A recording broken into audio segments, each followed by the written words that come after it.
Grainger, for the ones who get it done. KHD HD1 Sacramento, KYMX HD3 Sacramento. From the Power Business Technology Toshiba Studios. This is Sactown Sports 1140.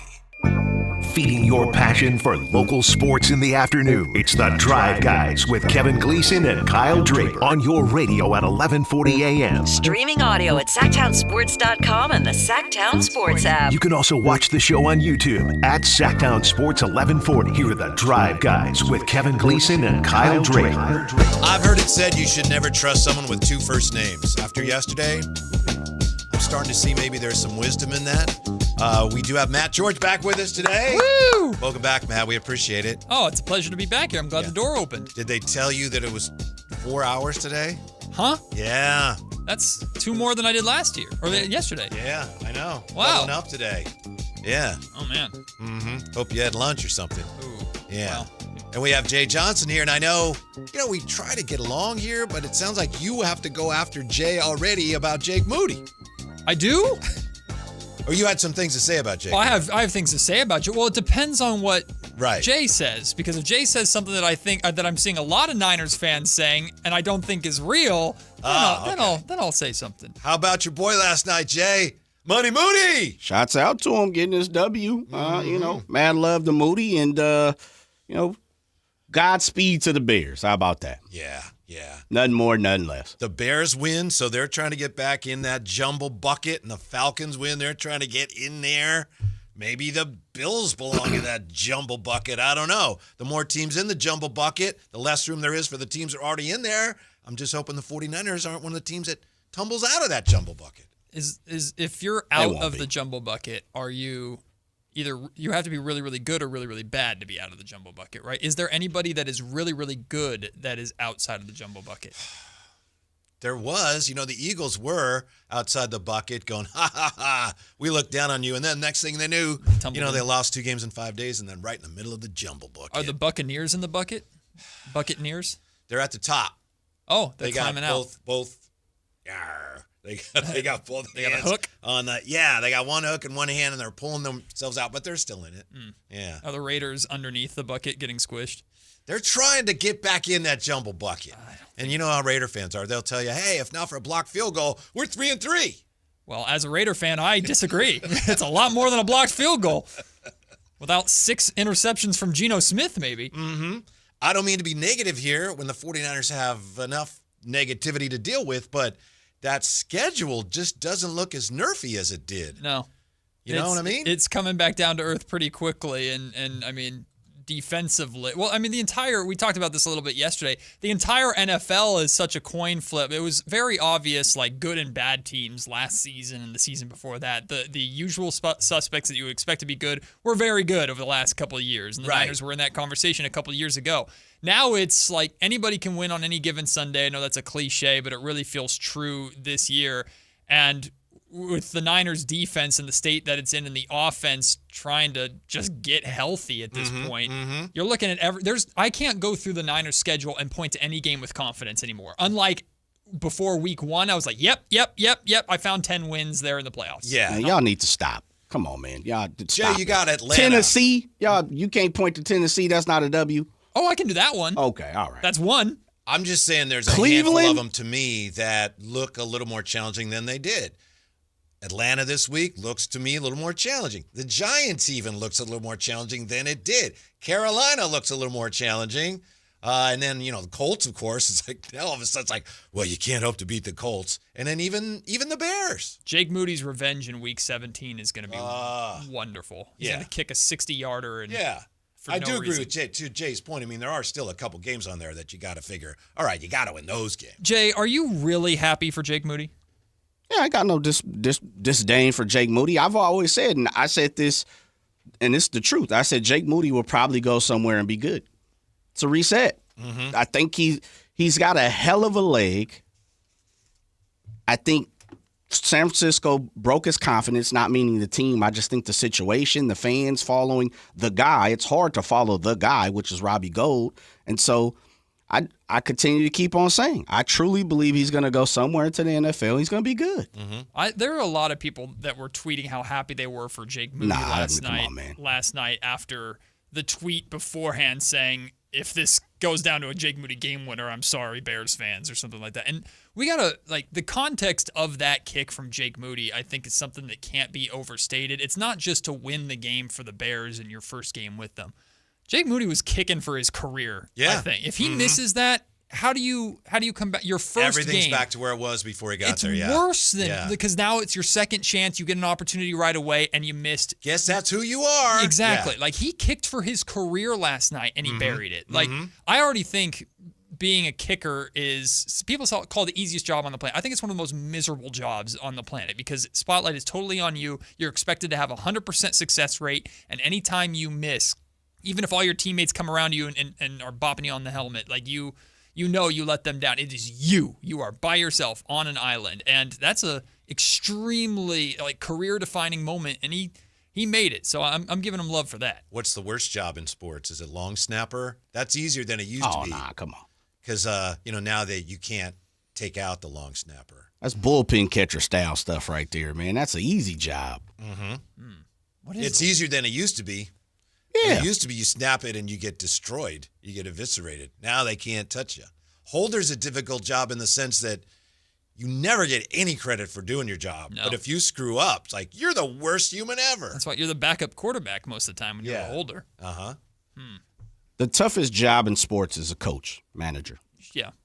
Because you pretty much go in knowing that your shelf life is not going to be that long. I wouldn't disagree, but I was talking more about actually positions on the field. I think you're right, but I'm talking about as far as actually on the field or court.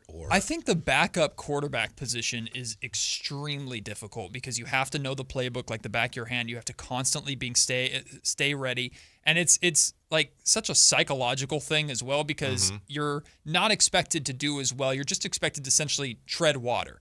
But if you're really, really bad, you have a very short leash, right? Before they look elsewhere, in the case of our guy Jake Browning. Now the Bengals went out and got Joe Flacco, and Browning had a couple opportunities and has really, really struggled. But if you have the opportunity like you have with Mac Jones and you make the most of it, now you're talking about revitalized career, and all of a sudden it's a quarterback controversy, and now you're talked about as a number one guy. I think just the backup quarterback position is the most. I don't know if I'd call it the hardest, but you talk about extremely tipping the scales one way or another. Very volatile. You can make a career out of starting as a backup. In Brock Purdy's case, starting as the third option, and he turned that into a career and a massive payday. Jay, how about, I know this isn't really a job anymore. Different guys do it at different points of their career in the season.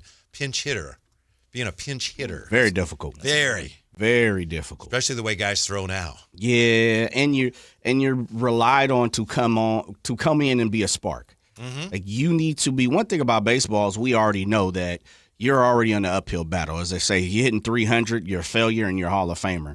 So if you're coming in as a pinch hitter, they expect for you to at least hit that 300 for the most part because you need to come in 2 out of 10, 3 out of 10 times and get a hit, man. That's a lot of pressure on the person's spinal cord, baby. Yeah, and quite often, not all the time, but quite often you're up there in a key situation. Yeah, absolutely. All right, let's go. Game. We got 2 on. Oh, you bum. It's I've been sitting the whole game. You ain't took a live AB in about 2 weeks. Right, and this guy is throwing 95 easy, 99 when he's trying, and I'm supposed to get a knock. Jay, did you pinch hit often? Oh, yeah. If my guy Andy, he might be in Palm Springs, because he had just texted me and was like, hey, I was sitting in front of Too Short, because this concert this past weekend I went to. And he was like telling me, but if he's listening, he listens to the show. We played a couple of years. And our first year, when I transferred back this way to California, I was a pitch hit machine.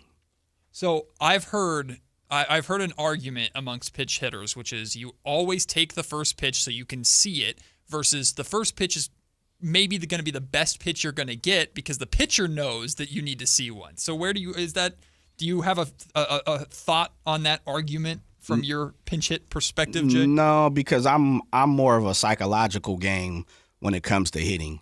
It just depends on the situation, who's on, who I'm facing, lefty, righty. I'm not all about the first pitch, last pitch. I'm in between, meaning how are you approaching me? Because the way you pitching to me is completely different than the person you pitched in front of. So I'm super, super confident when it comes to hitting.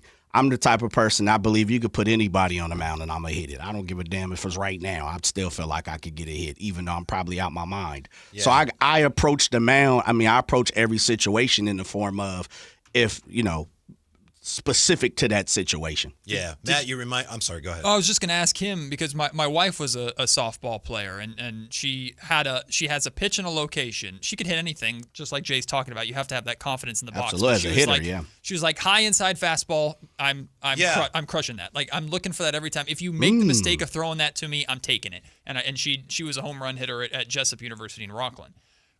Do you have a pitch, like if you talk about the psychological game, like if you throw me this pitch in this location, you're gonna lose 100% of the time? Was there a pitch like that for you? Not really, because again, it's just based on the situation.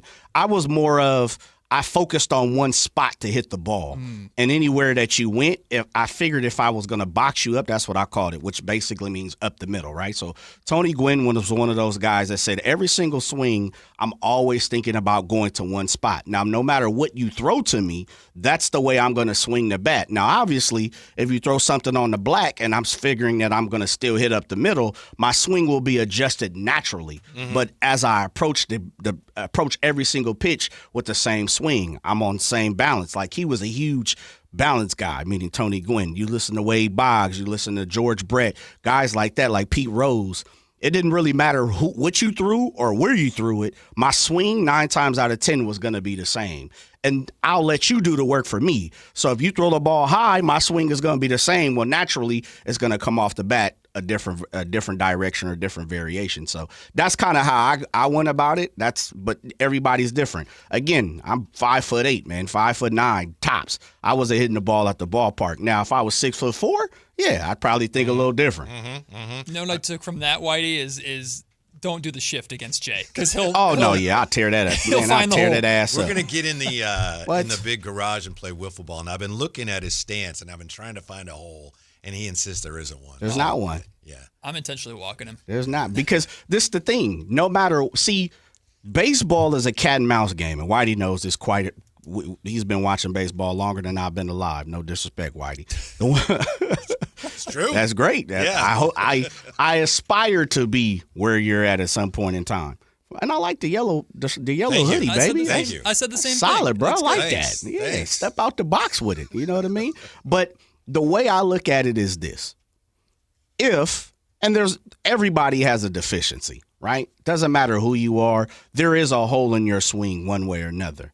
But one of my pet peeves is if I know you know my hole, that's not the right way to come out of it. Here we go. Wow. If I know you know my deficiency, There you go. then I'm going to adjust to protect my deficiency.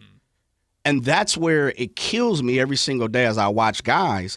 Vinny Castilla, you're talking about a first pitch type of situation, right? Everybody knew Vinny Castilla was a wild swinger, Vlad Guerrero, senior. They come up there, throw the first pitch, even if it didn't even look like a strike. 9 times out of 10, they hacking. So guys were just going up there throwing anything. You have to adjust. So if you see something, if you believe low and inside or outside and high, if you believe you can get me on my letters, then I'm looking at the scouting report too.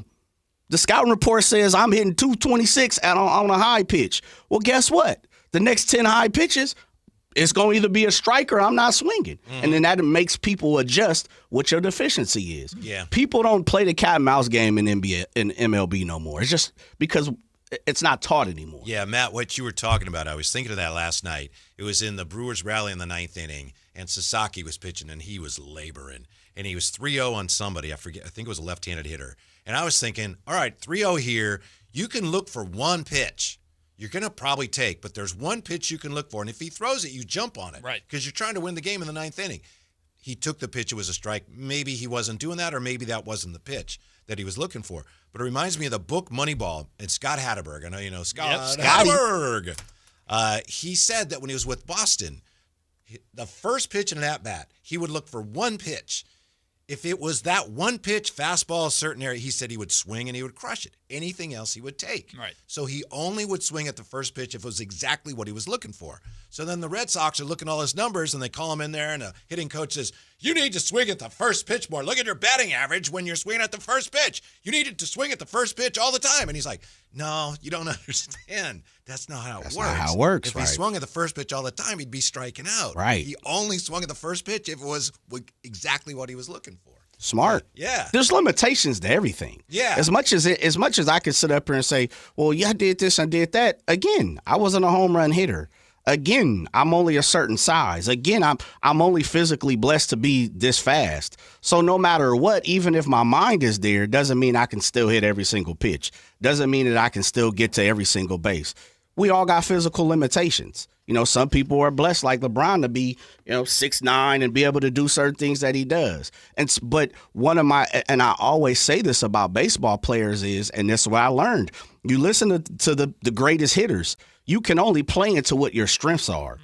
And if you do, you have a good, higher percentage of doing what you need to do. Doesn't mean you're always going to be the best. Doesn't mean you're going to always succeed. Doesn't mean you're always going to accomplish what you want to do. But it gives you a higher chance, a higher percentage, in accomplishing those things. Matt George, let's say you're Bryce Terang, bases loaded, right? You're down 2-1. Here comes the sweeper, headed for your lower body. Are you taking one for the team, baby? Absolutely. Ties the game. If it's Matt George sitting on the couch, heck yes. If it's Matt George seeing that thing coming at me, I'm getting the heck out of the way. I mean, no.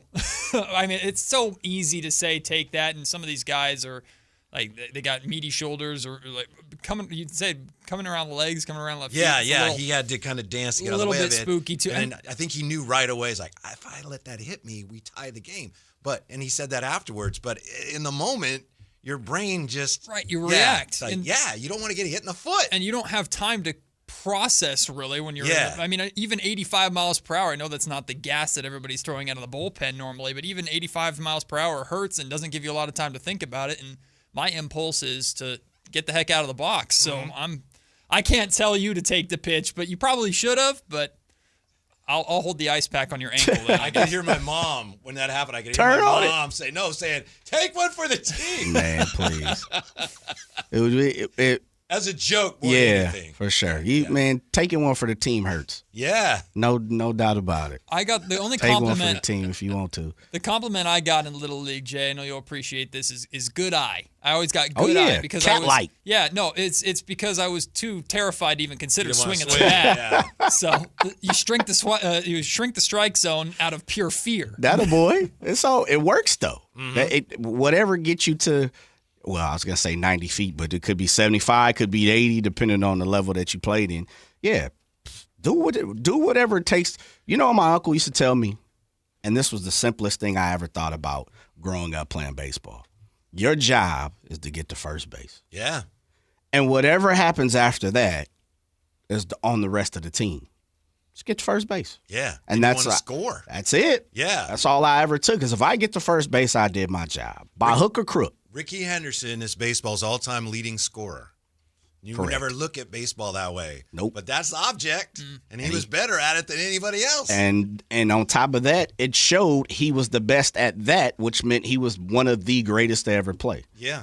100%. It's baseball in the simplest form is not complicated, but it's a complicated sport to play. Yeah. I tell people all the time, the hardest thing to do is probably hit a baseball. I would agree. Truly. Because I've seen 3-year-olds catch a ball. I've seen 3-year-olds throw a ball. I've seen 3-year-olds shoot a basketball in the hoop. I ain't never seen too many 3-year-olds hit a 95-mile-per-hour fastball. The only thing I can think of that's close to that, and I'm not saying I disagree, but people used to talk about this very thing all the time. What's the toughest thing to do in sports? And that was always the winner. It's like hitting a baseball. But in basketball, if a guy has a ball and you're closing out on him, he's out on the perimeter and you have to switch or whatever, you have to close out on him aggressively. And he hasn't used his dribble yet. And he's like, Michael Jordan or somebody, That's really hard. Oh, yeah. Because you got to run at him and stop him, and he hasn't dribbled yet. He can do any number of things. That's really difficult, too. We know very well in the case of the Sacramento Kings, playing defense is not easy. Right. And it's such a mindset as is. And so much easier to just wave at the guy. He shoots it. Oh, he shot over me. What did we all do at the playground? We yelled. You right. screamed at him. Right. You put your hand up from 5 feet away and went, ha! Yeah. Yeah. that was my defense. Yeah. So, yeah. Defending, I can't imagine defending at the NBA level. It's, like we talk about it, and these guys are expected to defend. You hear Doug Christie talk about it, and there's a desire, because they talk about you have to want to do it, and then there's the skill set element and the intangibles that guys like Keon Ellis has. Like Keon Ellis just has a nose for the basketball and an ability to just stick to you like glue defensively. But I can't imagine guarding the best scorers and shooters in the world, and then when they're allowed to do with like what James Harden does. Mm-hmm. Take a whole step and a half away from me in a shooting motion. Right. But it's like, what am I supposed to do? Skips backwards, yeah. What am I supposed to do? You. And this is one of the things that I noticed a lot in Portland, Whitey, which is something that I hope I get the opportunity to ask Doug Christie about soon, is it really caught my attention in that Portland game because we could see all of the Trailblazers possessions because they weren't showing replays during the Trailblazers possession. So I got to watch a lot of Kings defense. And the Kings are just constantly backpedaling.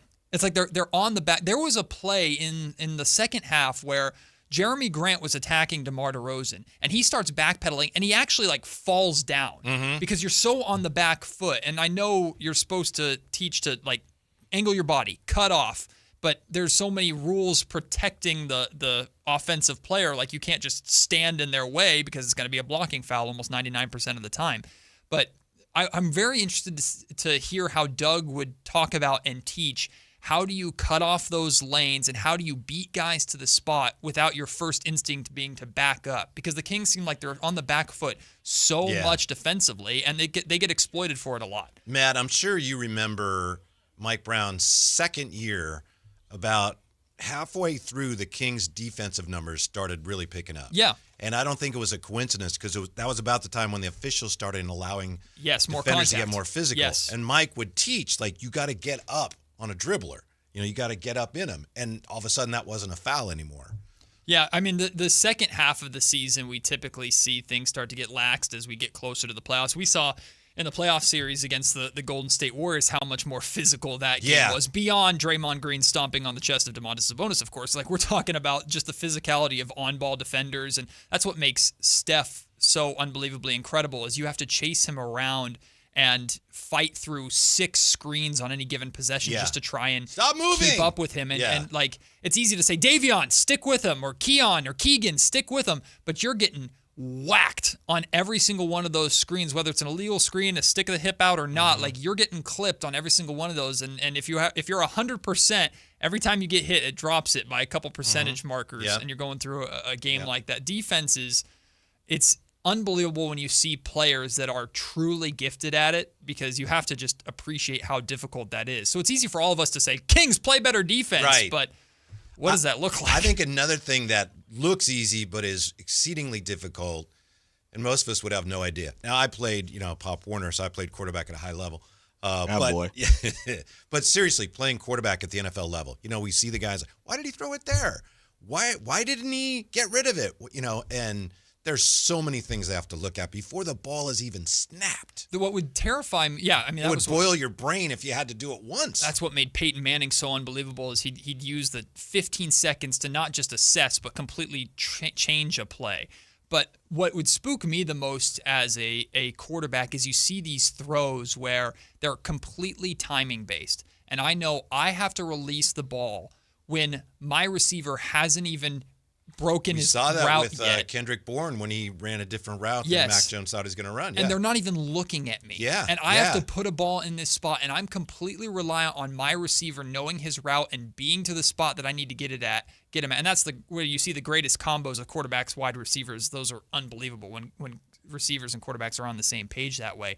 But the faith and trust you have to have, because if my guy doesn't get to this spot, this is a floated ball, easy interception for the opposing secondary. Right. That would spook me as a quarterback. That's one thing Brock does well when he's playing well. But again, to your point, if you do it, even if you do it well, but the receiver doesn't, you look like you're incompetent. Why did you throw it there? Yeah. Yeah. Very difficult. I give you this one, somebody, and I absolutely agree. Hardest thing to do is hit a baseball. Second hardest thing to do, play cornerback. That's a cornerback. Good, I agree with that. Yeah. Thankless job. Yeah. Yeah, because one thing about corner, you can't do anything. You touch a person, you grab a person, you kiss a person, you hug a person, you breathe on the person, it's a flag, especially nowadays. That is 100% true. It's so tough and difficult to play cornerback. I don't know how you can possibly play cornerback effectively without having two eyes that work independently of each other, because you have to keep an eye on the receiver constantly, where the receiver is going, keep an eye on where the ball is. Sometimes you're just watching the eyes of the receiver to know if it gets wide, okay, I know the ball is coming. Now I just have to put myself in the right position. Yeah, being a cornerback is a nightmare. Yeah, that's funny you say that, because I think of that all the time, especially when the defender is in trail coverage where you're behind the receiver. Yeah. And you can't turn around, because if you do, the ball will go over your head. Right. Or if you hit the guy without looking, it's pass interference. So you can tell at some point the defender has to look in the face of the receiver and try to guess when the ball's coming. Man. Right? And then I got to stick my hand in there. Yep. Yeah. And that's got to be really difficult, Jay. No way. Yeah. That's a position they make it harder every single year with so many new rules to play cornerback. It's ridiculous. All the things that you can't do in corner. Tackling is illegal now. I know. Essentially in the NFL. You better not tackle them. 15 yards, tackling the ball carrier. That'll be added on to the play. Somebody said this real fast, 916. When we had a discussion around the dinner table, we decided water polo was probably the hardest sport to play. Hard. I could see that too. I wouldn't know, but I'm guessing so. I could see that. I did 1 week of like a water polo summer camp in high school just to do it. Water polo, man? It's like a water polo summer camp. I did it in high school because some of my friends were on the water polo team. If you don't know what the egg beater is, which is making your legs go so fast that you raise enough out of the water to be able to throw the ball, that's crazy. It is exhausting. And the way that these guys get in shape is their training camp is essentially you hold a ball over your head or a weight over your head and you just egg beater constantly. It is no way. That week wrecked me. It's hard enough to swim properly. True. Then you got people that sharpen their toenails, and I'm not making that up. Yep. Really? Yep, the claws underneath the water. Yep. Wow. Water polo is played where you can't see it. Yeah, for sure. And it's really hard on the horses. When we come back, Frank Schwab is going to join us, Yahoo NFL writer. He's having a hard time with his power rankings. He's never seen anything like it. Like what? We'll tell you when we come back to Sactown Sports. When you bundle renters and auto with Progressive, you can save while protecting your most valuable possessions. Like your really expensive limited edition sneakers and your new suit for your cousin's wedding. Except you never actually bought the suit because you can't stop buying sneakers. So you show up to the wedding looking like you're going grocery shopping. But hey, at least your sneakers will look good in the pictures. Until you're cropped out of every last one of them. So go ahead and get Progressive so you can save while protecting the things that matter to you. Progressive Casualty Insurance Company and affiliates and other insurers. Not available in all states or situations. This is the story of the one. As a maintenance supervisor at a manufacturing facility, he knows keeping the line up and running is a top priority. That's why he chooses Grainger. Because when a drive belt gets damaged, Grainger makes it easy to find the exact specs for the replacement product he needs. And next-day delivery helps ensure he'll have everything in place and running like clockwork. Call 1-800-GRAINGER, click Grainger.com, or just stop by. Grainger, for the ones who get it done. Thunder, feel the thunder. It's the energy all around you. Lightning and the thunder. The thrill of the moments to come. The flash of lights. The rush of pure exhilaration. The roar of the crowd. See it, hear it, feel it. Thunder, feel the thunder. Lightning and the thunder. Thunder Valley Casino Resort. Feel the thunder. We just want to have enough money for retirement. And travel to visit our grandchildren. I understand. That's why at Fisher Investments, we start by getting to know each other, so I can learn about your family, lifestyle, goals and needs, allowing us to tailor your portfolio. What about commission-based products? We don't sell those. We're a fiduciary, obligated to act in your best interest. So how do your management fees work? We have a simple management fee based on the value of your portfolio, so we do better when you do better. We appreciate that kind of transparency.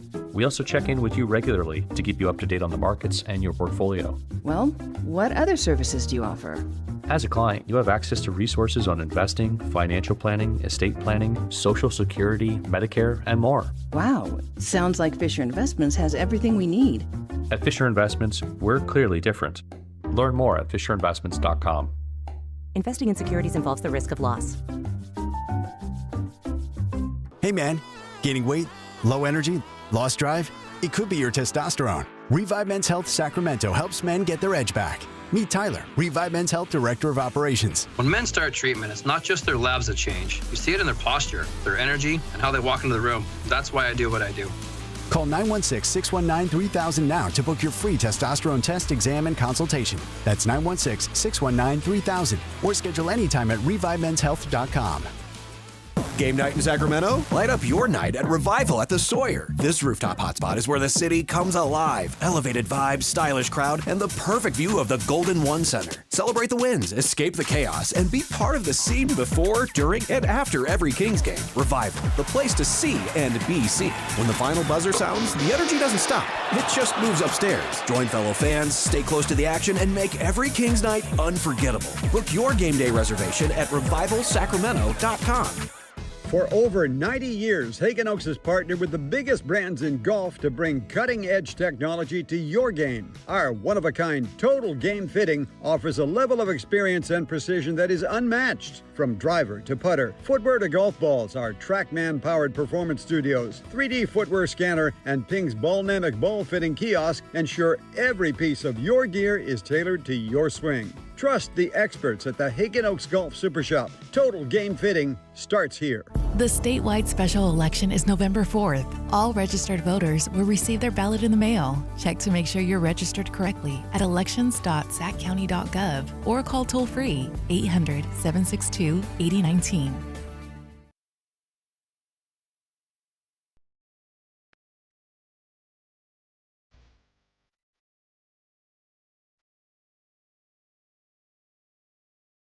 Live and local, it's the Drive Guys. Watch the show on youtube.com/Sactown Sports 1140.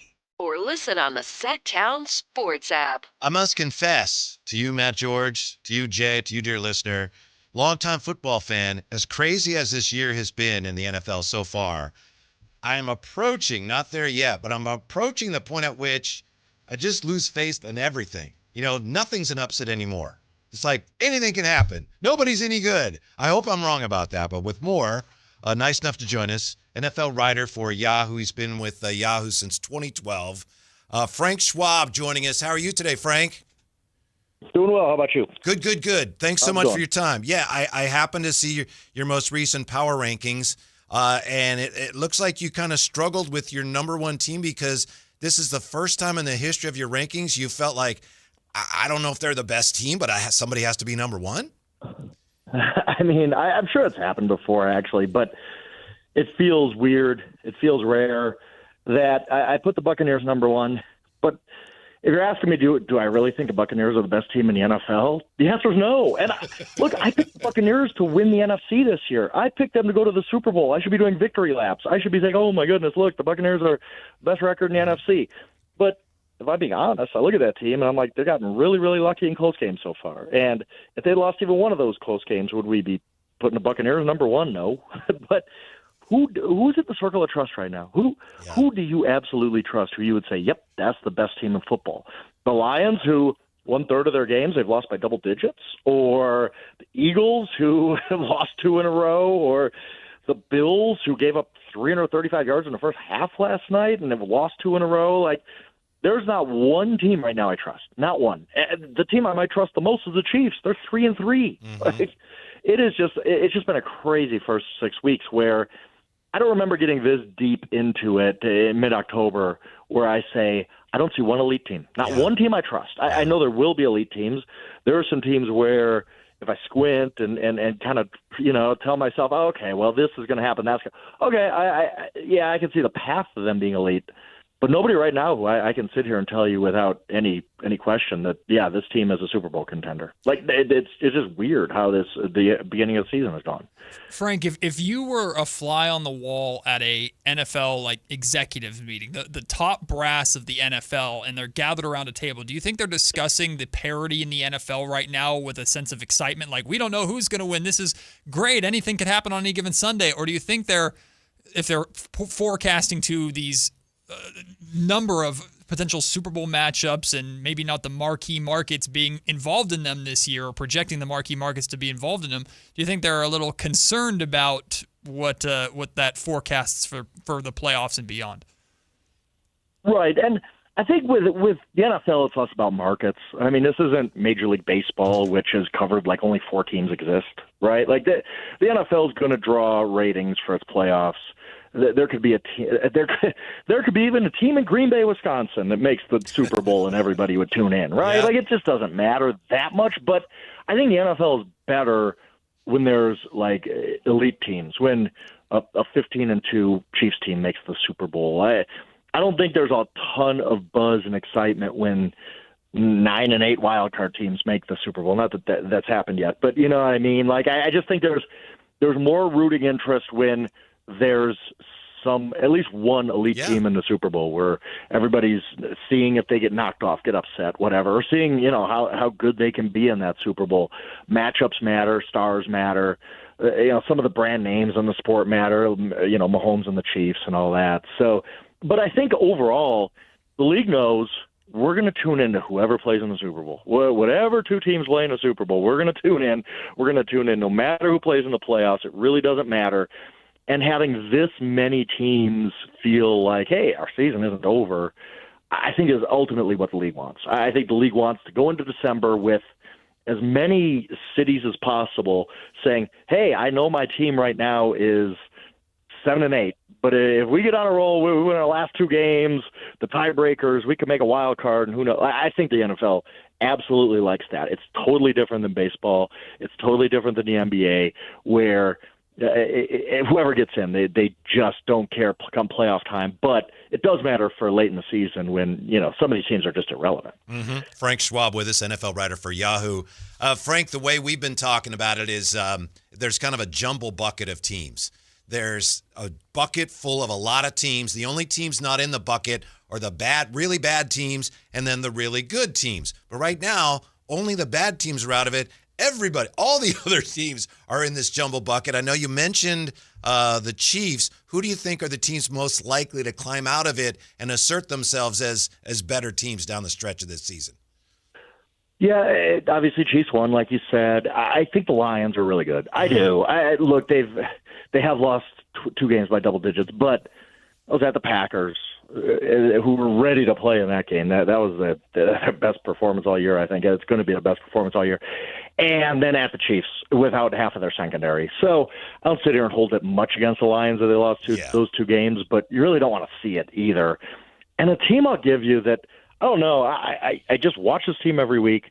I think the conversation about them is different had they not completely blown a couple of home games in the last 2 minutes. The Seattle Seahawks. Seattle Seahawks are going to be really, really good. Defense is excellent. Sam Darnold's playing really well. The offense has a lot of playmakers, including JSN, who's making a star turn this year. I think Seattle's really far up there. And I also do think the Eagles are going to make it. Like, I think the Eagles, we always overreact to the Eagles because that's kind of what we do with Philly and a couple other teams. Definitely the Philly market does. But look at that roster. How can that roster not be good? How can that roster not be elite by the end of the season? They have so many guys. And the Bills, too, just because they have Josh Allen. So a few teams, at least, I can see digging out of whatever mess they're in. But there are some messes to clean up around the NFL. Frank, I'm looking forward to your coverage of the NFL trade deadline that's about 3 weeks away because like you talked about a little bit earlier with the amount of parity in the league right now, it seems like there's going to be a whole lot more buyers than sellers. I'm curious if we watched what happened with the Buffalo Bills last night. It sure looks like Josh Allen could use a number 1 option weapon as a receiver to go and get. And I feel like the Bills should be looking at the chaos of the league right now going, we need to be the team to rise above the rest. This is the year to go out and win it with the Chiefs being not as good as we would expect them to be. Are the Bills the team that you think should be the most active or desperate at the trade deadline to go out and find that weapon? Or are there other teams that you think, man, they really need to go out and fight to get a piece, even if they have to overpay a losing team, maybe the Raiders, to go out and get it? Yeah, and I think the Bills are a good example. But, I mean, they tried this last year with Amari Cooper, and what did that do them except lose a draft pick? I mean, so I always warn that anybody you're going to get at the trade deadline likely is flawed in some way. Like, you're not getting Jamar Chase at the trade deadline. Like, that just doesn't happen. But teams can add. They can. I think one of the most interesting teams is the 49ers, to be honest with you, because let's be like, I don't know what they should do. They're 4-2. They should feel like our offense is going to be great. No matter what injuries have had to happen or whatever, and the offense is going to be fine because Kyle Shanahan's calling plays and he's a genius. But can you add enough to the defense to make up for losing Fred Warner and Nick Bosa? I don't know the answer to that. And I don't know if you sit there, if you're John Lynch and Kyle Shanahan trying to figure this thing out. I think on one hand you say, we have an aging team. We have a team that they're determined to give Christian McCaffrey like 1,700 touches this year and just wear him into the ground going into his age 30 season. That's fine, but all of a sudden you look at him, you look at Kittle, you look at Bosa and Warner are both older players. I think Warner's going to be 30 and Bosa 29, or the other way around, coming off major injuries, and Trent Williams. And I mean, you know, a lot of guys who you're like, the expiration date's going to hit pretty quick with this team. Do we just go all in right now? Or do you say, again, like, who are you getting at the trade deadline who's really going to make a difference? Like, I don't know that the Bengals are necessarily going to trade Trey Hendrickson. That would be a guy who might make a huge difference and replace Bosa. But then what do you do at linebacker where you got a bunch of young guys? Do you trade, most of your draft for next year to just get a Trey Hendrickson type and some middle linebacker? Demario Douglas, I don't even know who's available right now as far as these teams are kind of out of it. I don't know what the 49ers do. I really do. I think they're the most interesting team. I really do. Because they could go one of two directions, and I could see the reasoning for both directions. I just don't know. I don't know how you manage that if you're the 49ers, whether you just say, hey, we got to try because the Super Bowl window's closing pretty quick, or do you say, look, it's just a lost cause at this point. We lost two all-pro defensive player of the year candidates. We can't fix that. We can't win a Super Bowl without those guys. I just don't know the answer there. For great NFL coverage, if you're not already, make sure you check out Frank Schwab at Yahoo. Thank you, Frank, so much for your time. We appreciate it. We'll talk to you again soon. Absolutely. I appreciate it. Yeah, I'm glad he touched on the 49ers there. Yeah.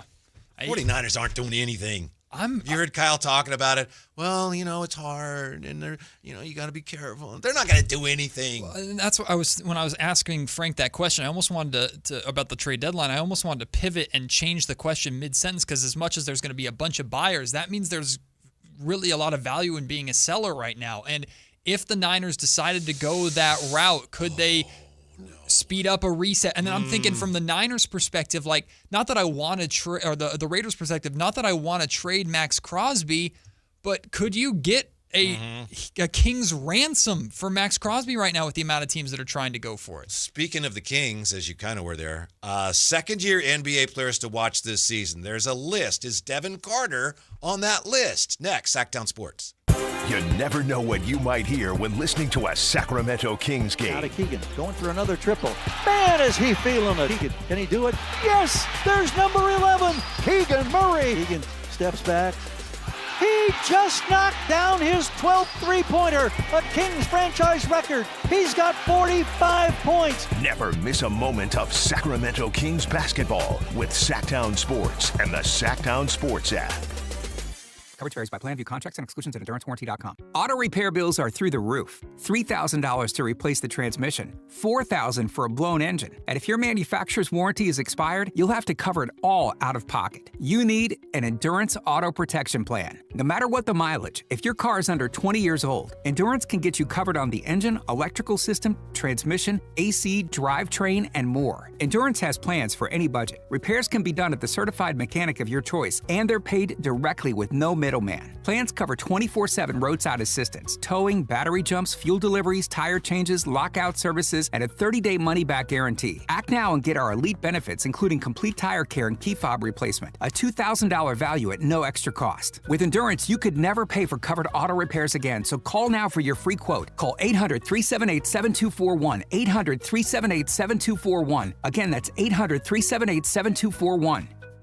Sacramento, Buckle up. Fasteners Inc. Tool Outlet is dropping 1 day of insane Milwaukee deals on Saturday, October 18th. Bare tools, batteries, and kits at insanely low prices. All Milwaukee hand tools, tool accessories, and Milwaukee packout boxes will be 20% off. Spend $100 and you'll get a lotto ticket for up to $1,000 off your next order. Again, that's 1 day only. October 18th at Fasteners Inc. Tool Outlet, 6701 Power Inn Road. For more info, visit fastenersinc.net. Fasteners Inc. Better tools, better prices. What's up? We're talking to Chad Hoblet of Hoblet Dodge Chrysler Jeep Ram in Woodland. What's happening for the Drive Into Fall event? When it comes to getting the right truck, options are important. So this month at Hoblet, you have 2 options that will save you thousands. Right now, save up to $9,000 off MSRP on the brand new 2026 Ram 1500 Crew Cabs. Or you can save thousands on finance charges with 0% interest for 60 months. I'm sorry, did you just say 0% financing? I thought those days were long gone. Not at Hoblet. We're always looking for ways to save you money. Plus, we have Northern California's best selection of Ram trucks with hundreds of new Rams available. Search, select, and save through their whole inventory at HobletDodge.com. Unbeatable prices, unbeatable selection.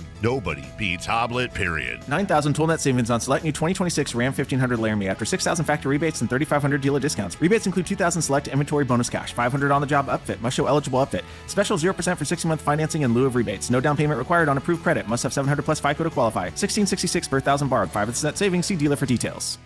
Mark and Tom with you, the Travel and Entertainment Guys, brought to you by Sports Leisure Vacations. Time for our weekly travel tip, and with it, here's Mark.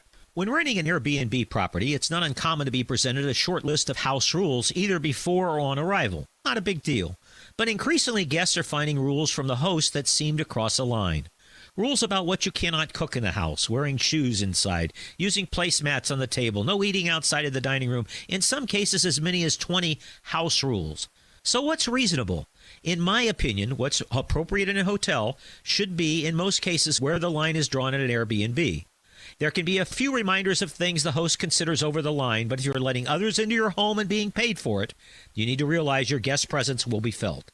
If that bothers you, you probably shouldn't be in the Airbnb rental business in the first place. More tips to make you a smarter traveler every Saturday at 11 a.m. right here at Sactown Sports 1140.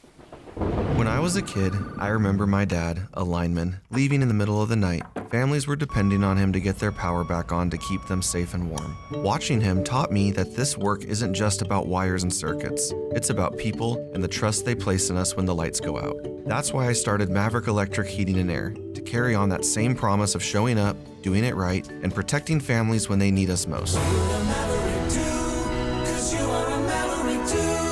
Visit callamaverick.com. Stockton 99 Speedway, Saturday, October 18th. It's championship night. Late models, modified, sprint cars, and the insane trailer racing. Plus a huge fireworks show to light up the sky. Tickets start at just $20. Don't miss the season finale. Stockton99.com. Hello, Sacramento. I'm Emran Pilati, owner of True Sports Cards and Collectible Store here in Rockland, California, and the host of the True Sports Cards Show that airs right here on Sactown Sports 1140 every Saturday from 10 to 11 a.m., where we discuss the latest trends, hottest products, and deliver exclusive interviews with other industry leaders. And don't forget to visit our shop, True Sports Cards, at 6661 Stanford Ranch Road in Rockland, and see what we have for all your sports card and memorabilia needs.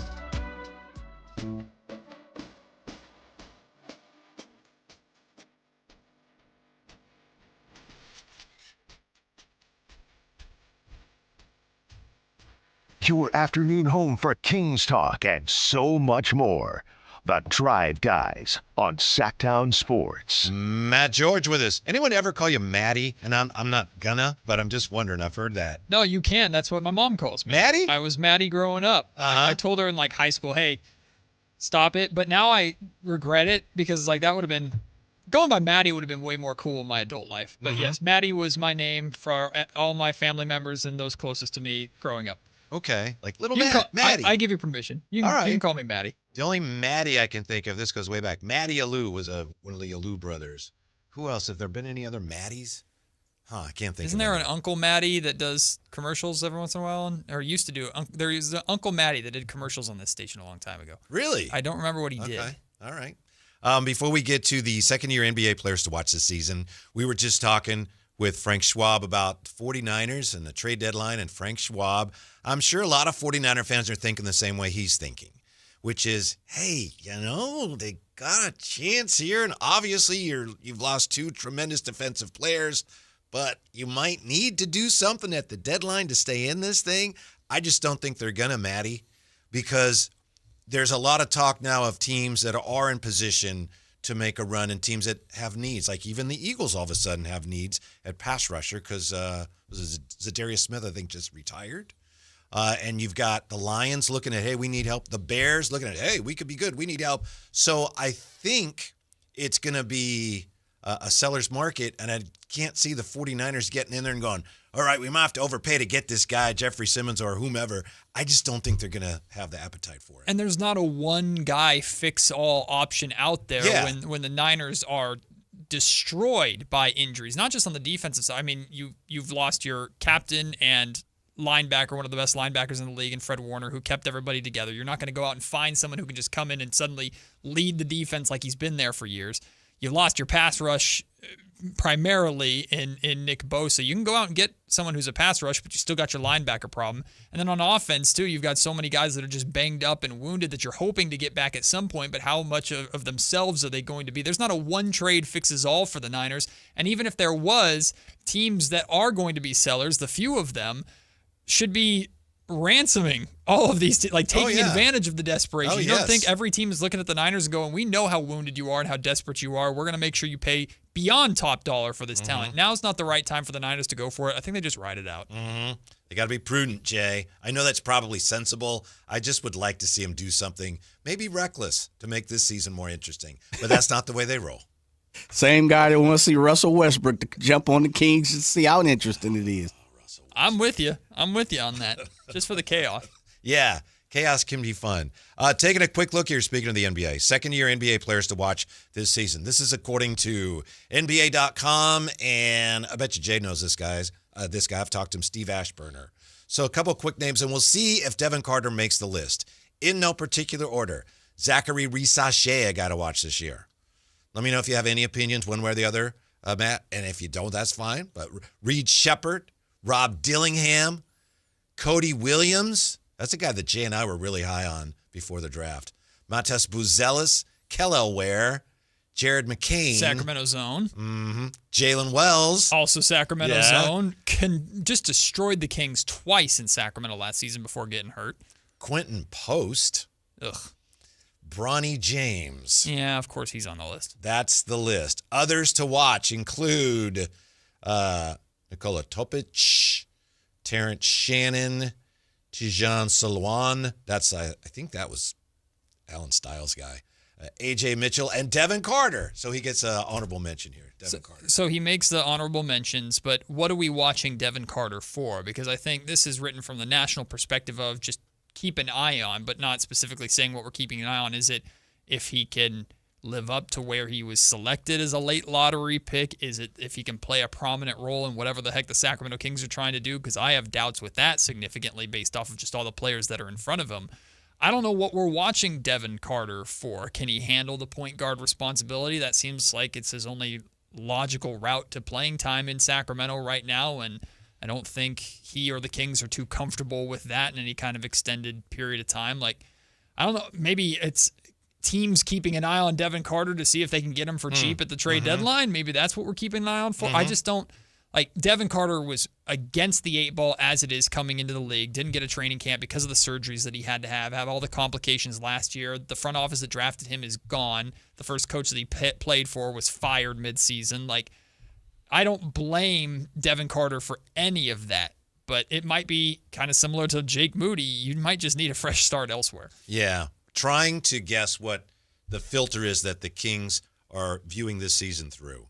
Trying to guess what that is. And then taking that and trying to look through that filter and look at Devin Carter, trying to guess how the Kings are looking at him. One thing I would say is I think that if you want to play that up-tempo style at both ends of the floor, I think he could be a fit for that. Yeah.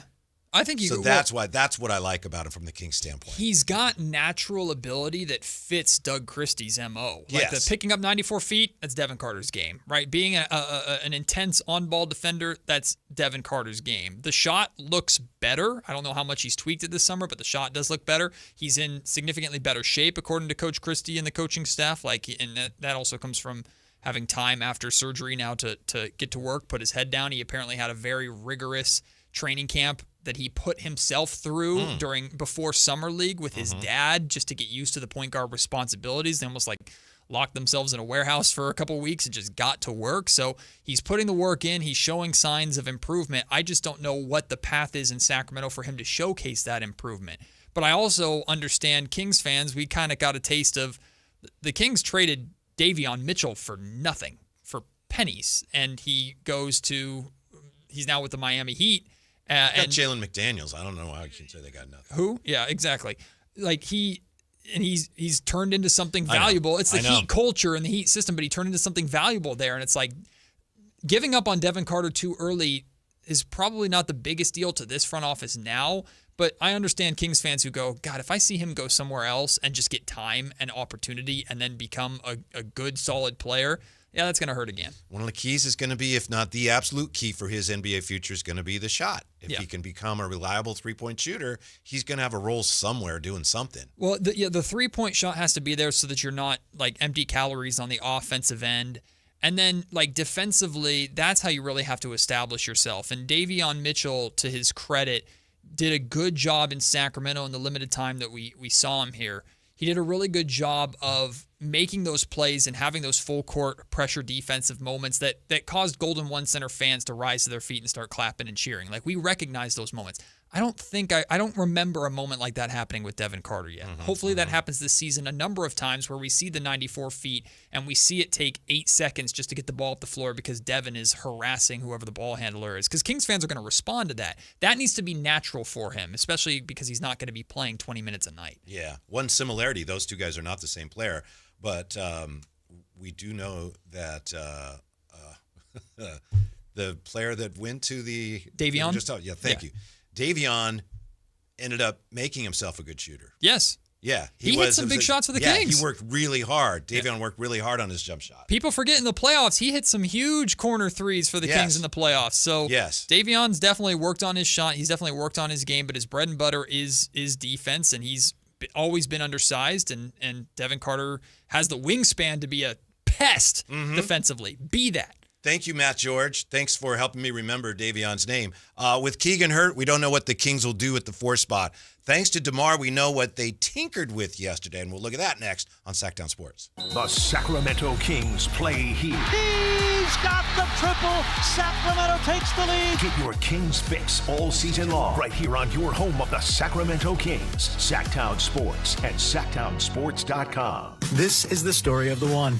As a safety manager at a manufacturing plant, he does everything he can to keep his coworkers safe.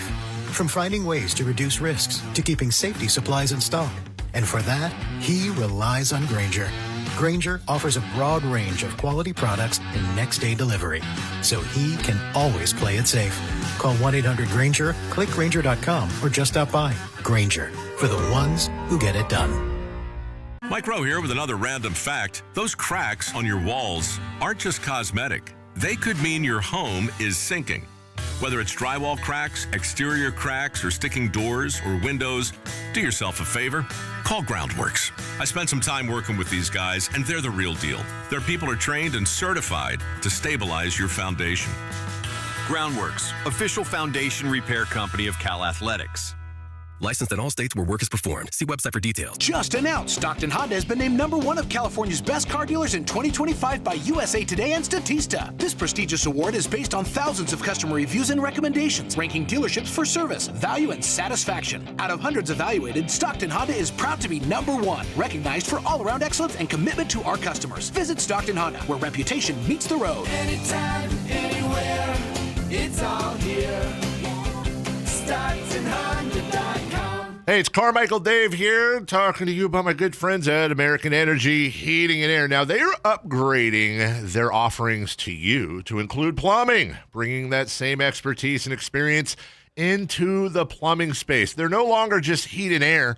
They're now your American Energy Home Pros. You've heard me talk about them for years as your second opinion partner. Now you can still get a second opinion on any HVAC service or replacement, but now you can also get a second opinion on any of your plumbing services. And when you really think about it, how do we know how much it's supposed to cost? At the very least, You'll know you're in the ballpark, and I can all but guarantee you they'll beat the price. They'll come out for free. They'll give you a second opinion. And all you got to do is give them a call, 916-520-9990. That's 916-520-9990 or AmericanEnergyAir.com. Serving the greater Sacramento area since 1981. American Energy, making the uncomfortable comfortable. KHD-KHD1 Sacramento, KYMX-HD3 Sacramento. Your home for Kings basketball for over 25 seasons. Hammer time thrown down by the league. From the Power Business Technology Toshiba Studios. Sactown Sports, 1140.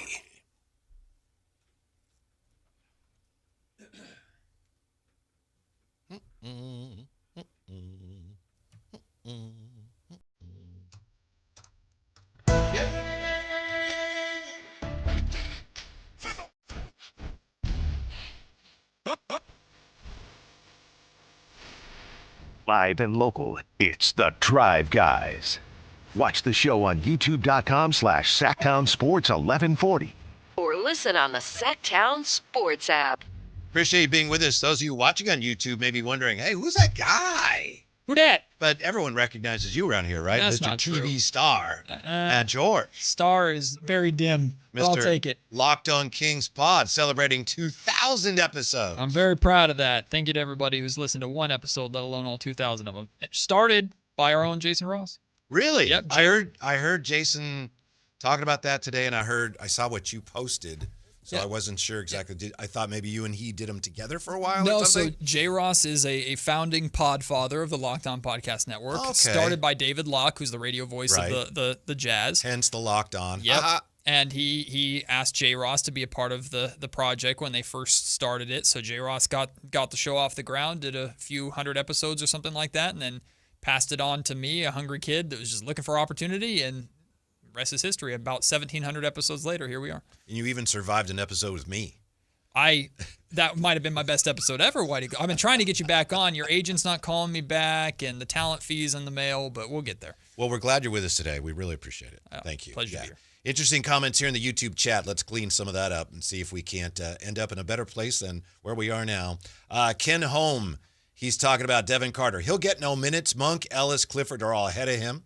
True. Come on, Carter has no way to get minutes. What are you talking about? Ken Holm asks. Well, he's not wrong when looking at the depth chart right now. But here's the thing. Doug Christie is going to play guys that play defense. And that's one of the things I'm very curious about with Doug is because he has this message and he has this, this is the identity. That's what this season's all about, Whitey. It's identity, establishing the identity. Scott Perry has talked about it. Doug Christie has talked about it. Wins and losses, great. They love to win games while establishing the identity. Get back to the playoffs while establishing the identity. Trying to kill two birds with one stone. But this year is all about, by game 82, we know who the Sacramento Kings are as a basketball team and which players fit that and which players don't. And Doug has been very consistent with that message throughout training camp. I'm very curious. We get 30 games into the season, and if player X is not holding up their end of the bargain, how does Doug handle that, especially if player X is a prominent player who's maybe not known for the defensive end?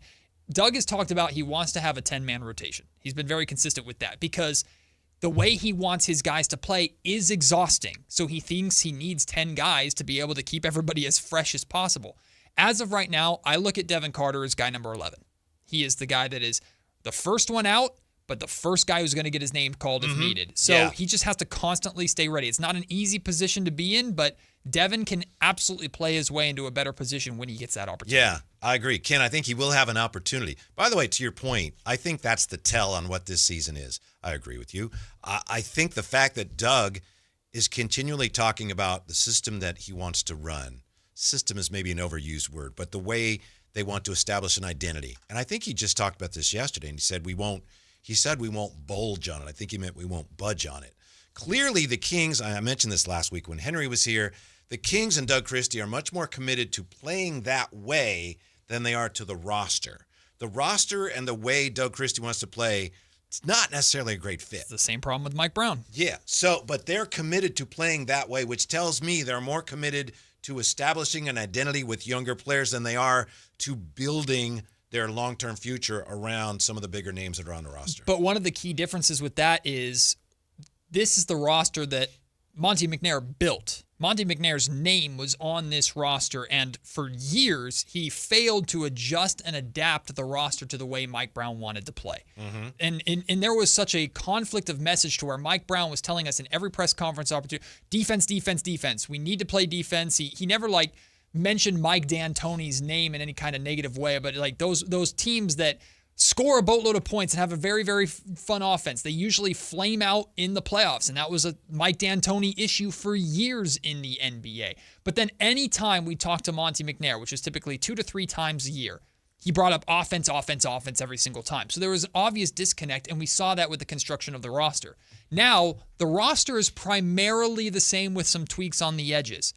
Doug Christie has been here the last couple of years, has a very similar message to Mike, although how he's delivering that message is different. But Scott Perry is now here with this. This is not my roster. I inherited it. Right. And all I can do is ride this season out, establish the identity regardless of who's here, and we'll be able to tell pretty quickly who fits that identity and who doesn't. And the term he uses, he wants volunteers, not hostages. And I will say, while this roster is filled with guys who are not known for the defensive side of the ball, the buy-in has been obvious in training camp. Yes. We haven't quite seen it translate yet to greatness on the court, and maybe we never will just because of the skill set of this roster and these players. But Zach LaVine, 1,000% is bought into what Doug Christie is doing. I've witnessed it firsthand in scrimmages of him attacking the pass lanes, him getting on-ball steals, him being more aggressive defensively than we ever saw last season.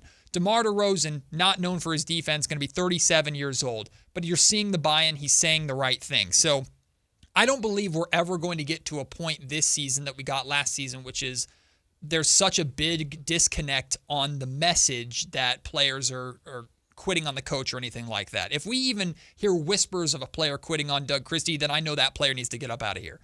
But I do think we are going to see the limitations of what the roster is capable of naturally, and that's what Perry has to pay close attention to. I think it's pretty clear that they're committed to playing that way longer term, and they figure we're going to be playing that way. We're established this at both ends of the floor, basically playing up-tempo at both ends of the floor. We're going to be doing that longer than some of these big names may be here. Yes. To me, it's pretty clear that's how they're looking at it. Here's a question from Patrick Patton. Where is Phantom these days?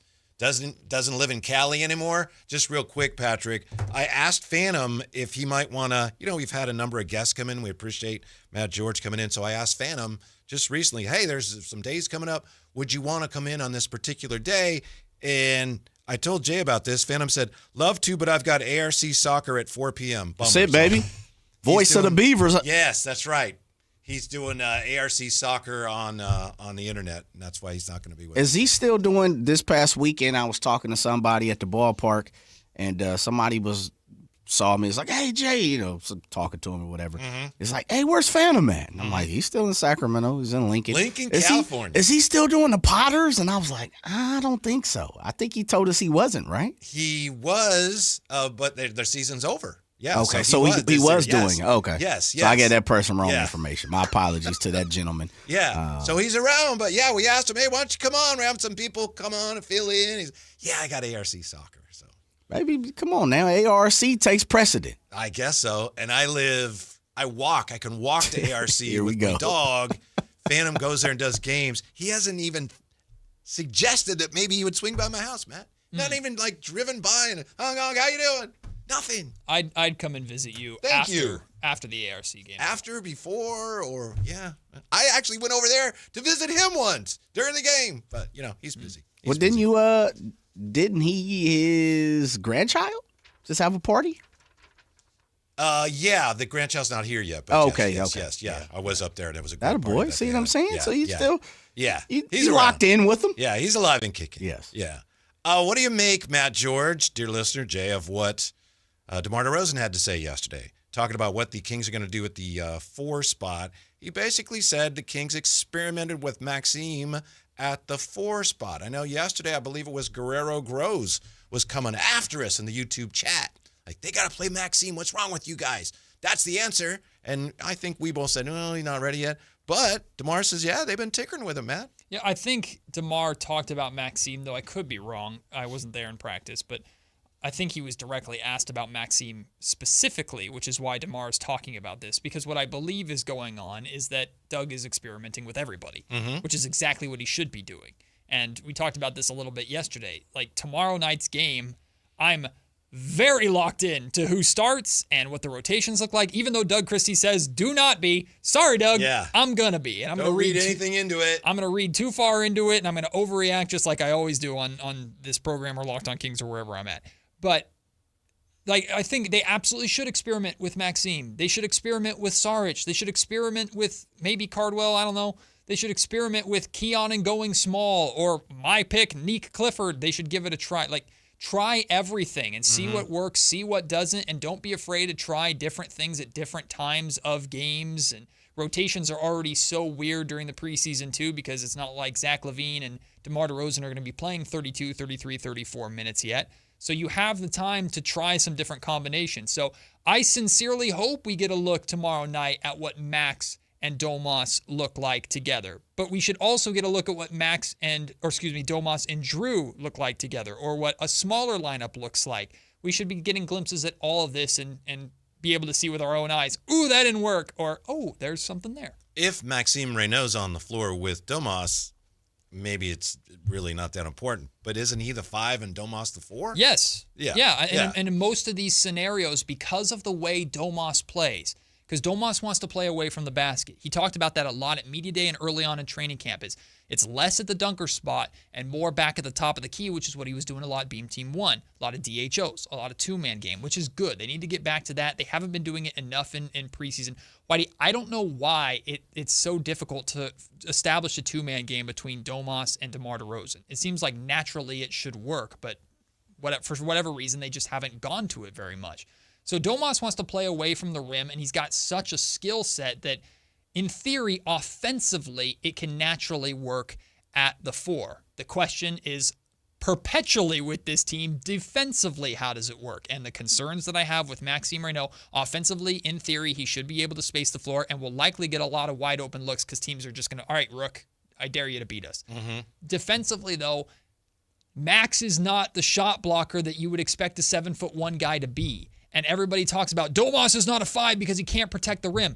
Nobody on this team protects the rim. Maybe Dylan Cardwell, and he's not NBA caliber yet, and Max I don't think is yet either. But you want to see him get those opportunities, which is what the preseason is all about. The defense is probably not going to be great no matter what they do. 100%. Yeah. So if this team's going to have any success, they're going to have to get it done at the other end. But if you lean small... It's important. It's still important. I'm not saying, it doesn't matter. It matters. I'm just saying realistically, they're not going to be a great defensive team. But if you can choose the lesser of two evils, and I don't even know if this works or if this is a possibility, we know who Keon Ellis is as a defender.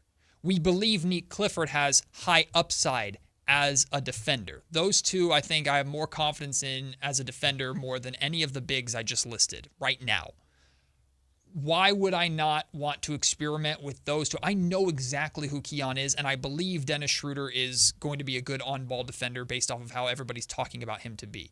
So if I could go with something I know, which is putting Keon out there, even if it's small, and knowing I can lock up on my backcourt defense and live with that and try and survive the circumstances of DeMar at the 4, why wouldn't I go that route over a kid, for lack of a better term, Maxime Reynaud, who we don't know what he is on either end of the ball right now. And that's just, this is what Doug has to think about. Yeah, obviously it's one thing to talk about this in the abstract, and then in reality it's going to come down to, well, who are we playing tonight? Correct. Who do they have at the 4? Correct. And I know Will Zimmerly just posted a piece, I think it was today at SI.com, where he pointed out that the Kings in their first 15 to 20 games, they're going to be facing a lot of very physically imposing and talented 4s. Yes. Yeah, but even those guys don't play 48 minutes. Right.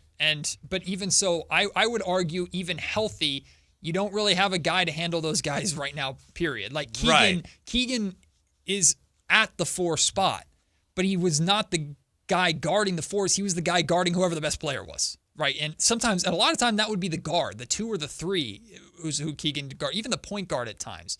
So Keegan's not the most physically imposing player himself, and you brought up a great example yesterday when Aaron Gordon came to town and ate the Kings alive because the Kings didn't have a body to even remotely stop him. Like, that was going to be a problem. He's one of the guys that they're going to be facing. Exactly. Yeah. 3 times in the first 17 games, Whitey. Like, that's you don't have a guy to do that anyway, even with Keegan here. Yeah. That's where you and I differ on this. You're willing to go small, and I understand that, and it's like it's on the board, but I want to see if there's anybody bigger that I can rely on because I'm terrified of the fact of the option, I should say, not the fact, of basically DeMar at the 4 or something like that. Yeah. And I completely... Or even Nick Clifford at the 4. I completely agree, right? I've been screaming from the rooftops for the last 3 years. This team is too small. This team is too small. And that's why outside of Dennis Schroeder, because he's the only point guard on your roster, you are least equipped to handle Keegan Murray being hurt. Like, DeMar's unbelievably important. Domas, unbelievably important. Zach LaVine. All 3 of these guys are essential to the success of the Kings, and losing 1 or 2 of them could completely destroy this season, for sure. But you have no depth at Keegan's position, and you haven't since Harrison Barnes left. And even when Harrison Barnes was here, you still didn't have enough at Keegan Murray's position. And this has just been an issue that the Kings have failed to address for 3 or 4 years. Even Beam Team 1 did not have enough size and length. They just have not. They lost 6 times in one season to the Pelicans because they simply just did not have size and length and still did not address it. Some say it's the curse of the guy who had 18 points and 11 rebounds last night, Marvin Bagley. Well, no one says that.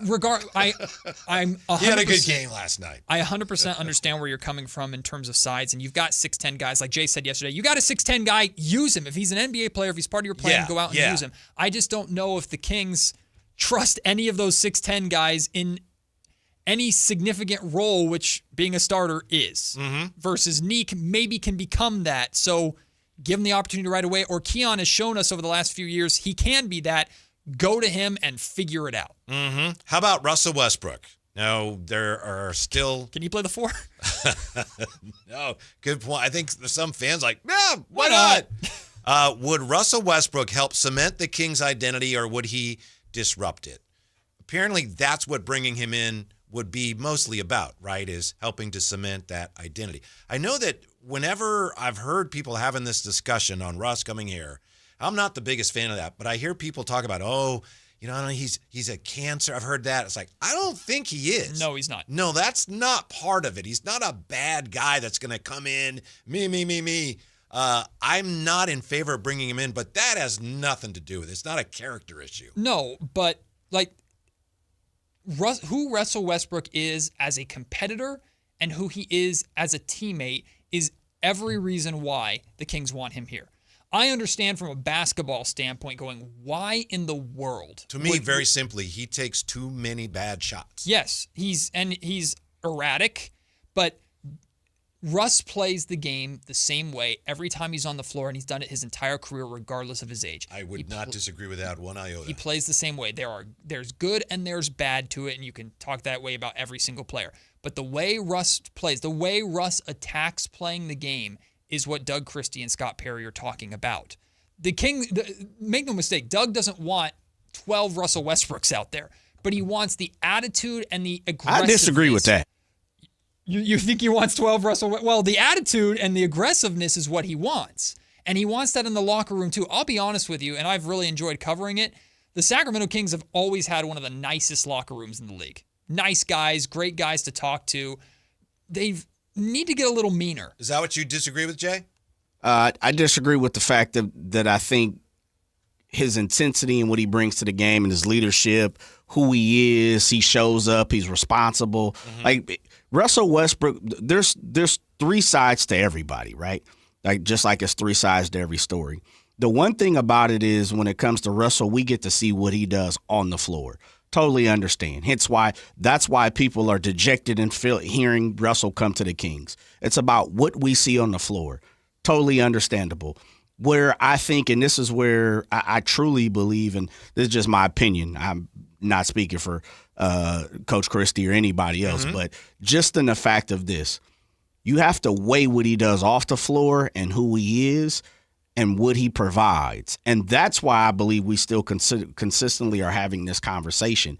It's because and I'll take a page out of both what you guys just talked about 5-10 minutes ago. this team is far from being where they want it to be. That comes with leadership, that comes with the know-how, that comes with talent, that comes with how to act as a professional. And how you play. There's many mirrors of how a professional ball player is supposed to play. We only 9 times out of 10 grade a person by how they play during the games. But as we also know, we'll have Herm Edwards come on Friday. He said it on this very show. Best ability is availability. We're talking about that today, right? No one ever questions what Russell Westbrook does anywhere else in his professional career. He's a model citizen. We've had plenty of situations. Here, I'll talk about DMC, not so much as off the floor, but throughout the NBA where we bring down athletes because of what they do outside of the ball game. Russell Westbrook has never been questioned in that. That's what I've said. Right. Yeah, and so I'm not talking about you, but what I'm saying to you is that's a long way now of setting up the foundation and letting people know the one thing, the 2 things, the 3 things, the 4 things, the 5 things, whatever you want to check off and count. Russell Westbrook checks off a lot of those boxes of what you're looking for when it comes to a professional player, especially when you got a Nee Clifford, a Devin Carter, a Max, a Keon, so on and so forth. There's a lot of young ball players on this team that needed an example because we're consistently talking about. Go ahead. No, consistently talking about that. Zach's probably not going to be here for the long haul. Debo's probably on his last leg. And that's the point, right? Yeah. And so I think that's where people are saying you're setting a foundation. I think Scott Perry is saying this is a guy who's going to come in here and showcase and let the guys that I want, the team that I'm going to build, how to set the foundation and we'll move forward. So that's interesting. So the way you're seeing it, he potentially, not that any of us know, he could be part of laying the foundation longer than DeMar or Zach, perhaps. Yeah. That's very interesting. Yeah, I think I agree with Jay completely. I think a lot of what Scott Perry is forced to do because of the contracts that he's inherited is, like we talked about, I have to establish a culture, establish an identity this year, and the players that I'm forced to keep are going to do whatever they can to help set that foundation so that when they leave, the culture is set so that Neek or Keegan or Keegan, whoever is still here, now they pick up that precedent, and whoever comes in after them, they're now instilling that precedent into everybody. That's how it's like a domino effect. That's how Heat culture was started in Miami. So that's what I think Russell Westbrook is all about. It's not to say that what Russ can do on the floor doesn't matter to the Kings, because I do think, well, they have no backup point guard, period, so just having Russ here helps with that.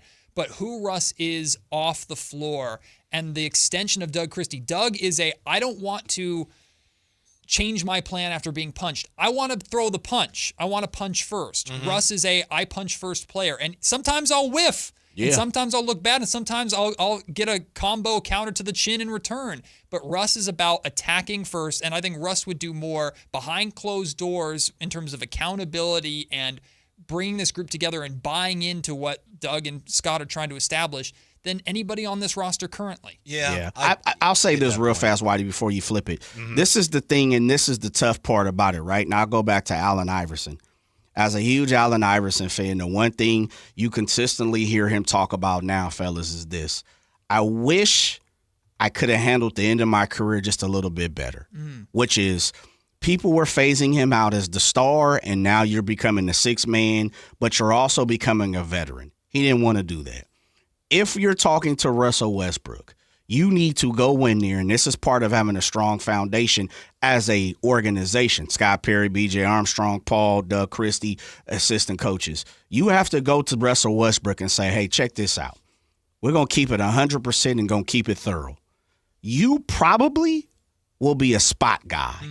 You probably won't even see the court. You will have some DMP CDs, no doubt about it. I know that's not your flavor. That's not how you operate, and no disrespect to you, but big dog, you 1 foot out the damn NBA. Yeah. If you want to stay here and not go to China, then I need you to be a veteran, a leader, teach these guys how to be professional, and when we need a little spark, guess who I'm calling? When we need somebody after a tough loss, a la what they kept running out Harrison Barnes to be, and then no disrespect to De'Aaron, but they turned him into that, and he folded on some of those conversations. He didn't want to be on that podium. He did. Russell, I need you to be that guy. I need you to be that Harrison Barnes. And guess what? When it's all said and done, you might only play 40 games. I don't know. But that's what people have to look at when it comes to Russell Westbrook. We all immediately jump to the fact that, well, he's going to play this. Nah, that's not what that's about with Russell Westbrook. And I've been saying that on this show. We got to stop looking at the Russell Westbrook conversation as this dude's going to come in and play 20 games a night. Now, if he does, I'll be the first one to say that's a terrible move. Mm-hmm. But I also would say he was going to do a lot more good than what he's going to do bad if you have that adult conversation in the room and say you might not even play half the damn time. Yeah. I don't know how long he's going to be here given his age, but I do see this, to your point, to both of your points. As we were saying, you've got some veterans on this team in DeMar and in Zach LaVine that might not fit the way the Kings want to play, as stated by Doug Christie. Russell Westbrook does. Yeah. Yeah, so sure. I get that. Yeah. Yeah, Russell Westbrook definitely fits that. Again, if the full purpose of this season is establishing a culture, Russ makes perfect sense. Yeah. And that's what Perry's been consistent with. That's what Doug has been consistent with. And Russ is the kind of guy to come in here, help establish that culture, and for lack of a better term, guys, also help weed out the guys who are not willing to be. That's a great point. Day in and day out. Is he going to be here long enough to be able to do that? He can do it. Again, he can set the precedent in a year. If he just helps kind of get things rolling and does well enough to identify who stays and who goes, who you pass the torch to, and we might already know the answer, and Russ is just here to confirm it. Zach might not be the guy. DeMar might not be Domas might not be the guy, but Russ is going to be someone who can come in here and at least make that process easier for Perry. I'll give you an example real fast, and I had to go back to triple check to make sure. 2018-2019 season, I believe that was my first season back in Sacramento from Los Angeles. I could be wrong. But Iman Shumpert played 42 games for the Sacramento Kings. Whitey, you weren't here at the time. Matt, you can answer this if you want to. Were you here? I was. Okay. Yeah. I wasn't here, but I was here. Okay. All I continuously heard throughout that season was how much Iman Shumpert affected the young guys on that team. 100%. How much he played such a big part, even not playing, because remember, he was hurt for a while too during those 42 games before getting traded to Cleveland. How much he left a great taste in the mouth of the Kings organization. 42 games. Hence, if you have the proper conversation with Russell Westbrook, now, I don't know how Russell's going to react to that, but I do know this. You can find your ass right over in Guangzhou somewhere, or you can be right here in the NBA. That's what we've heard, right? And we've heard a couple of reports that necessarily, and I think you said this too, Whitey, is maybe he's playing China versus the NBA, the last conversation. Possible. Maybe. Also reports he does not want to go overseas. Right, exactly. Yeah. So if you have that adult conversation with Russell, maybe he's on board. Maybe he's not. Now, how it plays out is to be determined, TBD, right? But I just used that Iman Shumpert example. It worked. Spot on. People talked about it for a season and a half, even when Iman was gone. And with the way when we realized it worked was when he was gone, because that team, they needed it. Shumpert established the scores. They were the Sacramento scores. That's what they went by. As soon as Shump was traded, because he was traded to in the middle of a game or before a game to the same team the Kings were playing. From that point on, the Kings were never the same that season. The wheels fell off. Yep. When we come back, that conversation continues also. Brandon Ayuk's story that a Bay Area news outlet had to walk back because, oops, they got it wrong. Next on Sactown Sports. Keeping your engines healthy means protecting them in season and out. Experts trust Stable to do that. And third-party testing confirms it. Stable is the industry leader in preventing fuel-related issues, no matter if you use it in your car, boat, or outdoor power equipment. In season or out, at every fill-up or when you store, start with Stable. Progressive has great customer service, and it's easy to reach us because great and easy is the way to be. Like salads. Great for you, and so easy you can put any group of veggies in a bowl and it's a salad. A full carrot with a head of cabbage? Weird, but still a salad. 1 radish and a couple of green beans? Also a salad. 14 blueberries, half an onion, and a sunchoke? Odd, yes, but an odd salad. So contact Progressive's customer service by phone, app, or online. It's great and easy, just like salad. Progressive Casualty Insurance Company and Affiliates. Check engine or ABS light on? Take the guesswork out of your warning lights with O'Reilly Veriscan. It's free. Ask for O'Reilly Veriscan. O'Reilly Auto Parts. How can you free your team from time-consuming office tasks? Amazon Business. Smart business buying tools enable buyers to find and purchase items fast so they can focus on strategy and growth. Free up your teams and focus on your future. Learn more at amazonbusiness.com. What was that? That is business phone bliss with the Ooma Cloud phone system. It handles all our voice, video, and messaging needs. You sound very calm. I am. Ooma has everything I need to run my business more efficiently, like virtual receptionist, call routing, and video conferencing. And it starts at just $19.95 per month per user, plus taxes and fees. Ooma. Nice. Find your business comm at ooma.com/radio. Sacramento Kings basketball is back. Be there for opening night at Golden One Center on Friday, October 24th, when the Kings take on the Utah Jazz at 7 p.m. Following opening night, the Kings will take on the LA Lakers on October 26th and then the Golden State Warriors on November 5th. Don't miss these marquee matchups and more great games coming to Golden One Center this season. Head to kings.com/tickets to secure your seat to be part of the action. Footballs are flying. The days are getting shorter. Fall is officially here. Will your heater be able to get you through the winter? The heater at Whiteywood shut down last winter. So who did we call? Lee's Air Plumbing and Heating. We wanted somebody we could trust to do the job right and deliver great value, and Lee's came through. Check them out at leesair.com. Lee's Air Plumbing and Heating has built a reputation as the leading HVAC company in Sacramento. We've got a new HVAC system that works great, saves us money month to month. Find out how they can help you at leesair.com. License number 635355. Hi, this is Greg Papa. Disasters hit every day. If your home, business, or building has suffered from any disaster, SunPoint Public Adjusters can help. SunPoint prepares, presents, and negotiates your claim with the insurance company, working only for you, making sure you get everything you're entitled to and letting your focus be on what's most important, your family or your business. Call SunPoint today at 888-247-7865 or contact us at sunpoint.us. SunPoint Public Adjusters, the gold standard in public adjusting. License number 2N14884. Hey man, gaining weight, low energy, lost drive? It could be your testosterone. Revive Men's Health Sacramento helps men get their edge back. Meet Tyler, Revive Men's Health Director of Operations. When men start treatment, it's not just their labs that change. You see it in their posture, their energy, and how they walk into the room. That's why I do what I do. Call 916-619-3000 now to book your free testosterone test, exam, and consultation. That's 916-619-3000 or schedule anytime at ReviveMen'sHealth.com.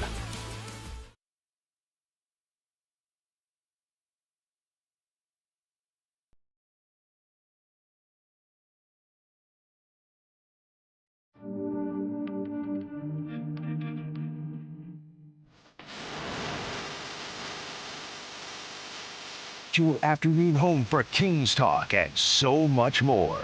The Drive Guys on Sactown Sports. Hey, look who's here. It's Matt George. His mom used to call him Matty. Do people still call you Matty? Very rarely, but I gave you Now permission. it's out there. Now it's my mom and Whitey Gleason. That's call nice. me Matty. Matty I would be okay with it coming back, to be honest. I would be okay. If it became like a thing, I would embrace it now. Didn't back then. You brought something. I was going to say some goodies, but I don't know if they're goodies. You brought something today. Oh, no, they're very much goodies. Now, if anybody listened to the show yesterday, they understand that we blew up an entire segment, almost blew up the entire show talking about two things. We talked about Settlers of Catan, and we talked about Dungeons and Dragons.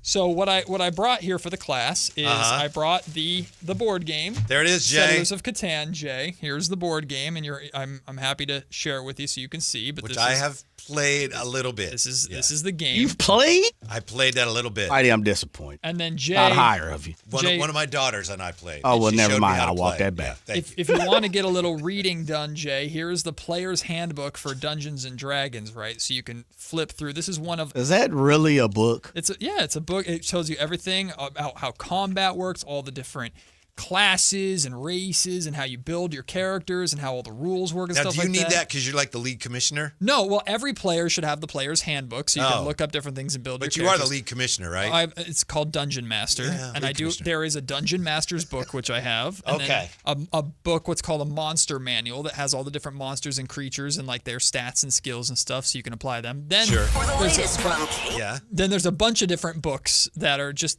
for different world building elements. I have like 11 books in total, but that's not the main thing. The main thing that I brought both of you, and you can take this home to your families, I brought you both your starter set of dice. So we got like a green and then we got a purple and blue. And you can't say no. You have to take these home. And so you will each get your starter set of D&D dice. And That's you very can, nice. You can Thank you, sir. fight amongst yourselves over which color you want. I but actually have one or two Thank of you. those because I've played Stratomatic. I What don't is know. that? I don't care. Okay. I don't know What is that is. Stratomatic? That's a baseball simulation, and for some of it, you need a 20? 20-sided. I don't know what D20. those are. It's called a D20. Okay, Yeah, yeah. there is a D20 in here. Wow, That's the main okay. dice we'll use. Yeah. But there's 8 dice in total in here, or 7 in total. There's a D. That's Why very do you nice of need so many? Because different dice for different situations, right? Oh, so there's gotcha. so depending upon the weapon you use, I'm with like you, Jay. I'll use the same one over. let's say you use a Recycle, baby. you use a dinky little spear, right? So then you'd roll a D6 for damage. D6, sure, A D6. 6-sided. Yeah, but and then there's How a- do you know what beside common sense of each side? What? Hence, you got to go through that Webster, that dictionary the book. over there. So depending upon what weapons you have and their so like if you're using a great axe, now that's like a D12 because that thing hurts. It's harder to hit with, but it hurts, right? So then you'd use a D12 for that and could roll up to a like 12 damage, which is this guy. No, that's a D10. About WD-40. WD-40. You could buy that at your local use that Ace today. Hardware. So let me ask you a question, man. There's a D12. Real question. You sunk my battleship. There It's is a good game. 3 books that you have to read, No, there's one book. To be a player, there's really only one book that Oh, you okay. need. That's the player's handbook. but the other 2 is a master, The other 2 is officiator, narrator. Dungeon Master Okay. to build your world and to have those kind of rules and stuff like that. And then there's a bunch of different, essentially, expansion books, which adds new things, new weapons, new items, new class, stuff like that. I've got 11 of them. Yes, Whitey Gleason in the back. I have a question. What is your world called?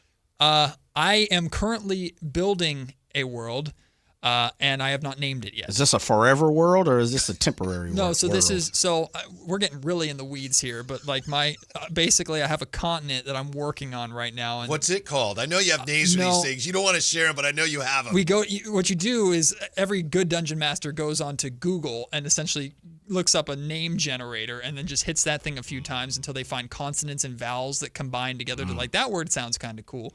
So that's the process that I go through now. But I'm in the world building stage. We'll get to names and stuff. That's gotta be a later. lot of work. It is. It is a lot of work. It's hundreds of pages of Google documents. Are you serious? I'm you not don't want to joking. cut corners. I'm not joking. No, you gotta Like build building a work. basketball team. You gotta build lore, right? Yeah. Because when your players start asking questions and exploring things, you want to give them something. You want to give them substance. You can't just give them surface level. Matt, I'm married. Can you believe it? No, I can't. But I would say this. Shots out to you. Yeah, thank you. I appreciate And it. I'll just keep it very simple because there's no way in hell I'm reading how many pages in that book? Oh, that's Whitey? probably like 250 pages. To play a game? Well, but I was the person that said no. You learn how you go. You learn how you go. I opened a board game and I just 310. rolled the dice and let's go. How many? 310. So- 310? Then you have the appendix and then You don't have to read bibliography. all of it. Forward and all kinds Yeah. of encyclopedia. You go and look at things that you need as you go, certain items and stats and stuff like that. But what a good DM would do is help you build it to where you only really have to reference that book 1 or 2 times when you're actually building your character. And the rest of the time, the DM will be able to kind of fill in the blanks for you and help you with Man, how in the hell did you even get caught in this? because I'm a nerd. College plus like young adult years. I'm a video game nerd. Did they play this? What school did you come out of? So I went to Jessup University in gotcha. Rockland. Yeah, okay. Yeah, so did they play this at Jessup? They did, although it's Was a there a very club? It's a very there was not a club. It's a very religious school though, so a lot Right. of witchcraft issues with this. I But see. no, we played D&D all the time. D&D is actually how during COVID I played D&D online with a group of my friends. That's how we got through COVID. We'd get together every Thursday night online and we'd play D&D together. And that was before my son was born, and so that's how we got through the COVID times together. Is there COVID in your world? Funny enough, there's not COVID, but the premise of my There's world. a plague? The premise of my world is that essentially there's magical corruption that's taking over the world, like a plague of magical. no. See? It's called COVID-18. Matt, let me just say this. You're already entrenched in this fantasy world. I'm willingly right? there. Yeah, you're already in. Beautiful wife, I would imagine. She is. How old is your child? 4. Let me just ask of you as a friend. Please don't make that young man dive into this. If he asks questions, he will get answers, but he will not be thrown into the deep end. Please let that man play soccer. Oh, he's going to. Water polo. He's going to. Yeah, play an instrument, something that is fruitful down the road. So we'll put it this way, Jay. If he's very athletic like my wife, Perfect. so there is hope for him. Okay. But if sports don't work out and he ends up like his dad, Dungeons & Dragons is waiting for him. No, man. There's instruments there. He could be an engineer. There's so many other things, acting classes. Well, there's role-playing in Dungeons & Dragons. You use your acting to create these scenes and have these interactions with Take people. him to Emerald Shop. Yeah. Does he collect Pokemon or anything? Yeah, I mean, something. We can't get this man on some memorabilia early or what? Are taking these dice home. I will not accept I it. appreciate that. That's very nice. Jay, do you want Oh, green of course, or like man. purpley All blue? due respect, I'll take a gift. You want green or purpley blue, Jay? What do you want? Well, I'm a Kings fan. So I'll purpley take blue the is Jay. purpley blue. You get green. Nice. Thank you. Thank you so much, man. Yeah. Now, can I ask you a question? Of Because it course seems you like you know quite a bit about these dice. Can these dice be utilized for any other game outside of that game? Yeah, there's a D6 in there, like a standard dice. Oh, well, I'll take that. Yeah. That's perfect. They're all cool. Here we go, But baby. instead of the dots, it has the actual numbers. Yeah, it has the actual numbers. You know, A lot instead of of like Wait a box minute. cars, yeah, it has a 6. Yeah, okay. Well, man, I'm going to have to. I'll use it as a backup dice for trouble. There you go. Let me make D&D even worse for you and sell it even worse to you, too. Pop-O-Matic pops a dice, pop a 6, and you move twice. Trouble, trouble, that's the name of Milton Bradley's brand new game. That a boy. Sorry. That's a TV commercial from The a long time ago. 1940s, Yeah. 1950s. Jay, you have to do a ton of math in D&D, too, and it gets super convoluted. Oh. The things you add and subtract. Like it wasn't enough fun already. No, so now it's like now we pause our role playing for me to count on my fingers up to like 12. It's pretty rough. It's fun. It's a great time. You should do it. Matt, how'd you get into this? College, man, and But did somebody introduce this to you, or did you? Did you seek it out? Right. I was going to say, or did you well, to be honest with you, take it on your own accord? So it's very dense to get into. So I had some friends kind of slowly start to get me involved in it. But there's, I watch a lot of YouTube, and there's a group called Critical Role, which is they're a group of voice actors. They voiced probably some of your favorite cartoons and video games just in your lifetime. They're like some of the top voice actors in the world, and they play Dungeons and Dragons together. It's a group of friends, and they've turned it into this empire where they've performed in like Madison Square Garden playing Dungeons and Dragons. Are they proud of you now that they taught you how to play and now you're a league commissioner? They have no idea who I am, and I'm a dungeon master or GM, game master if you like that. If you rather go by right, GM, yeah. game Yeah, master. GM sound a little bit better But- here on Sports 1140. That's how. Yeah. Well, yeah. DM is a little. That's why we use the acronym. Dungeon master can get a little scary. Dog, man, we got it, man. Thanks for the dice. When's Die. die? When's date night? He's asking so many questions. No, it I'm means asking he's you. Interested. When is date night? Whenever my wife tells me. Well, you should have a few more of those Does to she get you play? away from the D&D. No, she doesn't. She's sharper than that. I can She tell you played that right one now. time and said she hated it. She Yeah. also played video games with me one time and cussed me out, and we'll never do that again. Now I see why you married her. Okay. You're a better half. Yeah. my better 2/3. We'll roll the dice part, on mine too. the Brandon Ayuk story that apparently was wrong and had to be walked back when we come back. Thank you, Matt George, for the purple die. You're green. And the green die. Those are green. Yeah, we're right back. Drive Guys on Sactown Sports. Huzzah! Excitement of the game is here, and so are the model year-end savings at Stockton Honda, the best Honda dealer in Northern California. Score big with low payments, more for your trade, and a huge selection. Don't wait. The clock is ticking at StocktonHonda.com. Anytime, anywhere, it's all here. StocktonHonda.com. Based on the results of the study, recognized on June 18, 2025, USA Today's list of California's top car dealers 2025. Sacramento. Buckle up. Fasteners Inc. Tool Outlet is dropping one day of insane DeWalt deals on October 18th. Bare tools, batteries, and kits will be at insanely low prices. Spend $1,000 on DeWalt products and get $75 off your order instantly. Spend $100 and get a lotto scratcher with prizes up to $1,000 off your next order. That's one day only. October 18th at Fasteners Inc. Tool Outlet, 6701 Power Inn Road. For more info, visit fastenersinc.net. Fasteners Inc. Better tools, better prices. Staples presents That Was Easy. So I'm opening my own coffee shop. I smell a caffeinated catastrophe. And I needed menu boards and banners printed. What you really needed was a reality check. Staples really came through. They printed menus and signs, even flyers in time for my grand opening. And that's when the other shoe dropped. Not quite. I got $125 off my custom print order. Cha-ching! For your business printing, Staples. That was easy. Now save up to $125 on custom print orders. Valid in-store and online. Ends 11/1. Exclusions apply. Visit staples.com/print for details. Wesley Financial Group is not a law firm, and Chuck McDowell, definitely not an attorney. This is Chuck. If someone talked you into buying something really silly and you want to get out of that silly little thing, my advice, get the facts. Call me and I'll send you our timeshare exit kit absolutely free. Inside, you'll learn how timeshare works and all your options for cancellation. Call Wesley now for your free exit info kit. 800-838-6767. That's 800-838-6767. This 49ers Red Zone Report is being brought to you by Mountain Mike's Pizza. Pizza the way it ought to be. The handoff to McCaffrey. McCaffrey up the middle. He's into the end zone. Touchdown, 49ers. Ball will be set near hash. Here it comes from left to right. It's on its way. Plenty of distance, and it is good. Left to right. Morstead to hold. Good snap. Kick is on its way, and it is right on through. Pipes another one for Pinero. His fourth field goal attempt. It is up. It is on its way, and of course, it is good. Ready, set, win big. When the 49ers win, you score. With 49% off any large pizza, only at Mountain Mike's Pizza. Celebrate every game day with your favorites from our legendary crispy, curly pepperoni, bold sauced up wings, garlic butter drenched sides, and gooey sweet desserts, all hot, fresh, and built for a Niners victory. Download the Mountain Mike's app, join Mountain Rewards, and turn every Niners win into a pizza party. Let's go Niners. Mountain Mike's Pizza. Pizza the way it ought to be. The Drive Guys, weekdays 2 p.m. to 6 p.m. On Sactown Sports 1140.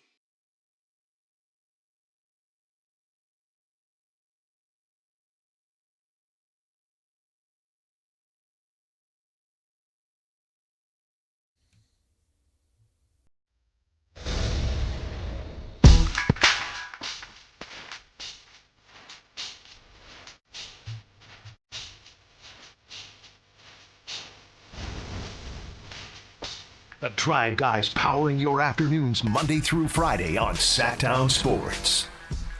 Thank you, Matt George. A, for being here. B, for bringing gifts. And I know there's a person or two in the YouTube chat, saying, you talk about games for a living, you shouldn't clown someone for playing D&D. We're just having fun. Oh, yeah.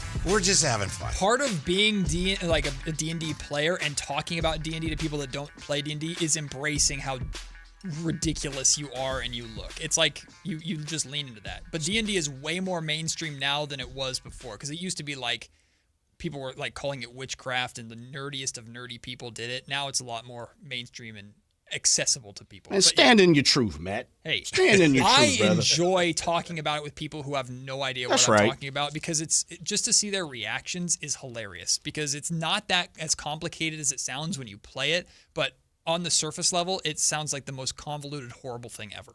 Yeah, well, I really was interested in some. I think one of my brothers used to play, if he doesn't anymore. But it does seem to me, as I said off air, if you had a dungeon master or a game master and they're not very good, your game would probably suck. Yeah, like, you just wasted my time. You need a good DM or GM to have a good time. But the key to being a DM and GM, it's a lot of improv, and you just got to be quick on your feet and let your players make the decisions that they make and just go with it. And those are what create the best moments. Like on a show, we never know what we're going to talk about. Right. Last question about it for now. We reserve the right to revisit it. So GM, Game Master, you're a GM. Yep. Compare yourself as a Game Master GM to NBA GMs. What are you? What NBA GM are you? In a fantasy world, I have a chance of being good. In the NBA, I don't know, unless it's NBA 2K. But it's an equivalent. I mean, your equivalent, your Dungeons and Dragons equivalent as an NBA GM is like if you were terrible, you'd be, I'm the worst GM. Or are you like Bob Myers? Or are you? If I'm the worst GM in Dungeons or are you, and maybe Dragons, you're the best. I don't know. Oh, Yeah, what, who what am are I you? personally? Who are Yes. you? What's your standard? I'm. Let's call it Danny Ainge. I'm good enough to stick around, but I miss opportunities. Okay. I'm Danny Ainge. Oh boy. Yeah. So you're gonna be doing it for a while. But I'd like to believe I'm Pat Riley, but I'm Danny. All Ainge. right, fair enough. There you go. Well, now from here on out, every time I see you in passing, you're the Danny Ainge of D&D. Oh man, well now I don't like that. Can I be Sam Presti? We got to tell Danny Ainge that and see what he thinks of that. He'd call me a nerd. He'd probably say, "What? Shut up. What nerd. is that? And what's this other game, real fast, that you got up here?" Catan. Settlers of Catan. Catan. This is the board game we were talking about. Yeah. Oh, come on. I see you're well equipped, brother. Jay, come over. We'll have a great time. We'll turn on Lord of the Rings in the background. We'll play some Catan and D&D. He brought a fanny pack full of stuff. I see. I'd love a fanny pack.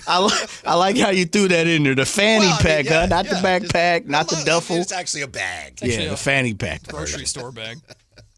Oh man, shouts out to you. Which is seriously. He's helping us out. Yeah, He's helping absolutely. us out. We realize that. And this is one thing I've learned in life, because unfortunately, rest in peace, D'Angelo today, who we lost. Do what makes you happy. Yes, sir. Do what makes you Especially if it makes other people happy too. Please, there you go. Yeah. Doesn't matter who, what, where, and why. It could be stained glass windows. If you love it, do it. Absolutely. As I say, live in your truth, bro. But I don't think you need anybody to tell you that. I think you already know that. Well, no, I'm not speaking to Matt. I'm speaking to our listeners. Matt is he's on Catan, baby. He's already in the game. He's D&D dungeon master. Oh, but I'll take the validation. General manager. Don't get me wrong. I'll take the curiosity alone. When you have someone that's just a little bit curious enough to just ask questions, even if it's from a skeptical, it's the best. Just to have conversations. It's fun. Dope. I love learning things about things that I don't understand too, like TikTok. Sure. Right, yeah, we're all out on that. Oh. Yeah. Here is a story yesterday that popped up on NBCSportsBayArea.com. I check that site a lot. In fact, she was going to be on with us yesterday. Jennifer Lee Chan, she's been very generous with her time. She's a very good reporter. Yesterday, a little after 2, she posted a story that said Brandon Ayuk's return to the 49ers appears murky after the star's social media activity. She said there was frustration brewing between the team and the receiver. She said, quote, the star wideout deleted all evidence of the 49ers from his Instagram account, has unfollowed the team. This is not a new phenomenon. Ayuk has unfollowed the franchise before. And then she said up until 2 weeks ago, he'd been very visible during practice, running alongside his fellow receivers. So anyway, she basically made it look like, and I think the story, the headline might have even said, Ayuk's return and future with the team is murky because of these things. Well, someone else who has a website, let's see, this would be, sorry, I just want to make sure I get the names right here. His name is Graham, and he writes for, is it Brad Graham? Brad Graham runs the SF Niners social media accounts. He said the report is patently false. Brandon Ayuk never refollowed the 49ers. His IG has looked the same for months. He has a link to his profile page directly pointing back to the 49ers. What a random thing to spin while being completely wrong on every point made about this. And then, so, long story short, Jennifer Lee Chan went back and edited out parts of the story that said he had unfollowed the team because, yes, he unfollowed the team during his contract dispute and never followed them again after that. So to say that he just recently unfollowed the team, Matt, it's just not true. It's just an unfortunate misunderstanding. Yeah, you got to be careful with presenting things as facts that aren't necessarily facts all the time, right? That's your responsibility as a journalist. We deal with that and have unbelievable amounts of training in that, just in the ABC 10 News and journalism side of things. That's your responsibility, is to, when you're presenting something as fact, you better do your homework and make sure you get it right.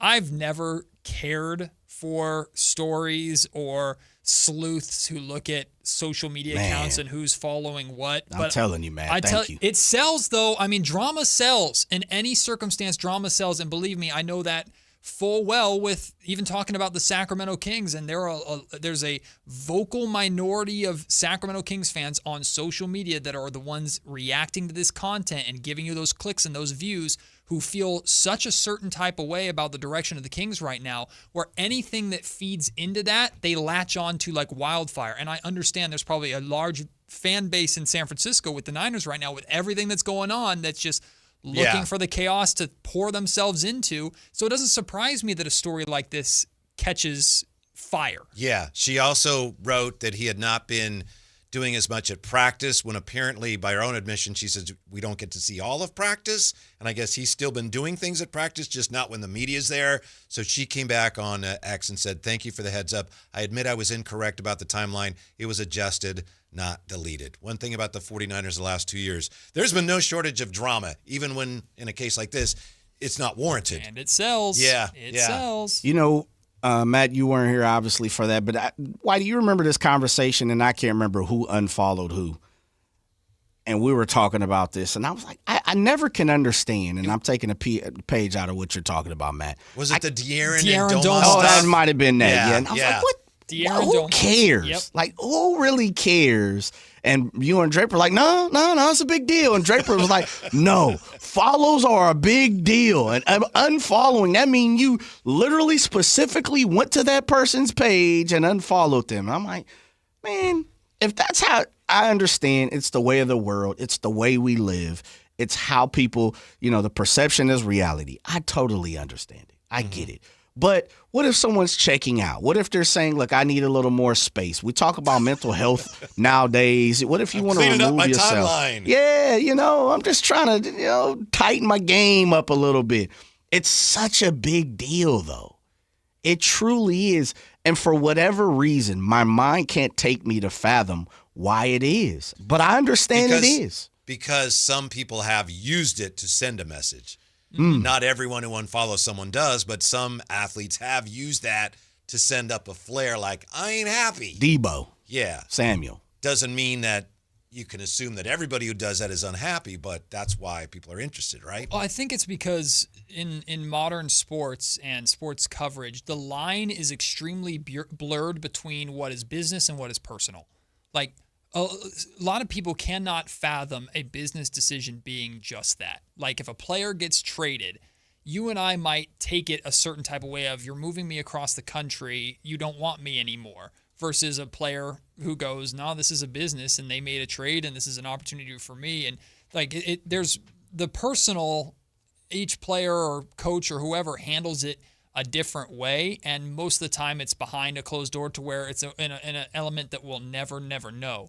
But when things become public, even if it's news, we apply feeling and personality to each decision and each move, to where me unfollowing an account could just be, I don't want to see it anymore, or I don't care for it anymore. But to someone who's reading into that is, I no longer like you, you are no longer my friend.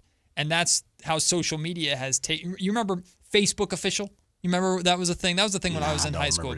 You weren't in a real relationship until you were Facebook official. Oh, yeah, I do now that you said that. So now people assume you're a friend on social media, then you're really friends. And if you unfriend on social media, we ain't cool no more.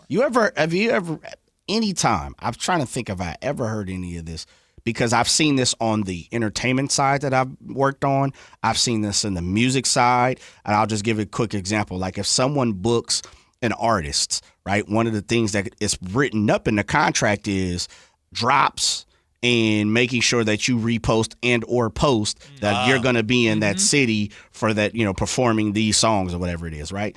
And could you imagine if someone in an MLB was like, listen, before you sign this contract, or had it written up in the contract that you had to follow us on an official count, and if you didn't, you would be breach of contract. Like, that's the type of, when I hear what you're talking about, Matt, which, again, I understand. I'm not oblivious. I have a 14-year-old daughter. I have a wife. I got it. You know what I mean? I'm in the mover, the culture. I understand that's the way the game we play. But could you ever imagine if someone was like, you know what? You have to follow the team. And if you don't follow the team, you're in breach of contract. That's almost how stupid it sounds when we're having these conversations. Yeah. When we come back, is it true that this NBA Hall of Famer is a big Dungeons and Dragons guy? Oh, don't do that, Whitey. Could it be true? Did you really look this up? I love this. Somebody mentioned it. I love this. Somebody mentioned it. Hell yeah. Also, ESPN just posted a simulation of the upcoming season. Speaking of simulations, I think Kings fans will like the results of this Shout out to the Magic. We roll on. Drive Guys with Matt George on Sactown Sports. This is the story of the one. As a safety manager at a manufacturing plant, he does everything he can to keep his coworkers safe. From finding ways to reduce risks to keeping safety supplies in stock. And for that, he relies on Grainger. Grainger offers a broad range of quality products and next-day delivery, so he can always play it safe. Call 1-800-GRAINGER, click Grainger.com, or just stop by. Grainger, for the ones who get it done. If you're 55 or older and into that whole saving money thing, T-Mobile has an exclusive phone and internet bundle just for you. Right now, get 2 unlimited phone lines plus 5G home internet for just $30 each per month with AutoPay, plus taxes and fees. And with 5G home internet, setup is easy with just 1 cord and no technician needed, which is great if you're also into that whole keeping it simple thing. Switch now and experience the best mobile network in the U.S. Visit your local store to start saving. T-Mobile, it's better over here. Based on analysis by Ookla of speed test intelligence data Q4 2024 to Q1 2025. Ookla trademarks used under license. Unlimited on our network. Customers on voice plan may notice speeds lower than other customers and further reduction if using more than 50 gigs a month due to data prioritization. Video streams and SD on this plan. Home internet pricing after $20 and monthly bill credit plus $5 per line without autopay. Debit or bank account required. See 5G device coverage and access details at T-Mobile.com. Remember when they used to ask, what do you want to be when you grow up? At Bank of America, we ask every day, what would you like the power to do? When you work here, you help build businesses, inspire communities, and forge legacies. And now we've raised our U.S. minimum wage to $25 an hour. So the opportunity to do more also comes with competitive pay. Learn more at bankofamerica.com/25. Bank of America, proud to be an equal opportunity employer. Hi, I'm Michael from the War and Treaty. You know the jingle. Now discover the facts about Ozempic, a GLP-1. Only Novo Nordisk makes FDA-approved Ozempic. Learn about the real thing. Talk to your healthcare professional today. Call 1-833-OZEMPIC or visit Ozempic.com to view the medication guide and to learn more about Ozempic. Semaglutide injection 0.5 milligram, 1 milligram, and 2 milligrams.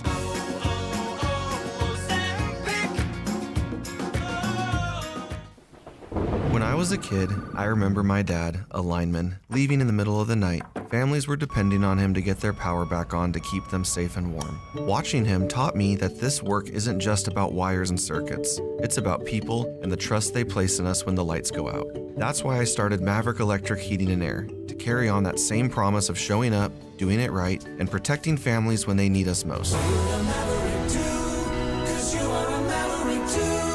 Visit callamaverick.com. The deals are on now at the model year-end sales event at Folsom Lake Honda, your one-stop Honda shop. Looking to own or lease? Save on year-end models and drive a brand new Accord or Civic. Visit us today at FolsomLakeHonda.com, your one-stop Honda shop. As a family-owned and operated dealership since 2009, customer service is our #1 priority. Our customers love doing business with us, and you will too. Folsom Lake Honda. Go to FolsomLakeHonda.com. Your one-stop Honda shop.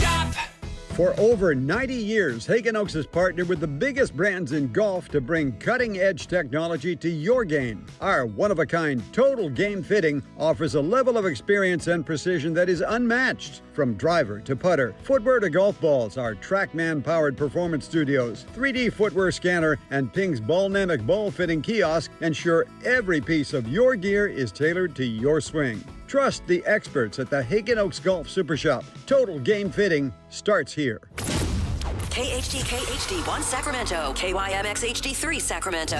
Your flagship station for the Beam Team. From the Power Business Technology Toshiba Studios. This is Sactown Sports 1140.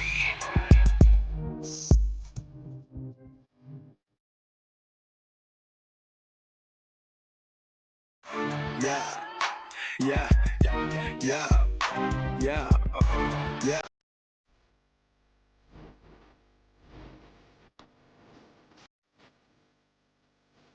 Live and local, it's the Drive Guys. Watch the show on youtube.com/Sactown Sports 1140. Or listen on the Sactown Sports app. Before we get any further, here it is. This is from Tim Wilco. Thank you, Tim, for being with us today in the YouTube chat. I want to say Tim Duncan was a big Dungeons & Dragons guy. Timmy! Explains all I need to know. Let's look it up from Clutch Points. Biggest NBA player who was a Dungeons & Dragons fan, Tim Duncan. Confirmation right there. There it is. It's true. Tim. Confirmation of what?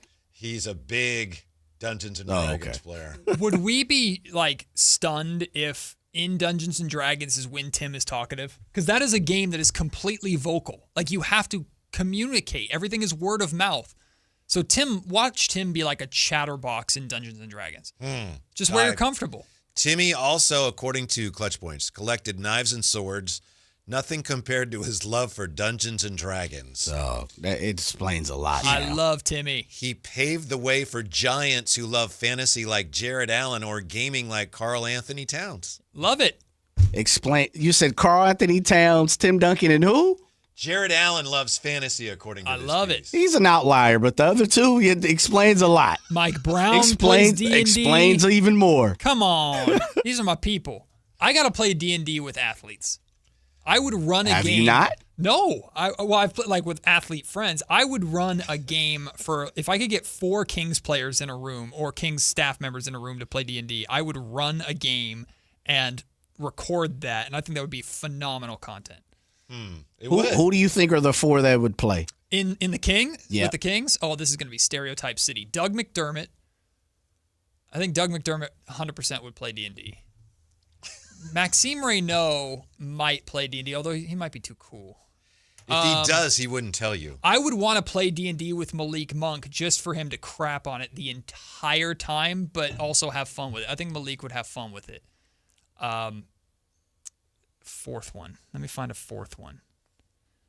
Domas wouldn't play. Absolutely not Domas. What about Keegs? Keegan touches me as a D&D guy. Keegan's a video game guy. We're barking up the right tree. Yeah, I don't know. I would say I don't know if Keegan has the personality for it, but freaking Tim Duncan's into it, so maybe that would get Keegan out of his shell. So wait, let me make sure. Getting Keegan out the shell would be playing D&D? Well, like maybe that's what gets him like to express himself a little bit more. I got you. Maybe. Most of those names that you make, Karl Anthony Towns, Jared Allen. Jared doesn't touch me as that type of. Karl Anthony Towns had said he's a gamer, and that can mean a lot of things. Yeah. Right? That's probably a video gamer. Yeah. Because like Ant Edwards is a huge video there's game tons guy. of video gamers. Yeah. He's a huge video game. The Kings have a ton of video game guys. Yeah. 2K, everything. Madden, 2K, college, MLB The Show. Like all of those are. COD, Battlefield. Yeah. Fortnite, all that good I'm a big gamer too, by the way. Was that Emran on the text line that said, tell him to keep his witch dice out of my store? Oh, okay.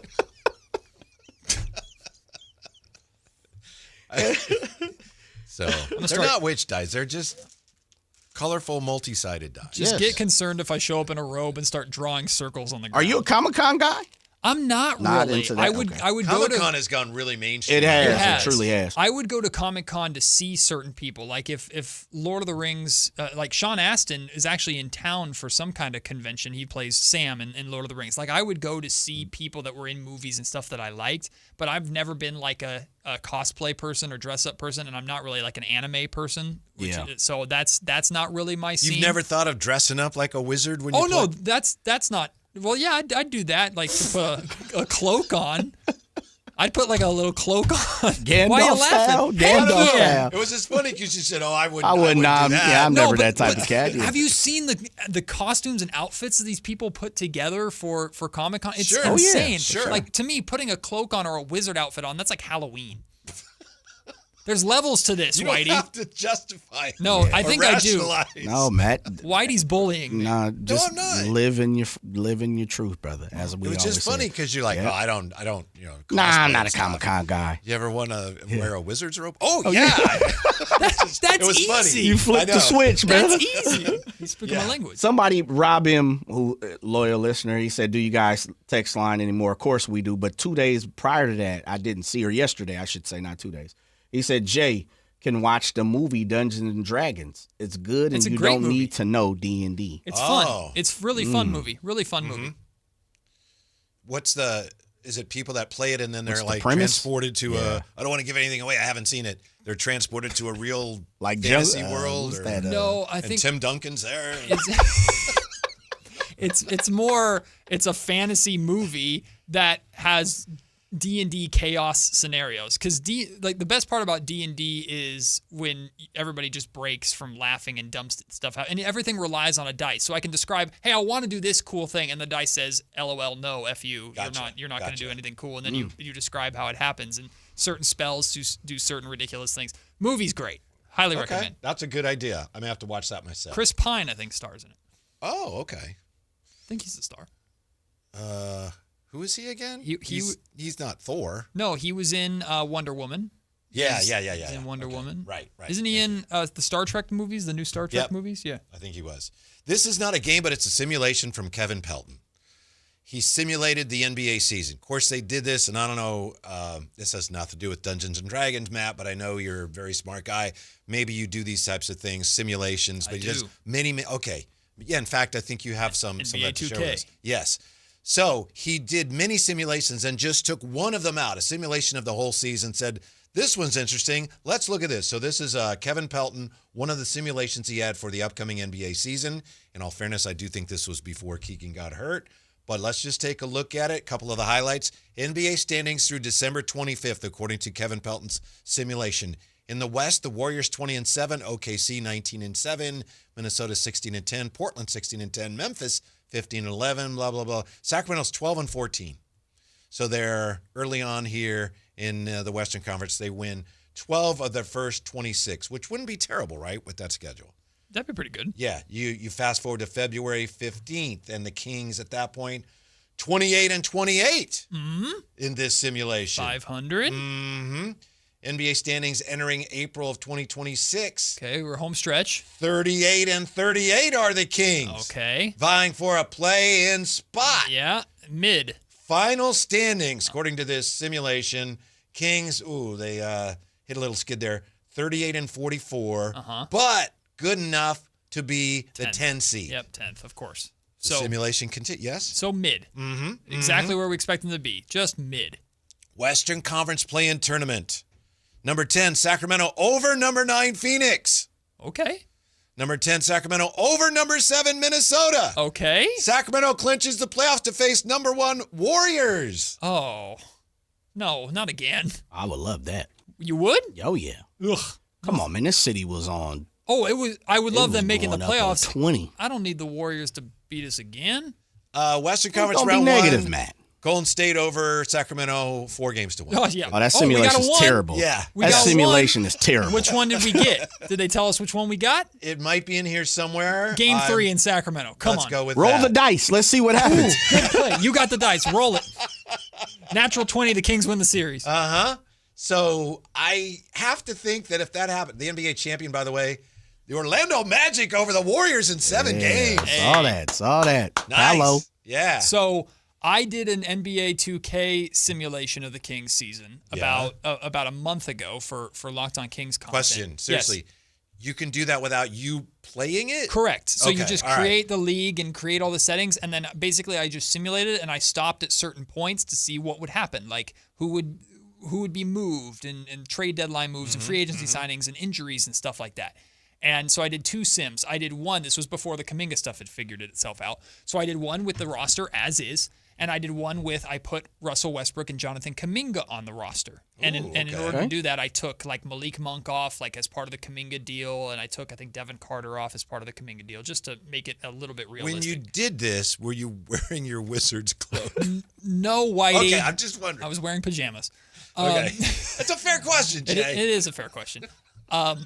And in the simulation with the team as is, the Kings ended up finishing as the 7th seed. Oh. And won they lost the first play-in game, and then they won the second play-in game in the 8th Sacramento spot. for the 8th spot against the number 1 seed Minnesota Timberwolves. They won game 1 by like 30. but then were swept the rest of the way and lost by the number 1 seed Timberwolves. But the best parts of the simulation, few things that made me laugh. One was Malik Monk. They won like 47 games or something like that in the simulation. Malik Monk was the 6th man of the year in the simulation. Nice. But what made me laugh really, really hard was Mike Brown was the coach of the year with the New York Knicks. Yeah.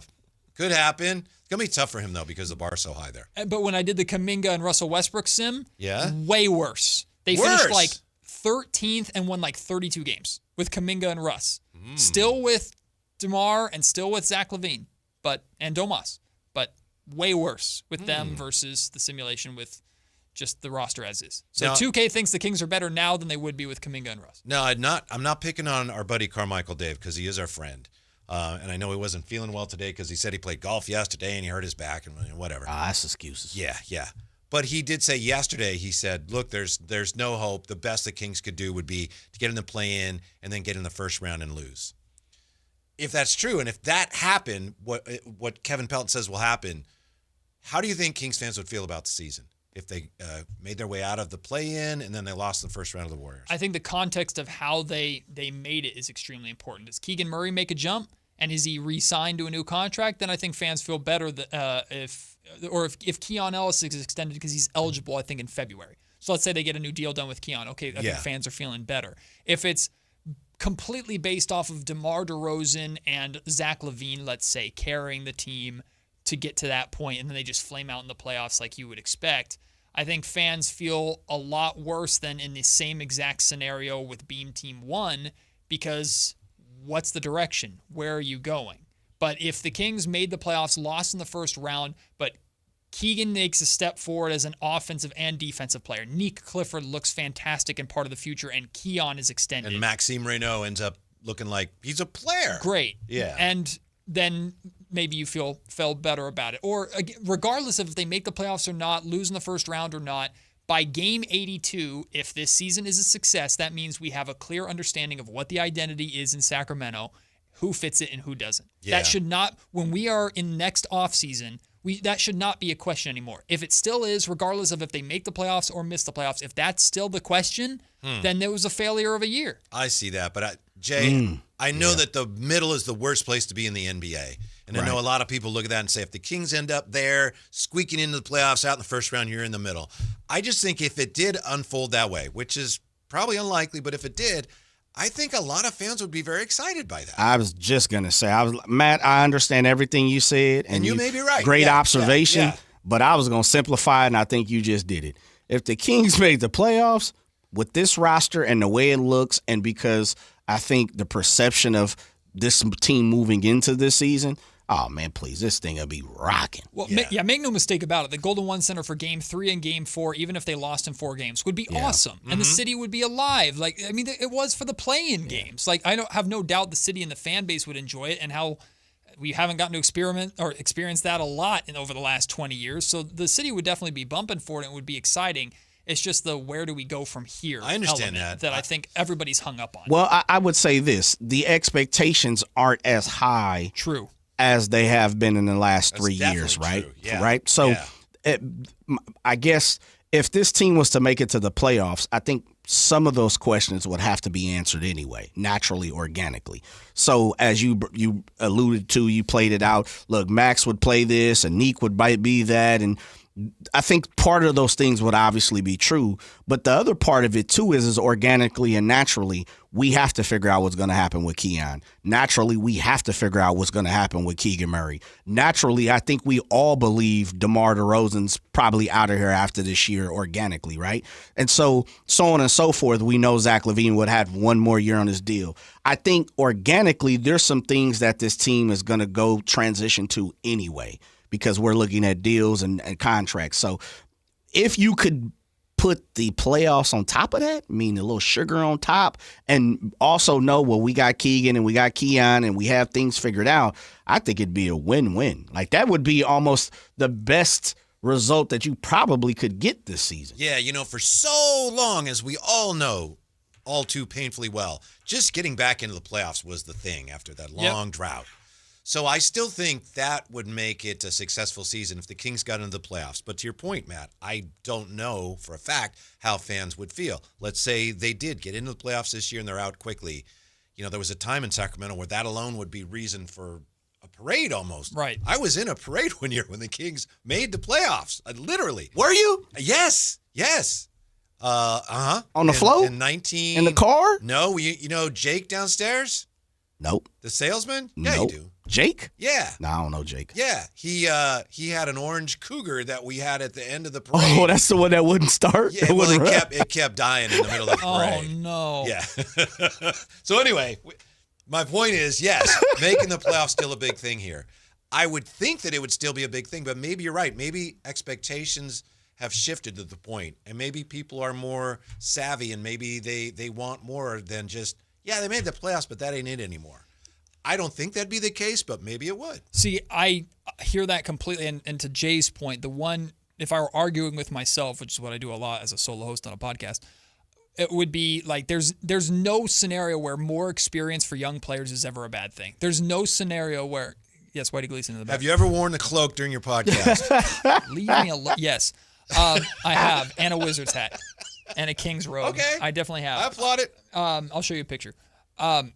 There's never an experience where Keegan Murray, Keon Ellis, Nate Clifford getting big game experience, whether it's a play-in game or playoff game, is ever a bad thing. So there's always that element of it too. And there can be certain circumstances where, let's say, the Kings are eliminated in the first round of the playoffs, but Domantas Sabonis plays really well in the playoffs. Okay, now we're feeling a certain type of way differently about Sabonis as a guy on this roster going forward. But I think you're right. It's all in how it happens. What Kings fans experience with Beam Team 1, and specifically the fallout between Beam Team 1, is, hey, we got to the playoffs and we experienced it and it was great and we loved it and we had fun in the moment. But we want the sustainable success. And I think Kings fans would feel in the moment making the playoffs this year, this is great, this is fun, this is awesome. Regardless of the final score, I'm going to enjoy it for what it is. But as soon as it ends, it's now like, I have no idea how we get back there or where we go from here. And what we experienced after Beam Team 1 was, there's all this potential to take the next step. You just have to make the right moves. And almost everything went wrong that could have gone wrong over the last couple of years. Mm-hmm. So I think Kings fans are no longer just get me to the playoffs. It's get me to the playoffs and show me that you have a chance of staying there. Yeah. And that's what the people are hung up on. That is, how do we sustain anything that we do that's good this season? If the Kings were to finish top 6, what would they have to do this year? I know it's unlikely, but it's possible. For this team to finish in the top 6, give me a couple things that you think would have to happen. They'd have to have close to the number 1 offense in the league. Like, DeMar DeRozan and Zach LaVine would both have to average probably 23, 24 plus. I think Zach LaVine would be flirting with 30. I think Domantas Sabonis would have to be up there with Nikola Jokic again in terms of triple doubles and impactful minutes. And then I think we're talking Keegan making a jump. I think we're talking Keon Ellis making a jump. I think they'd have to shoot a very high percentage from 3, and I think that'd have to be led by Zach LaVine, and he'd have to be among the league's scoring leaders. Yeah, you just have to win shootouts every night. You'd have to win a lot of 125 to 120 ball games, and you'd have to, like, where DeMar would really make his money is the same way De'Aaron made his money that year. Like, when we get into the fourth quarter of a close game, I have full confidence that we're going to win this game because DeMar is going to take us there. That's how we felt about Fox Beam Team 1 year. Like, we forget he won Clutch Player of the Year because every time he had the ball in his hands, we felt like it was going to go in. He just did that for that 1 year. If DeMar could be that closer for Sacramento, that's his bread and butter. That's how you win a lot of games. Also, going back to 1999, when you were probably, how old were you? I was 5 years old. 5 years old. Okay. That was the year of the Kings. It was the lockout year. Yep. And they ended up making the playoffs. And before that year started, Jeff Petrie went out and he got John Barry and he got Vernon Maxwell, figuring one of those guys might be pretty good. Uh-huh. They both were. Very good. So that's my point. For this team to end up as a 6th seed or anything like that this year, I think you'd have to have one of those years where virtually everybody has a good year. It can happen, but that's what they would, like everybody has a good year. Let me throw a couple other things on there for it. That would be Luka would have to get hurt. James Harden would have to get hurt. Injuries. Kevin Durant would have to be hurt. Like, honestly. And how likely is Kevin Durant or James Harden to get hurt? Well, but you're right. But you get what I'm saying. Like, for this to finish top 6, there's going to be some it's a tall order, devastation. Yeah, Jokic is going to miss 30 games. Yeah. I'm not saying, this is easy, but I'm just wondering what would it take. But I do want to provide like something that I've thought about, and I know this is like maybe a touch of the roll of dice in the wizard hand. True. You'll probably need some magic and some natural 20s. We'd have to roll like a 17 on the magic die, you know? You know what I'm saying? Because I don't. So it's a DC 17. It's a DC 17, and you have to make sure you roll higher than a 17, and the Kings will win the basketball game. I'll say this. There is a scenario, too, though, that does spook me that the Kings have to be careful with or be mindful of, which is if the Kings play themselves into a position where at the trade deadline they have a chance to become to make the top 6. They're in the hunt. They're in that fight. What the Kings have to avoid is a silly, short-sighted, all-in move that adds another older veteran to this roster at the cost of draft compensation. They just, if it's that kind of year and they are kind of catching lightning in a bottle, ride it out as is. Yeah. Just don't make any silly short-sighted moves to try and nothing jump personal, a rung up the PJ ladder. Washington. Right. Yeah. And at the same time, understanding that you stay to the plan. Yeah. You know, you have to stay on the trail and also understand, hey, we love you, Debo, but we're still, we're still going young. You have to be, I don't know off the top of my head, prudent but opportunistic. Oh, wow. You have to have diversity of thought but unity of purpose. I feel like I've heard that before. That's what I would say. Sactown Sports is giving you a chance to win a pair of lower-level seats to see the Kings versus Oklahoma City in the NBA Cup opener, November 7th. A one-night stay at the Kimpton Sawyer, $200 gift card to Revival, downtown Sacramento's social hotspot. Enjoy elevated vibes, stylish crowd, the perfect view of the beam after a Kings win. Guaranteed. Over the overrated OKC Thunder. Guaranteed by Whitey. Yes. Text in today's code word right now, keyword, to 916-339-1140 for your chance to win. That's 916-339-1140. The keyword is, today's Tuesday, right? Today is Tuesday. Well, I have the wrong date. I have the wrong code word. Seriously, I'm just looking at, I have Tuesday, October 7th. Pump fake. You got the old version. Yes, I have an old version. Oh, hold on. Let me look at my email. I want to make sure I don't give you the wrong word. I want diversity of thought, but with unity of purpose. That's exactly right. Talk amongst yourselves. We will get you that word as soon as possible. Everybody's hanging Glad on the I balance. didn't give the wrong one. Here it is right here. My mistake, but I will rectify it here. Today's word is basket. B-A-S-K-E-T. Basket. That is true. I'm looking to make sure. Yes, that is the code word. 339-1140, 1-800-920-1140. It's 916-339-1140. Okay, that's what you text. That's the number you text in. The word basket could be on your way. Woo, that was close, Matt. I thought it was felt like Warren Beatty there. I thought it was going to be dragon or dice or something. Way this show's been going. When we come back, the Kings say they have a plan. The Ringer. You ever look at the Ringer? Oh, yeah. Ringer doesn't see it. Huh. We'll look at that next on Sactown Sports. You're listening to The Drive Guys. The only place you'll find Malik Monk is Sactown Sports. Oh, my, what an athletic move that time by Malik Monk. Hey, Sacramento, it's Malik Monk, and you're listening to the home of the Sacramento Kings, Sactown Sports. Your local sports leader. So my mother is thinking of switching from Verizon to Pure Talk, but she's worried the deal sounds too good to be true. Michael, she said, how can those Pure Talk people offer me the same basic service as Verizon for so much less money? I said, Ma, go ask Google how much Verizon spends on advertising and promotions. A few seconds later, my mother said, oh my goodness, $12 billion a year? That must be a typo. I'll tell you what I told my mom. It's not a typo. Verizon spends $12 billion a year on advertising and promotions, and their customers are paying for it. Well, Pure Talk doesn't spend that kind of money on commercials. Trust me, I would know. That's why they can offer you and my mother unlimited talk, text, and plenty of data on a crazy fast 5G network for just $25 a month. And if you're a business owner, you could really save a fortune. Dial pound 250, say the words Mike Rowe, and you'll get an additional 50% off your first month. That's pound 250 Mike Rowe. Pure Talk. Everything you need and nothing you don't. People are coming from all over to Sacramento Chrysler Dodge Jeep Ram, from Folsom, Elk Grove, Woodland, Roseville, because they've seen for themselves the huge selection and the best prices at SacSuperstore.com. Good luck finding a lower price anywhere else. And if you do, they'll match it. It's as simple as that. Sacramento Chrysler Dodge Jeep Ram, where a handshake still means something. Open until 10 o'clock and centrally located right across from Hagen Oaks Golf Course. And online at SacSuperstore.com. The guaranteed lowest price and the best selection of Dodge, Chrysler, Jeeps, and Rams. SacSuperstore.com. Capital Casino, Sacramento's #1 poker room with primetime football. It's back. Capital Casino is giving away $500 per game in high-hand bonuses for every Sunday, Monday, and Thursday night primetime game.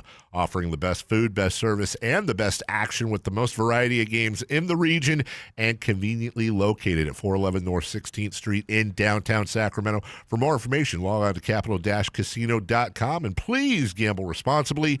1-800-GAMBLER. Just announced, Stockton Honda has been named #1 of California's best car dealers in 2025 by USA Today and Statista. This prestigious award is based on thousands of customer reviews and recommendations, ranking dealerships for service, value, and satisfaction. Out of hundreds evaluated, Stockton Honda is proud to be #1, recognized for all-around excellence and commitment to our customers. Visit Stockton Honda, where reputation meets the road. Anytime, anywhere, it's all here. StocktonHonda.com.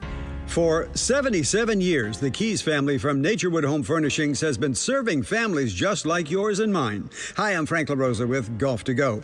The Naturewood team takes great pride and significant effort to offer Northern California families a vast selection of home furnishings, most of which are made right here in this country. The kitchen table, which we purchased so many years ago, speaks to the enduring quality of the Naturewood product lines. We treasure memories made seated around that table with family and friends for birthday celebrations, school projects, and many late-night meals when the day just got away from us. Naturewood has provided thousands with home furnishings that not only last for generations, but also lead to everlasting memories of cherished times. Visit Naturewood Home Furnishings now during their 77th anniversary sale and get started making your own brand of memories. Meet the Keys family at Naturewood Home Furnishings off Highway 50 at Hazel. Look for the water wheel.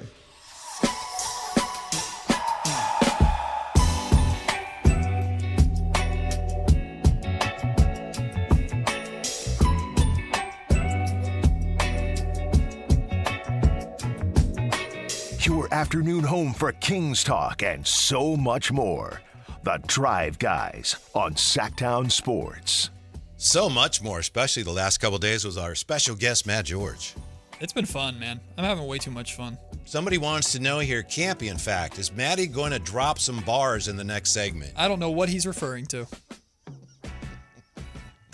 I promise you, Jay has tried to forget what he's referring to. You know anything about Matt George's rap career, Jay? Oh, I do remember that song. I forgot about that. Darn it, I thought we got away with it. Yep. Who brought that up? Campy. Oh, see, man, you see what happens? That is everything done in the dark comes to light, man. That is brought up on a weekly basis at ABC 10. Really? Oh, yeah. That video, I've had to relive that video 1,000 times. The way you cringe, let me just say this. If you can play Catan and D&D and all these damn wizard games and everything that you're doing, then you should have no problem claiming the fact that you are a rapper. No problem. Well, just roll the dice, baby. Hey, I had fun. I had fun with it. It was fun. I did that in front of Doug Christie, though, which every time I'm asking Doug Christie a question in a professional Kings setting, I know that he's seen me do that music video, and that changes the context of the conversation. But I had fun with it. Good. There you go. Those were kid Matt George days. Now I'm a man. That's right. I'm a man. I'm a man now. 31? I'm 31. 31. I got a kid. I don't know how. I'm surviving. By the way, Campio is also the one who pointed out to us, thank you, Campio, that Kyle Draper was in that golf tournament yesterday. Oh, how'd he do? It looks like his team won. Did you know that, Jay? Team won? That's according to Campio. I guess. Yeah, let me check that. Sources, I need to check sources on that. Yeah, but is he the kind of scramble that won by sandbag, or by cheating the entire time? Because every scramble. I'm not going to go there. It's possible, but I'm not going to go there. For absolutely nothing. Double down, baby, I'm a double down. Double down. Kings don't need that Luka clown. It's a bop. Double down, baby, I'm a double down. Double down. Bagley wrong name. Wrong. Double down. Can't nobody stop me now. Everybody did. Double down. Baby, I'm a double down. George. Double down. The MIP's in Sactown. Sacramento, we hit different. Rudy Where'd you record this? well, whole squad's game is fire. Call it At a studio that my friend ran in Sacramento. It's an actual studio. Finals rings, call that weak mindset. The real dynamic duo. Listen close, I swear I mean this. That Fox and Bagley, nicer than Luka and Zingas. Really, what has Doncic done? Triple doubles after Brody. Luka's made the playoffs. Here's a participation trophy. Double down. Baby, I'm a double Very down. good. Double down. Oh, Kick were on you? it, that Luka clown. Double down. Baby, What park did you shoot this at? What? What park were you at? That was, I don't know, Chris Watkins shot it for me. Really? Yeah, Chris shot it and edited it. Chris is amazing. So we had what high school did you go to again? I went Wood Creek High School. So we had a Wood Creek and a Christian Brothers alumni, William Jessup, and you guys shot a rap song. Is it the same park where they used to film all the Power Rangers fights? Because it looks like it to me. I don't think so. It was one of the parks that they have the Kings Court at. And then we went to Arco and shot in front of Arco. Yeah. And there was nobody there that stopped us. So we're like, all right, well, we're just going to do this. So we just walked up to Arco and shot it there. Was this just on social media, or did you? Oh no, this is still on the Sactown Sports YouTube, as is the original song.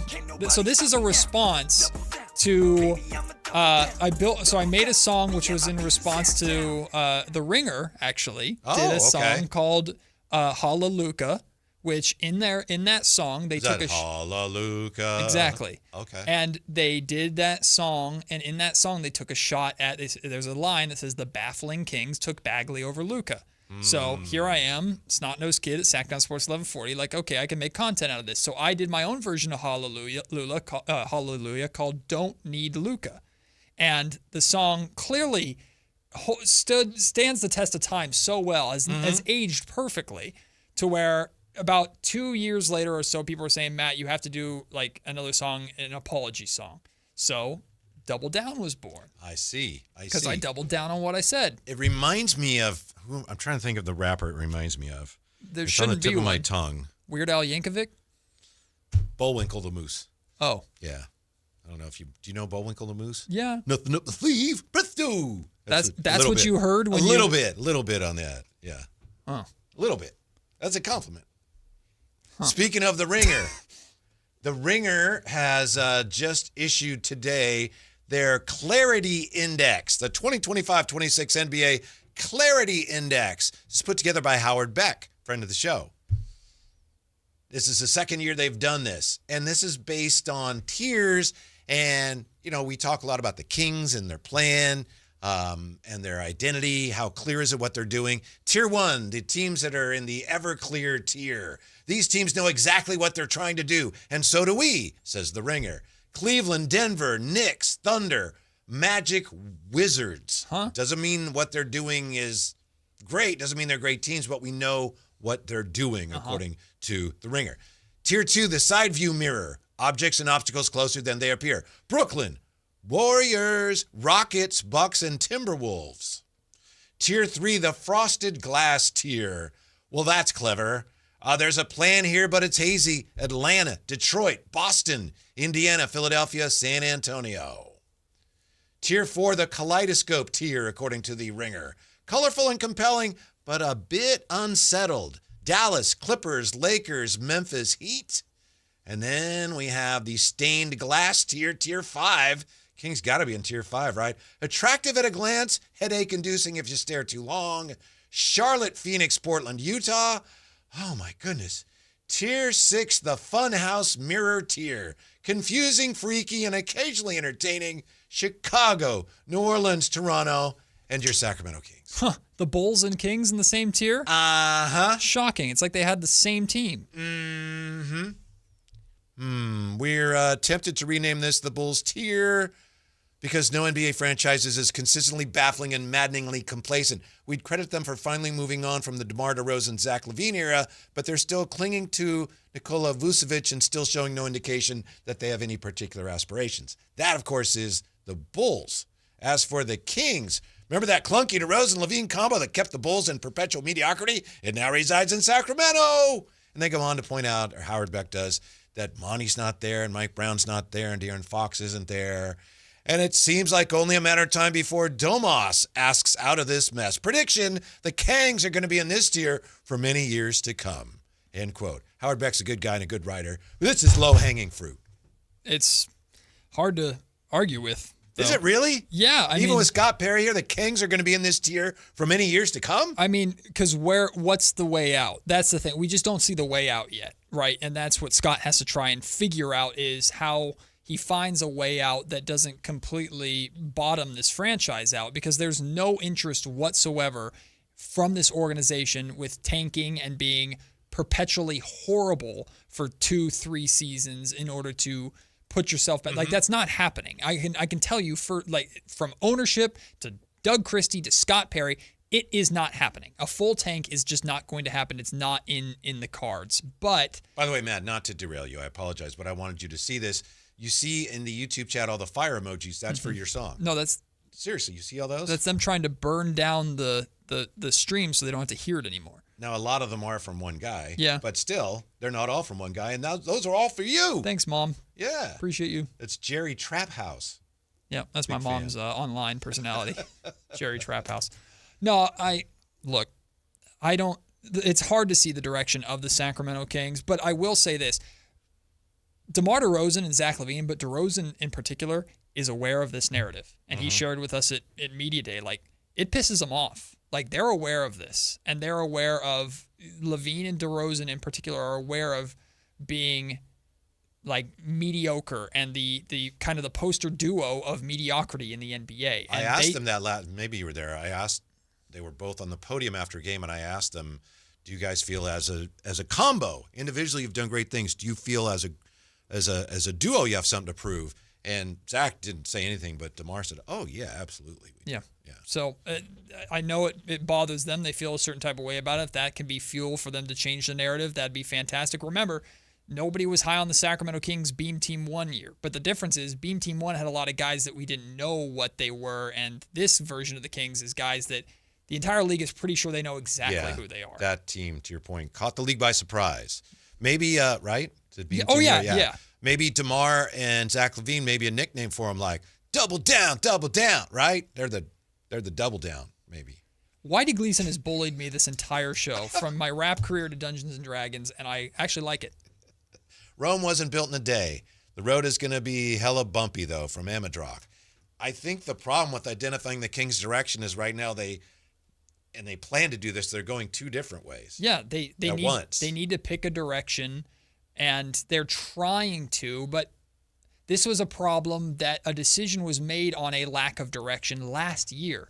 And Perry has not had enough time to get this train on any sort of set track. There's wheels on two different tracks going in two different directions, and Perry had to inherit that. And that's why people call this is a lost season. This is a punt year. This year doesn't matter. It's because they kind of just got to get through it before real change can actually happen. But Perry is not looking at the next 6 months as wasted time. He feels he can accomplish some things, which primarily is establishing a culture in Sacramento. That's why we keep coming back to that. That's what this year is all about. Establishing a culture, regardless of wins and losses, and finding out who fits and who doesn't, and making the moves accordingly beyond that. Yeah. That is the goal. That is the focus. If they can win games on top of that, even better. Yeah. The trick is, as we all know, it's one thing to build that culture and bring in some young players and develop them. But if you're going to establish that culture and then propel yourself forward and start winning at some point in the next 3 to 5 years, you have to figure out how to bring in the talent to do that. Yeah. Which is harder when you're stuck in the middle with you. And that's like a lot of people are going, well, you have to build through the draft. You have to build through the draft. And that's the route that makes the most sense for Sacramento. It's really only been draft or trades. Free agency typically hasn't been too kind to the Kings in their history. And that was the hard part about trading away De'Aaron Fox, is your drafted homegrown star is gone and you're replacing him with a very, very, very accomplished player in LaVine, but you now need to find a way to find a star again. That's the thing. The Kings don't have a star. They have really good players. This roster is loaded with guys that are amazing number 2 options. They don't have a star. Amen, brother wizard. And I don't know how you find that star except for drafting correctly. Mm-hmm. If you're like me, you spend a lot of time wondering, If the Kings were a board game, what board game would they be? Well, we have the guy to answer that right here with us. We're going to take advantage of that next on Sactown Sports. The Sacramento Kings are geared up for the new season. Training camp competition is fierce. He's got the two-pointer. Download the Sactown Sports app to keep you informed everywhere you go. One place, all your Sacramento Kings news. Sactown Sports 1140. $5,000. That's the average amount of money people in the U.S. are now spending on gas in a year. $5,000. That's crazy. If you drive, you have to download Upside, the free app that gives you cash back every time you get gas. That's right. You can earn real cash back with Upside just by buying the gas you're already buying. You can literally start earning cash back today. I use Upside every time I fill up, and I've already made around $300. You're putting gas in your car anyway. Why not get real cash back? If you like free money, download Upside. I'm saving the cash I earn from using Upside to help pay for a vacation later this year. Download the free Upside app now to earn cash back every time you buy gas. Use promo code POWER to get an extra 25 cents per gallon on your first tank. You can cash out anytime right to your bank, PayPal, or a gift card for Amazon and other brands. Just download the free Upside app and use promo code POWER for a 25 cents per gallon bonus on your first tank. That's code POWER for a 25 cents per gallon bonus. If you've got a gas-powered engine, keep it running like new at every fill-up. Stable in-season protection is your engine's preventative medicine, cleaning and protecting the entire fuel system in season. In outdoor power equipment, prevent gum and varnish buildup that could cause a rough or non-running engine. For cars and trucks, increase fuel efficiency and power by removing deposits, ensuring your engine's long-term health. Stable outperforms the competition in independent lab testing. So at every fill-up, start with Stable. If you love to travel, Capital One has a rewards credit card that's perfect for you. With the Capital One Venture X card, you earn unlimited double miles on everything you buy. Plus, you get premium benefits at a collection of luxury hotels when you book on Capital One Travel. And with Venture X, you get access to over 1,000 airport lounges worldwide. Open up a world of travel possibilities with the Capital One Venture X card. What's in your wallet? Terms apply. Lounge access is subject to change. See CapitalOne.com for details. If you're 55 or older and into that whole saving money thing, T-Mobile has an exclusive phone and internet bundle just for you. Right now, get 2 unlimited phone lines plus 5G home internet for just $30 each per month with AutoPay, plus taxes and fees. And with 5G home internet, setup is easy with just one cord and no technician needed, which is great if you're also into that whole keeping it simple thing. Switch now and experience the best mobile network in the U.S. Visit your local store to start saving. T-Mobile, it's better over here. Based on analysis by Ookla Speed Test Intelligence data Q4 2024 to Q1 2025. Ookla trademarks used under license. Unlimited on our network. Customers on voice plan may notice speeds lower than other customers and further reduction if using more than 50 gigs a month due to data prioritization. Video streams and SD on this plan. Home internet pricing after $20 in monthly bill credit plus $5 per line without autopay. Debit or bank account required. See 5G device coverage and access details at T-Mobile.com. Hey man, gaining weight, dragging throughout the day, losing your drive? It could be your testosterone. The team at Revive Men's Health Sacramento gets men back on track with the energy and drive they've been missing. Meet Tyler, Revive Men's Health Director of Operations and witness to hundreds of success stories. I've seen guys come in worn out, discouraged, and just not themselves. A few months into treatment, they're standing taller, speaking with more confidence. It's like watching someone come back to life. Like a light switch gets turned back on. When a spouse says, "Thank you, I really have my partner back, better than before," that's the moment it all clicks for me. And that's why I do what I do. Since 2011, Revive Men's Health has helped more than 120,000 men regain their energy and drive. Start your story today with an in-clinic visit or a secure video appointment. Call 916-619-3000 now to book your free testosterone test, exam, and consultation. That's 916-619-3000. Or schedule anytime at ReviveMen'sHealth.com.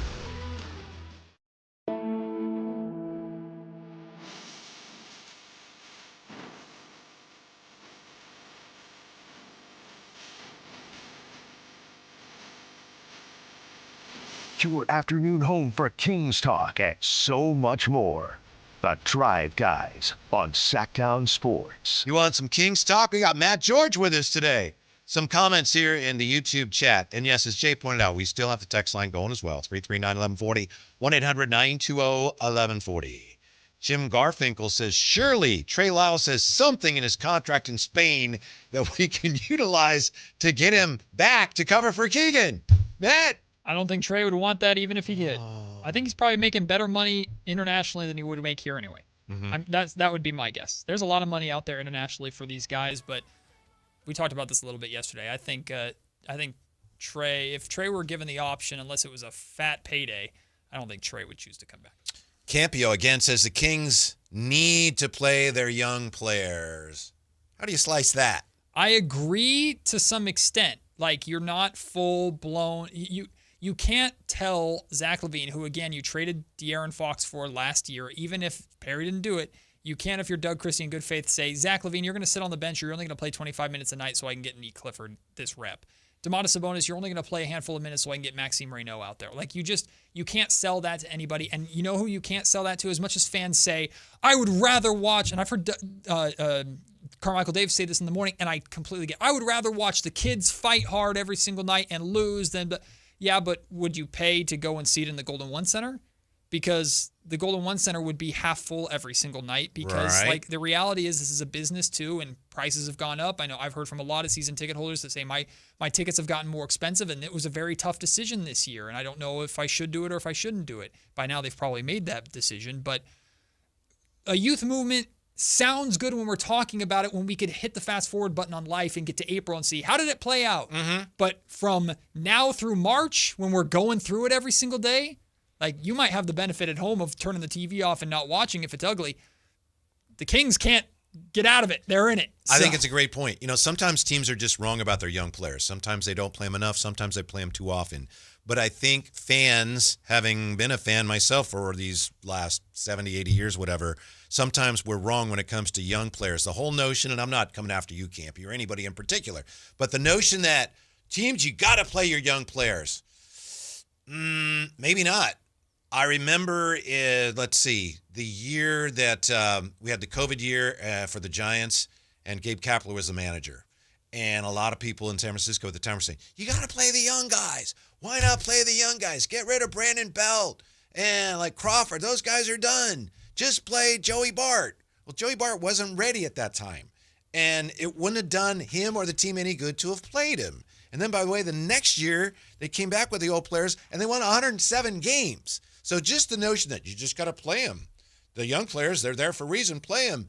It's not necessarily true. It's up to the organization, especially the coaches and the player himself in some cases, to realize, okay, we're working him out. We're working with him on things in practice. If we overexpose him, it's not going to help him. It's not going to help us. Well, let's put it this way. There's no doubt that Ace Bailey is a higher upside player than Nate Clifford is. Where he was selected in the draft would suggest that. But what would be more beneficial?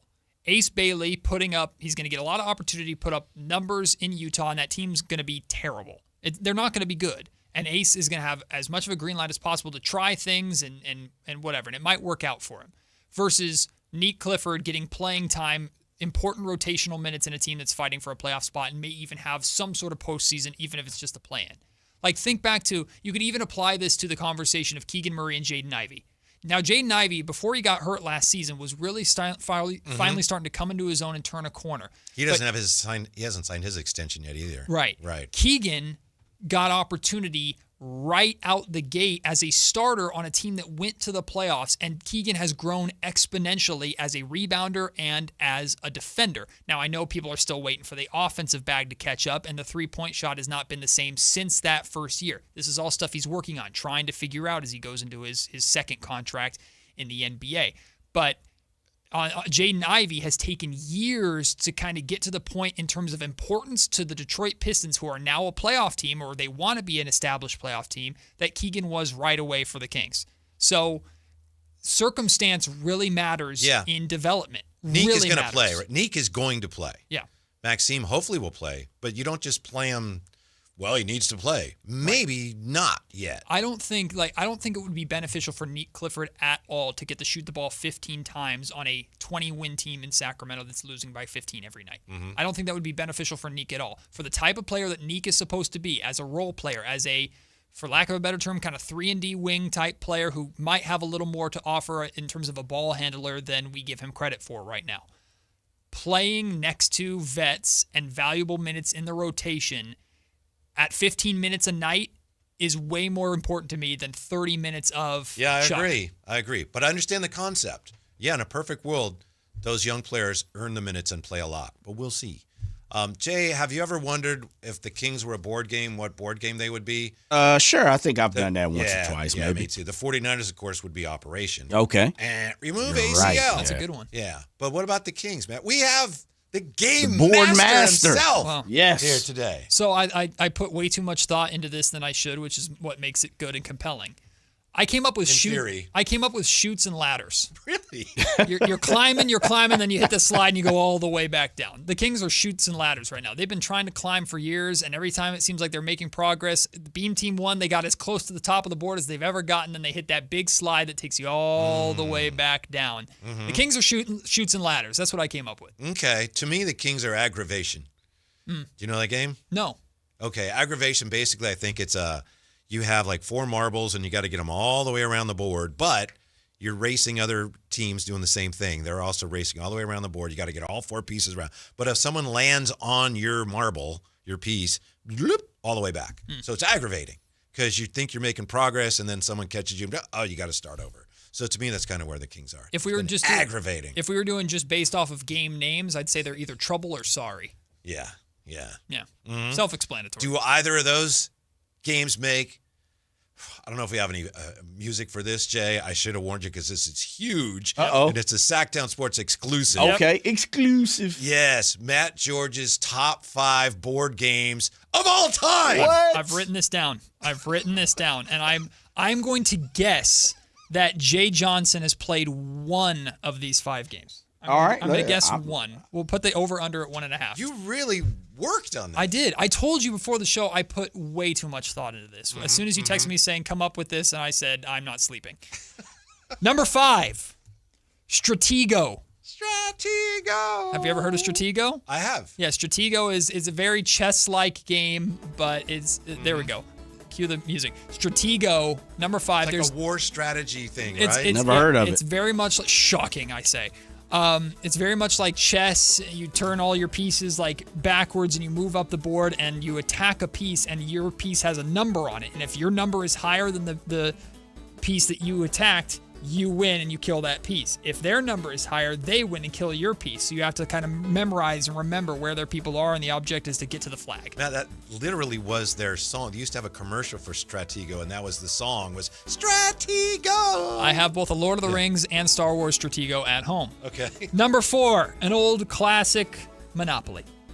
I love Monopoly. I used to play with my grandma all the time. They probably have, I think they have Sacramento Monopoly. They probably have NBA Monopoly. They might have Kings Monopoly. I have an NFL Monopoly. That's the one that I have. Now, this is the Boardwalk team was the Super Bowl champion St. Louis Rams. Oh, okay. I'm pretty sure the Raiders are like one of the worst in that game. But Monopoly is a number 3. I used to have USFL Monopoly, but if you won, you only got $3. No one's going to understand that joke, but it's not bad. Go ahead. I'm giving the audience time to process that joke. It's terrible. That's what they. Never mind. Number 3, classic, the game of life. Game of life. Phenomenal game. Gave you a false idea of how easy it is to make money in this world. I've seen the commercials, never played it. I just assumed it's kind of a Monopoly wannabe, but I've never played it. Never played Life. No, but I've seen the commercials. That's crazy. Okay, number 2, Settlers of Catan. It's in the building. Seriously? I have so many fond memories of playing this game. There's so many ways to play this game. And what is this game about again? It's, oh God, how much time do we have? Just to give me the quick 30-second synopsis. You are settling on an island. You collect resources to try and build things as much as possible, get to 10 victory points, and you trade with your friends, but also fight with your friends as a robber. Gotcha. Settlers of Catan, number 2. Number 1, I guarantee you neither of you have ever played this game or even heard of it. Oh, this will be fun then. Betrayal at the House on the Hill. Betrayal at the House on the Hill. This game. You made that up. No, I it is remember real. the movie House on the Hill. This game is amazing. The premise of the game is you and your friends are exploring a haunted house. Every time you go to a different room, it reveals that room, and in that room, different things happen. Eventually, what you get to, I don't like how you're looking at me. Eventually, what you get to, one? yes, because you get to what's called the haunt. Eventually, the haunt begins. So the first phase of the game is exploring. The second phase is the haunt. Now, depending upon what you explored and what you've done, triggers a different haunt. So you then do what Jay Johnson hates. You go into the manual and find out what specific haunt that you triggered. And there's a bunch of different haunts that either all of you work together to try and escape something, or someone becomes the monster and their job is to hunt you down and kill you, and your job is to escape. So there's a bunch of different circumstances that can happen. It makes the game new and fresh and exciting every single time. Betrayal at the House on the Hill. Get it at Target. Jay, that took a turn, huh? I mean, I'd heard of some of these games, and then... So give me your top 5 again, recap them. Number 5, Stratego. Number 4, Monopoly. Number 3, Life. Number 2, Settlers of Catan. Number 1, Betrayal at the House on the Hill. Where's freaking Mousetrap? Mousetrap was close 6. The only problem is the setup of that game is ridiculous, and if you lose one piece, you're cooked. But when it actually works... Oh, it's so fun. Hello. So fun. The little boot kicks the bucket, and the marble comes out, and Candyland sucks. Yeah. Thank you. That's hard-hitting and controversial. Thank you, Matt. Yeah, that's it. Monopoly's number 4? Monopoly's number 4. Should it be higher or lower? That's injustice. Yes, it's supposed to be higher. You got the rest of the show to come up with your own list, Jay. I was going to say, what's yours? Give me a top 3, Jay. Come up with the top 3. When we come back, the 49ers' upcoming foe claims to have arrived. Next with the Drive Guys, Sactown Sports. This is the story of the one. As a safety manager at a manufacturing plant, he does everything he can to keep his coworkers safe. From finding ways to reduce risks to keeping safety supplies in stock. And for that, he relies on Grainger. Grainger offers a broad range of quality products and next-day delivery, so he can always play it safe. Call 1-800-GRAINGER, click Grainger.com, or just stop by. Grainger, for the ones who get it done. When I was a kid, I remember my dad, a lineman, leaving in the middle of the night. Families were depending on him to get their power back on to keep them safe and warm. Watching him taught me that this work isn't just about wires and circuits. It's about people and the trust they place in us when the lights go out. That's why I started Maverick Electric Heating and Air, to carry on that same promise of showing up, doing it right, and protecting families when they need us most. Visit callamaverick.com. Everyone has a past, but what happens if you've made mistakes and made good on that past, but it keeps following you? Are you looking for an attorney to erase past records and restore your rights? Maybe even restore your gun rights? Do you need a reputable criminal defense attorney who knows even good people make bad mistakes? Well, the attorneys at Gonzalez Law Office are here to help. Find Gonzalez Law Office online at saclegaldefense.com or call them at 916-304-9187. We don't settle for less, and neither should you. This Sactown Sports 49ers report is brought to you by Kia of Vacaville, located beside the Vacaville outlets. The 49ers lose in Tampa Bay on Sunday 30-19, but far worse for San Francisco. They lose their all-pro linebacker Fred Warner for the season with a devastating broken and dislocated right ankle. San Francisco comes home to take on Atlanta for Sunday Night Football. You can catch all the action beginning at 4 o'clock right here on Sactown Sports 1140. Football season is here at Kia of Vacaville. You can score big in a new 2025 Kia Niro LX with up to 53 MPG combined at Kia of Vacaville. Perfect for road trips, tailgates, and cruising to Levi Stadium in style and comfort. But don't wait. Inventory is limited at Kia of Vacaville, and these deals won't last long. Visit KiaVacaville.com or stop by right next to the Vacaville outlets for friendly service, easy shopping, and unbeatable value. All in one stop. Kia of Vacaville, where the adventure begins. Sacramento. Buckle up. Fasteners Inc. Tool Outlet is dropping 1 day of insane Milwaukee deals on Saturday, October 18th. Bare tools, batteries, and kits at insanely low prices. All Milwaukee hand tools, tool accessories, and Milwaukee pack-out boxes will be 20% off. Spend $100 and you'll get a lotto ticket for up to $1,000 off your next order. Again, that's 1 day only. October 18th at Fasteners Inc. Tool Outlet, 6701 Power Inn Road. For more info, visit fastenersinc.net. Fasteners Inc. Better tools, better prices. Hello, Sacramento. I'm Emran Pilati, owner of True Sports Cards and Collectible Store here in Rockland, California, and the host of the True Sports Cards Show that airs right here on Sactown Sports 1140 every Saturday from 10 to 11 a.m., where we discuss the latest trends, hottest products, and deliver exclusive interviews with other industry leaders. And don't forget to visit our shop, True Sports Cards, at 6661 Stanford Ranch Road in Rockland and see what we have for all your sports card and memorabilia needs. KHD HD1 Sacramento, KYMX HD3 Sacramento. From the Power Business Technology Toshiba Studios, Sactown Sports 1140.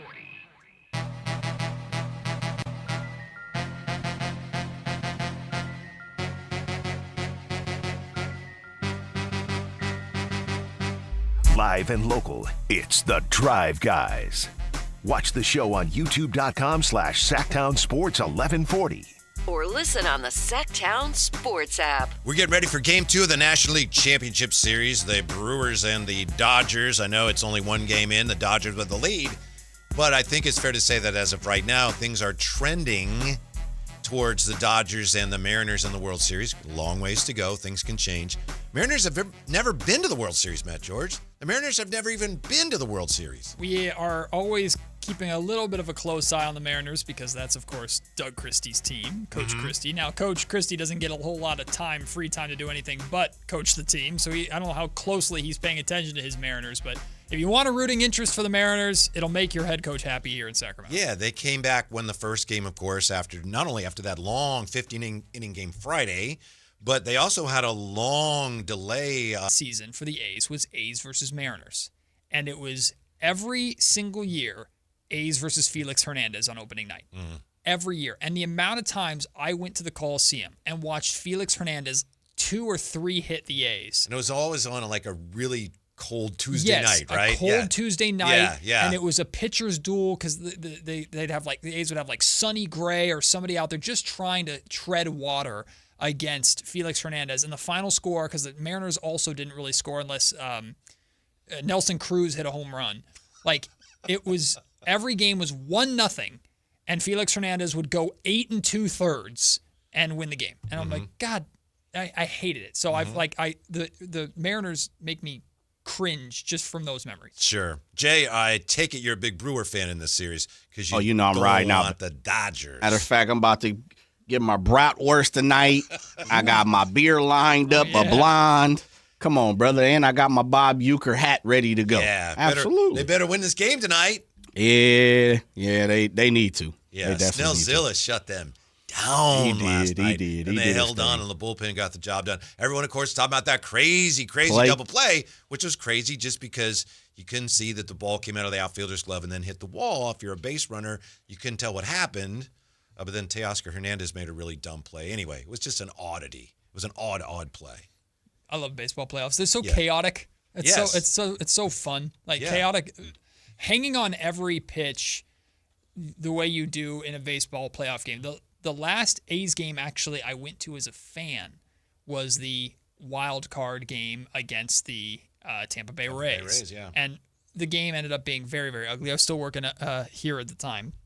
Game ended up being extremely ugly, but the Coliseum was packed and it was crazy. And the way you hold your breath every single pitch at a playoff game. I mean, I've had some incredible memories as an A's fan just in the postseason, from Coco Crisp's walk-off in 2012 versus the Tigers in the ALDS. That was the year of the walk-off for the A's. Playoff baseball is special, and I've also heard playoff hockey is super special. I was working for the A's flagship at that time. Really? Yes. That was an incredible night. I need to experience playoff hockey, though. I've never experienced that. I've heard that there's nothing like it. So, but playoff baseball, 10 out of 10. Yeah, playoff baseball, I've said this before, but it's kind of like the Play-Doh Fun Factory of sports.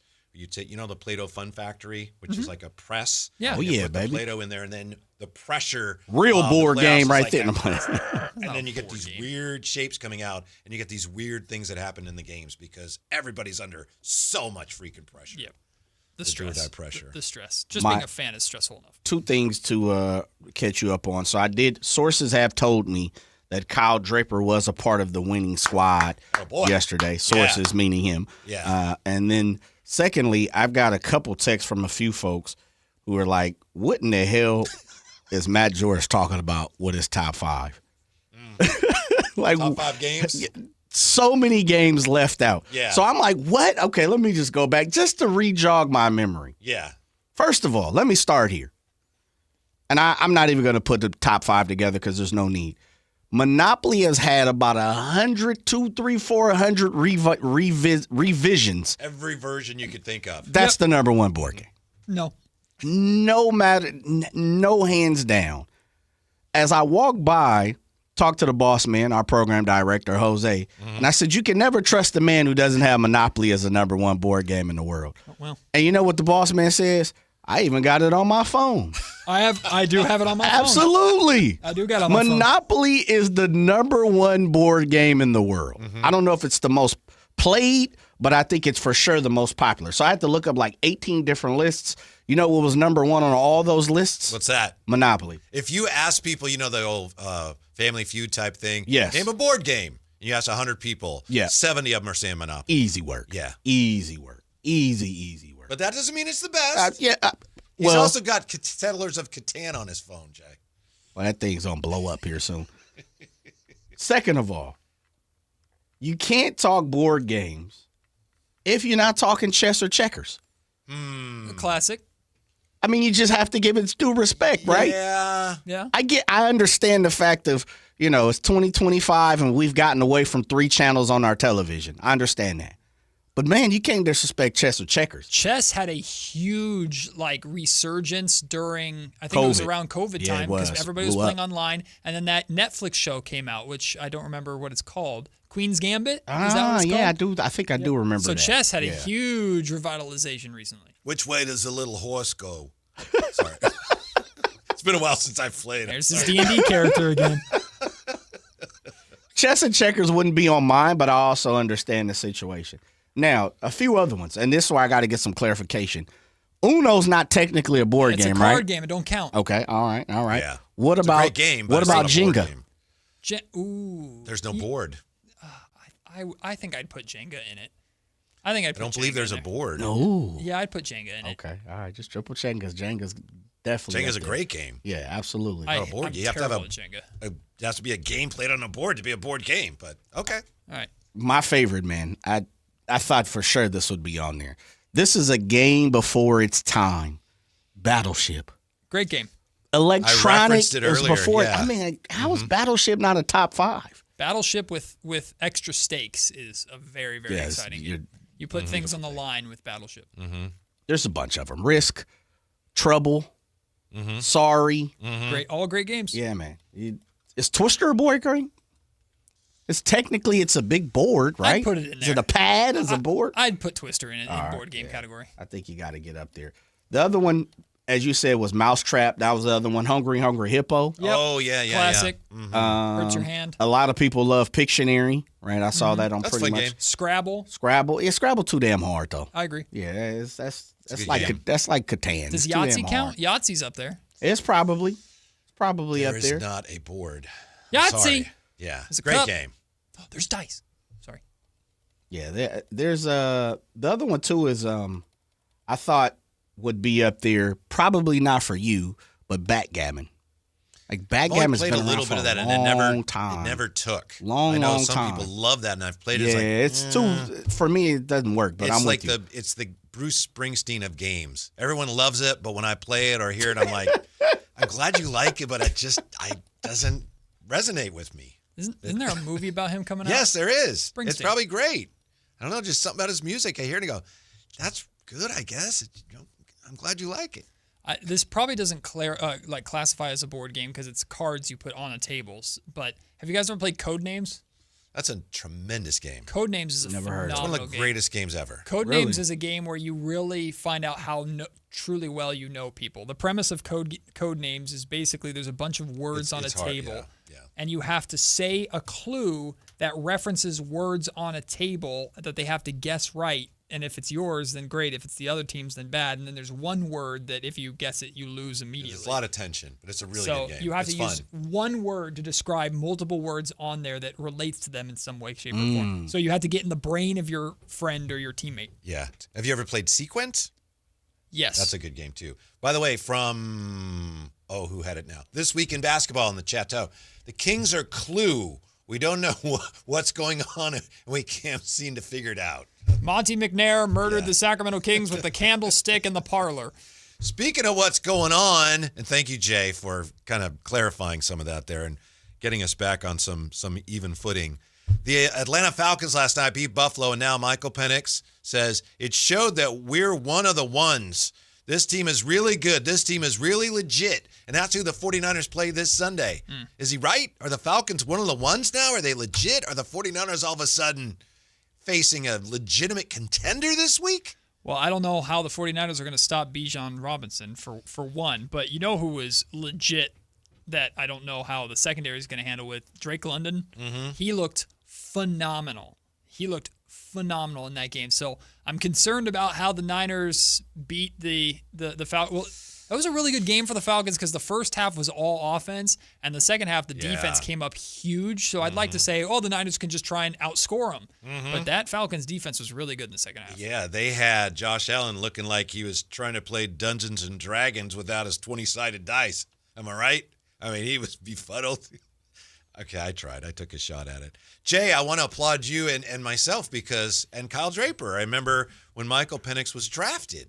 A lot of experts saying, why did they draft him? They have Kirk Cousins. That's stupid. And we said, remember, and Kyle said too, it was like, that was a great move pick to draft him. And here we are finding out that, yes, it was a very solid pick. Yeah, I would be very nervous to play the Falcons right now if I were the Niners. They're hitting a stride. They've bounced back very nicely after that loss to Carolina. Like that was such a weird loss for them, and then they've used it as fuel. I guess they've turned it around nicely. Is it possible that NFL players are better than they've ever been? I don't know about you guys. I believe that in any sport, at some point, there's always going to be standout guys. Like there'll never be another one of him or her. But I think in general, players get better. I think right now I watch the NFL, and I feel like, and I enjoy it, but I feel like the players are better. Every year they get better and better, but I feel like the teams are worse. I just feel like the teams have these special teams are awful. And a lot of it, too, is injuries this year. I feel like the players are better, but the teams, it looks like they don't practice. Teams blow leads. They can't execute the simplest things. They make the most obvious mistakes at a time when that's the one thing you don't do.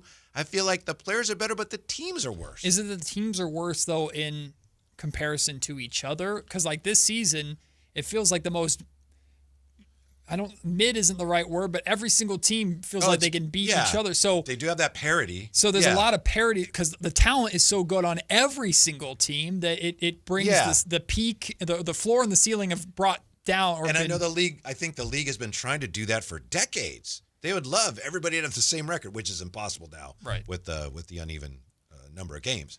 But yeah, I just I feel like it's sloppy football. Did you watch Hard Knocks this year with the Buffalo Bills training camp? One of the episodes they focused on essentially like a sports, I guess you'd call him like a sports scientist that had this software, this system that recorded Josh Allen's throwing motion, and they would make these little tweaks based off of angles and things to make him a more effective thrower and how to more utilize all of his body versus just his upper body or just his arm or whatever. And that's took his game to another level. And I know these players have access to the best nutritionists on the planet, the best like physical therapists on the planet to take care of themselves and stuff like that. But the sports science, the numbers, the law, just all these things, just the technology, the virtual reality training for quarterbacks. It's like they've maximized every minor way to improve. And it's like, that's where I think we're seeing the best player. Like every single player just has access to this wealth of information and technology that is making them fine tune tiny little details that make them 1,000 times better. Mm-hmm. Maybe I'm barking up the wrong tree. Maybe I'm being, get off my lawn. The steel curtain would never make these mistakes. But I just feel like the injuries have a lot to do with it and the salary cap because GMs have to figure out, all right, we got to pay all these guys, which means our special teams, we can't pay these guys any money. And you see bad football. Maybe it's just, this year has been really uneven and maybe it'll normalize. Do you see any of that, Jay? Maybe it's just me. The players are better, but the teams are just they're not playing very good football this year. Yeah, I was trying to quantify it in words there for you, but I'm with you. I think the roster expansion maybe has a little bit to do with it, but I was sitting here trying to think, like, how can I? The offensive lines are not very good. No, they're on not. teams. They're not. Yeah. And maybe it's because some of the stars of the game have been getting injured, or feels like they've been getting injuries, taking injuries over the last 5-6 years. So we're seeing a lot of backups and third string guys.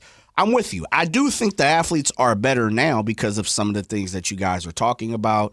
They eat better, they travel better, all those different avenues. And I'm not necessarily saying they're better because of those things, but I tend to think they're better now. But you're right. Maybe for whatever reason, let me propose it to you this way. Because I've been trying to fight how I can put a metaphor together. So I'm just going to come straight to it. All right. It's 2025. Last 5 Super Bowls would be the Chiefs, the Eagles. Am I missing anybody? Well, the Rams. That'd be 2020 or that 2019 or 2020. So let's just throw them in there. Let's throw them in there. Rams, Eagles, Chiefs. Yeah. Tampa Bay, or was that I think that was a little, Yeah. Any 3, because Tom's are getting ready to Hall of Fame, right? Yeah, so take any 3 of those teams. Give me Tampa Bay of 2000. Who you taking? Tampa Bay. They'd just probably destroy just the pass rush alone. Yep. I'm with you. I think they blow all 3 of them teams out. I hate thinking about that. I know, because the Raiders. I didn't think about that. My bad. I'll say that. All right. I'd say Tampa Bay. How about we go 85 Bears, these 3 teams? Now we're getting into what we consider OGs. Yeah, eras. Yes. Now we're talking eras, different eras. But that's a long time ago. Right. It's 40 years ago. And athletes are supposed to be better right now. Yeah. That's a tricky one because, no one runs the 46 anymore because teams figured it out. True. But at the time, they just destroyed everybody, including, Bill Walsh and his West Coast offense. That I don't know. That might be a game because they were so weak offensively to McMahon, but in terms of just sheer dominance, it's hard not to go with the Bears. Okay. Greatest show on turf. Ooh, no one's slowing them down. That was a good team. But some of that is just, it's us.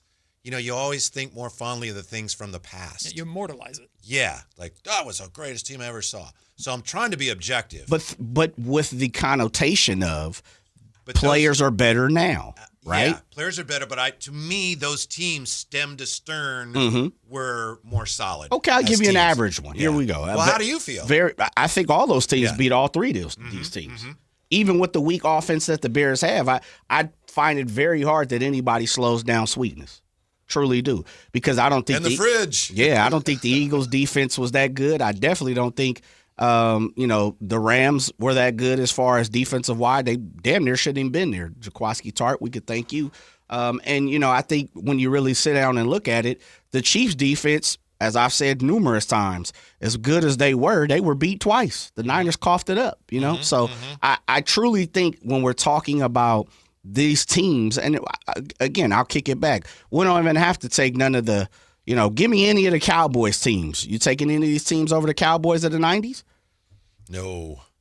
94 49ers? Peg Junk says the 1994 49ers would be all galaxy. Yeah. Guaranteed. Because guess what? Those guys played. They weren't injured. You didn't have to worry about John Taylor missing a game. And that's what I was thinking, because I was swinging it all the way to the other end. Have players improved individually at such a level that health or medicine or whatever is now behind? Because it feels like, and it's not just a football thing, this is a basketball thing too. Feels like we're getting more catastrophic injuries than ever in sports, because all these players are such supreme hyper athletes doing these incredible things, but they're doing them against each other. So it's not just that I'm an incredible running back, but I'm an incredible running back that's trying to escape a incredible mobile 350-pound lineman and then a linebacker behind him who is a specimen that's trying to take my head off. Yeah. So it feels like individual players and performances and skill has raised to such an unbelievable level, and the bodies and the weight room and everything has risen to such a level. But now health is not keeping up because the injuries are worse because of how much they're putting on their bodies. Just taking that point and distilling it to its very essence, and I agree with you, is you got this great running back who's stronger, in some ways stronger and faster than running backs have been, against a defender who's stronger and faster and bigger than defenders have been, and they're going to collide. The car crash there's is more worse. force in that collision than there historically has been. Yeah. And, I mean, you also have to throw on the fact of, and I was talking to a gentleman this past weekend out at the ballpark, watching nephews and all them play and all that good stuff, baseball-wise and things, and I was talking to a gentleman.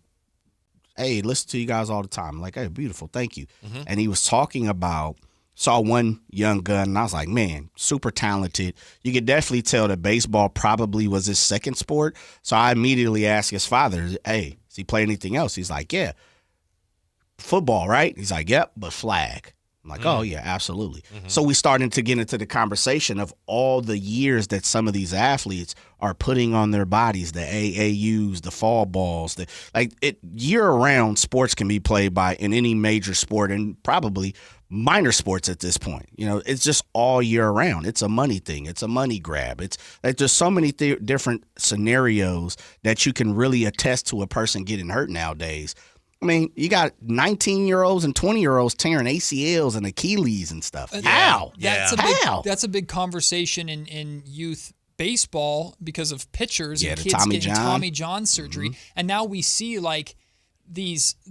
every bullpen now has 3 guys that can throw 96 to 100 miles per hour. Like, that's not as rare anymore. You have to have guys that throw the ball that hard. And you're training kids, you're training high schoolers to throw the ball that hard. It's incredible if they can reach those speeds, but how are those shoulders not destroyed by 30 years old? Yeah. All that said, as far as the football goes, watching the 2 games last night, I was glued to both those games. Yes.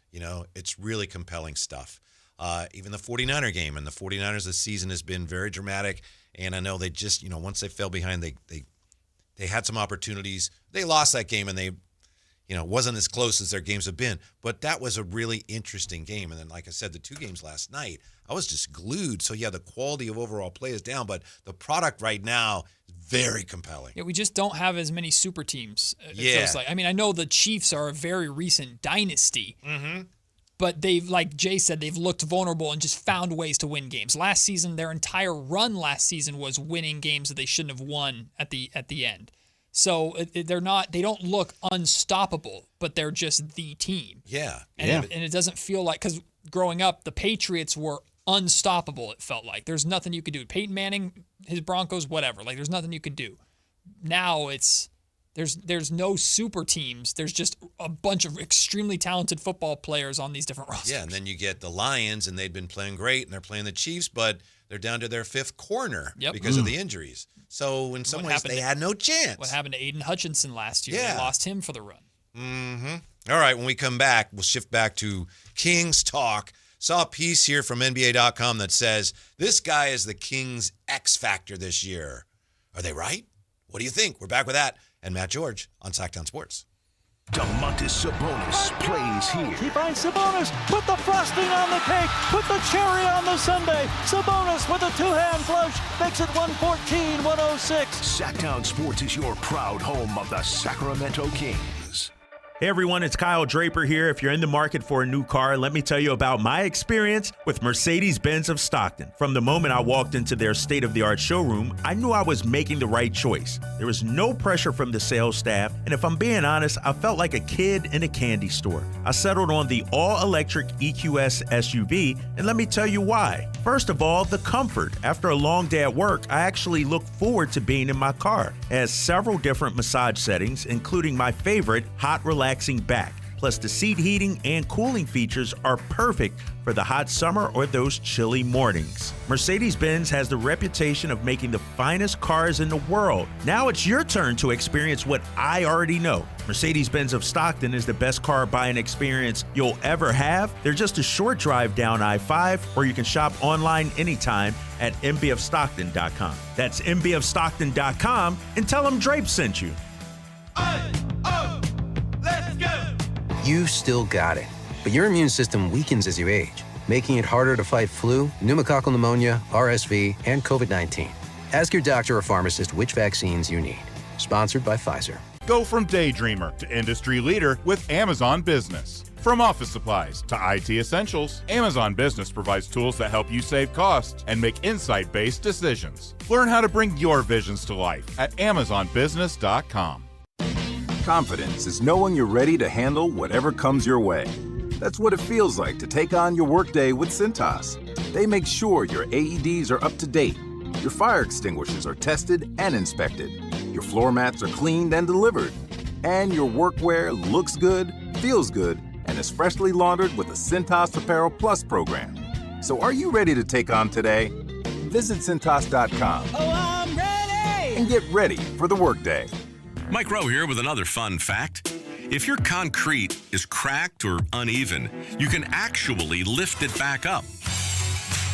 Whether it's a sinking driveway, a patio, or a sidewalk, do yourself a favor. Call Groundworks. I spent some time working with these guys.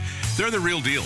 Their people are trained and certified to lift your concrete slabs. Groundworks, official foundation repair company of Cal Athletics. Schedule a free inspection. Licensed in all states where work is performed. See website for details. At Power Business Technology, we're not another big box corporation. We're your neighbors. Locally owned and operated, we know what businesses like yours need. From reliable printers to high-performance copiers, we'll help you find the right solution with personal service you just can't get online. Need setup or support? We're just down the road and always happy to help. Power Business Technology, family hometown service with big-time solutions.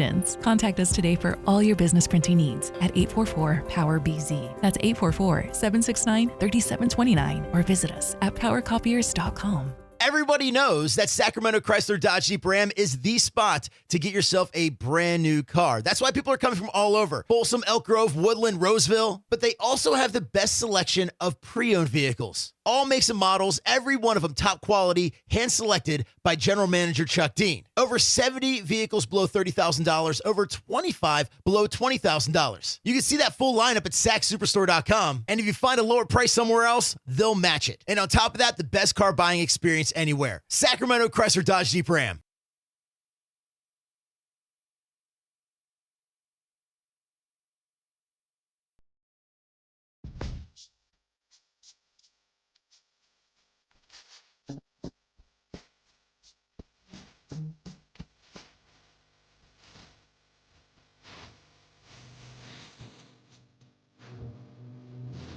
Live and local, it's the Drive Guys.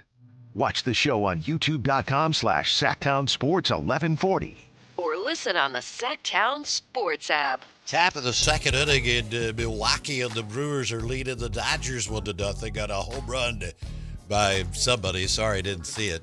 Maybe you saw it. You probably know better than I do. The Brewers are leading, and I just want to say, I think the Brewers have the cleverest, if not the best, the cleverest logo in the history of team sports, with that glove, with the M, and then the B with the ball. Milwaukee Brewers with a ball in there, a baseball glove. Tremendous logo. Not to pivot away from the logo conversation, but the Kings put out an injury update for tomorrow night's game. Mm-hmm. As we expect, Keegan Murray is out, of course. DeMar DeRozan with right groin soreness is probable to play, but Malik Monk is questionable with an illness. So we shall see if he's good to go tomorrow. But that would shake up the rotations even more for that second unit and what that looks like, and that would give a lot of opportunity to one Devon Carter. Wow. To me, right groin soreness, dude, take all the time you need.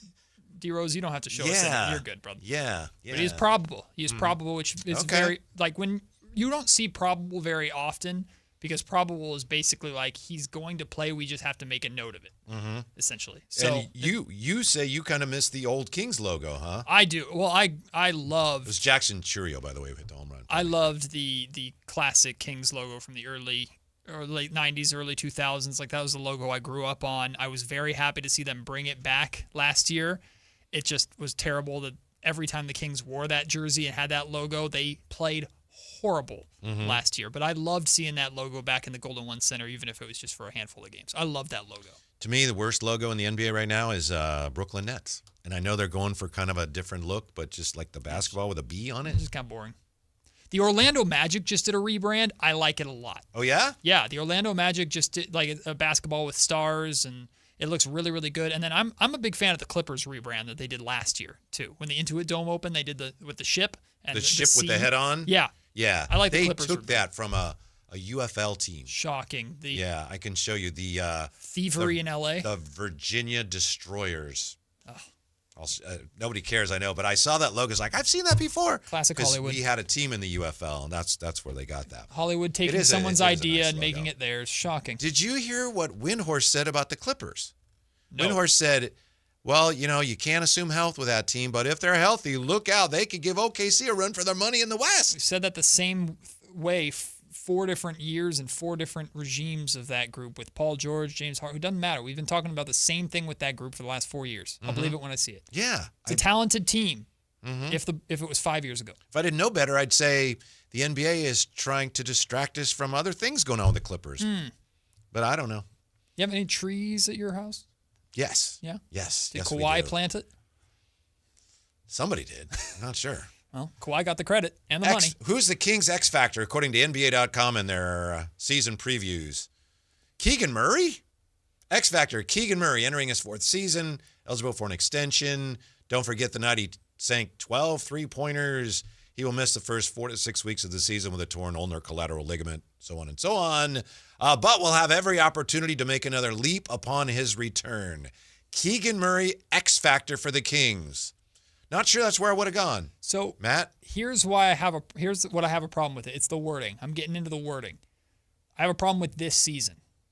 I think Keegan Murray is the X factor for the future of the Sacramento Kings. How so? What they have in Keegan Murray in terms of if he can be more of that weapon on the offensive end. Now you have my thing has always been there's no reason to me why Keegan Murray can't be what Michael Porter Jr. was to the championship Denver Nuggets. There's no reason why Keegan can't be that. And maybe even a better version of that on defense and in terms of health and everything like that. So I think in terms of everybody on this roster that you're looking at to give you the most hope for the future, I think it's Keegan. So he's an X factor in the future of the Kings. But for this season, let me ask you what makes the Sacramento Kings better right now? Keegan Murray stepping up offensively because there's only so many shots to go around and him taking that leap offensively, or Zach LaVine being the star of this team and scoring 30 points a game. What's more important this season to the Kings winning basketball? Yes. Yeah. So the X factor this season to me is Zach LaVine because someone has to be the star of this team. I don't think it's Domas because his first impulse is to pass. He'll put up amazing numbers. I don't think it's DeMar because that ship has sailed a little bit with DeMar, although he is going to be your closer. Your star on a offensively driven roster, to me, has to be Zach LaVine. To me, I go with this definition of X Factor. There are different definitions, but Merriam-Webster says a circumstance, quality, or person that has a strong but unpredictable influence. To me, when you're talking X Factors, it's like, yeah, things could go a number of different ways based on how this person plays. And Keegan doesn't fit that to me. I know Keegan has a lot of upside, but I look at him as being pretty predictable. You know what Keegan's going to give you in 2 out of 3 areas. Yeah. The third area is unpredictable because it's like, show me something on the offensive side beyond just being able to shoot threes. But even fans are going, just get back to the way you shot threes your rookie year. Just get back to being a 40% three-point shooter at a high volume of catch-and-shoot three-point shooter. But he's being challenged to be more aggressive than that. Doug Christie uses the term hunt shots. So what's unpredictable about Keegan is if he can ever live up to that offensive upside that we believe he had coming into the league. But on a nightly basis, I at least know what Keegan's going to give me defensively and as a rebounder and just as a starter. He is a starter in the NBA. LaVine? Yeah, and I think even the 2 younger players that are expected to play the most are real X factors because they could have a huge influence on not only this year, but the team's short-term and long-term futures, and we just aren't sure what to expect yet. There are high expectations, high hopes, but how good is Nick Clifford going to be this year? He might be really good, but to me, that's an X factor. I think he's an X factor in the sense that, like part of the future, same way we kind of talked about with Keegan Murray. If Nick Clifford were drafted as a lottery pick, big time. As a 24th overall pick, the expectations or hopes drastically change. If Nick Clifford can be a solid, if you were to tell me now, Nick Clifford had an 11-year career in the NBA as a very solid rotational wing. Like he was an NBA caliber rotational wing on a good basketball team for 11 years. I would take that in a heartbeat with the 24th pick. Mm-hmm. But if it's the 13th pick, right now it's no. You gotta be a starter and a star. Yeah, Matt. I also think Dennis Schroeder is an X factor because they're relying on him to play probably better than he's ever played as an NBA player at both ends. The Kings have basically told us he's the X factor. I mean, they've talked it up like he's the extension of Doug Christie. He's the only point guard we have on this roster. We finally have a point guard, and we didn't have one after the Fox trade last year. And like, he's gonna pick up 94 feet. He's gonna be that defensive captain, the extension of Doug. There is so much on the shoulders of Dennis Schroeder, and I felt that way. I was having a conversation with a friend of mine who's a podcast host in Chicago. Does he play Dungeons and Dragons? He might. His name's Big Dave. Wonderful guy. You should have him on the show at some point. Does an amazing job covering the Bulls. And I was talking to him about like what can the Sacramento Kings learn from the mistakes the Bulls made with Zach LaVine and DeMar DeRozan. And the one thing that he pointed out is the best year that they had together in Chicago was when they had a healthy Lonzo Ball at point guard. So what that tells me is Dennis Schroeder is the key to making that combo work. Which is another thing they're relying on him to do this year. Yes. Yeah. And maybe Sabonis by extension because he's a playmaking center, but that's not the same thing, right? Like the only time we saw those two work together is when they had a true playmaking point guard with them. And I know you were there when Scott Perry had his first meeting with the media. It's one of, if not the very first things that he mentioned was, well, we don't have a true point guard. Yeah, that's the first thing he said. Yeah. Well, because he realized that looking at the roster, and Doug Christie mentioned that at the end of last season too. Like, we just don't have a point guard. And you got one. That's good. Mm-hmm. But I think you need more than one. Mm-hmm. Russ? Mm-hmm. I don't know. Yeah. So Still I'm have not that saying, hole. I'm not saying Schroeder can't do it, but man, they're counting on him to do a lot. I'm sorry. I know Dennis Schroeder played phenomenal in the Eurobasket for Germany. His international resume, I think, is good enough to get him into the Hall of Fame. I was going to ask. That's what Steve Nash says too. People say he's the number 2 German basketball player of all time, second only to Dirk Nowitzki. I would say third behind Nowitzki and Uwe Blab, but that's me. Well, that's you can ride with that one as far as you want. Mm-hmm. But I get going from playing in the Eurobasket to playing preseason basketball. That's a steep drop off and probably the most exciting, but I have not been impressed by Dennis Schroeder at all in these first 2 games. I feel like he's been sleepwalking. And when you're telling me he has to be the extension of Doug Christie and he has to set the tone in these first 2 games, he's been sleepwalking. I'm hoping to see a lot more from him tomorrow night. I saw him do some nice things in the second game from what I could see. The first game, Sleptwalked. I felt like, are you okay? There's something wrong with him. He's got to put his beanie back on. He's been wearing that beanie in practice. He's got to wear the beanie during the game. Mm-hmm. That's a look. Yeah, but like there's an X factor. When is he going to dye his hair again? I don't know. Maybe there's some significance to that. I don't know. We got to find a way to unlock that cocky, trash-talking Dennis Schroeder that hits the LeBron James ice in the veins pose in the background and says something and showboats a little bit. Like that's the type of Dennis Schroeder that you need to unlock. You need that version of Dennis Schroeder to light that fire and be that extension of Doug. And it's preseason. Right. Be fair. I do think he's going to be good. We haven't exciting. seen it yet. I think fans are going to like him a lot. Give us a glimpse. You had Henry Turner on, and Henry said this, and I loved the point. He said, "Give me 10 minutes." Right? I would rather see, instead of Zach LaVine and the starters play 25 minutes, give me 10 minutes where you play like it's an NBA Finals game.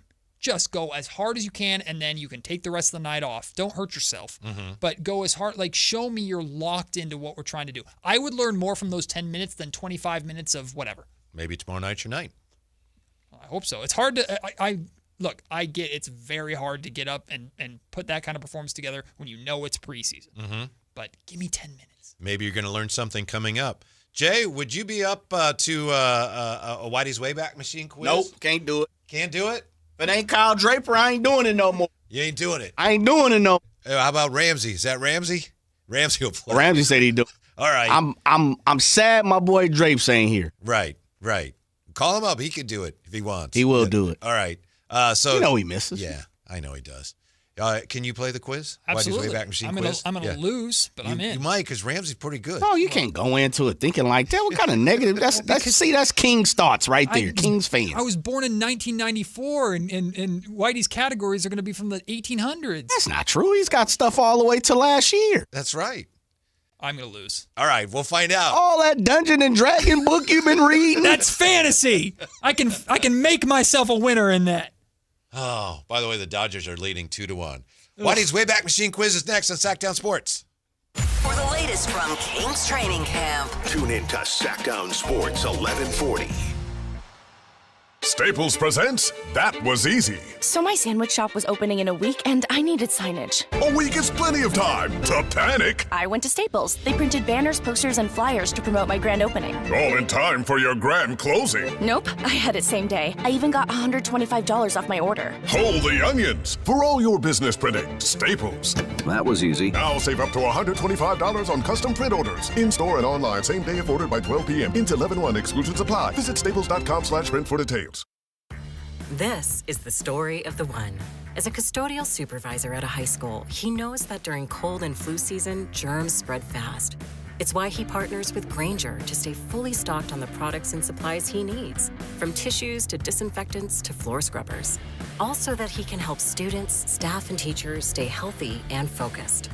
Call 1-800-GRAINGER, click Grainger.com, or just stop by. Grainger, for the ones who get it done. Whoa, it's you, the Capital One Bank guy. That's what they call me. Mind if I get a selfie? Yeah, sure thing. Say no fees or minimums on your Capital One checking account. Wow, that's a keeper. So, where are you heading? I'm off to spread the good news that Capital One helps people keep more money in their wallet with no overdraft fees. Oh, you're the best Capital One Bank guy. Hey, mind if I get a selfie? Sure. Say, Capital One, what's in your wallet? Terms apply. See CapitalOne.com/bank for details. Capital One NA, member FDIC. Wesley Financial Group is not a law firm, and Chuck McDowell definitely not an attorney. This is Chuck. If someone talked you into buying something really silly and you want to get out of that silly little thing, my advice, get the facts. Call me and I'll send you our timeshare exit kit absolutely free. Inside, you'll learn how timeshare works and all your options for cancellation. Call Wesley now for your free exit info kit. 800-838-6767. That's 800-838-6767. Feel the thunder. It's the energy all around you. Lightning and the thunder. The thrill of the moments to come. The flash of lights. The rush of pure exhilaration. The roar of the crowd. See it. Hear it, feel it. Thunder, feel the thunder, lightning and the thunder. Thunder Valley Casino Resort. Feel the thunder. The excitement of the game is here, and so are the model year-end savings at Stockton Honda, the best Honda dealer in Northern California. Score big with low payments, more for your trade, and a huge selection. Don't wait. The clock is ticking at StocktonHonda.com. Anytime, anywhere. It's all here. StocktonHonda.com. Based on the results of the study, recognized on June 18, 2025, USA Today's list of California's top car dealers 2025. When I was a kid, I remember my dad, a lineman, leaving in the middle of the night. Families were depending on him to get their power back on to keep them safe and warm. Watching him taught me that this work isn't just about wires and circuits. It's about people and the trust they place in us when the lights go out. That's why I started Maverick Electric Heating and Air, to carry on that same promise of showing up, doing it right, and protecting families when they need us most. Visit callamaverick.com. Not all rooftops are created equal. Revival at the Sawyer isn't just above the city, it's above the rest. Think DJs, live beats, a crowd that's always in the know, and views that make Golden One Center look like it's in your backyard. It's the rooftop Sacramento can't stop talking about. Revival, an experience that's anything but ordinary. Whether it's game night, date night, or just your night, Revival is where memories get made and the city feels alive. One rooftop, endless stories. Book your reservation at revivalsacramento.com.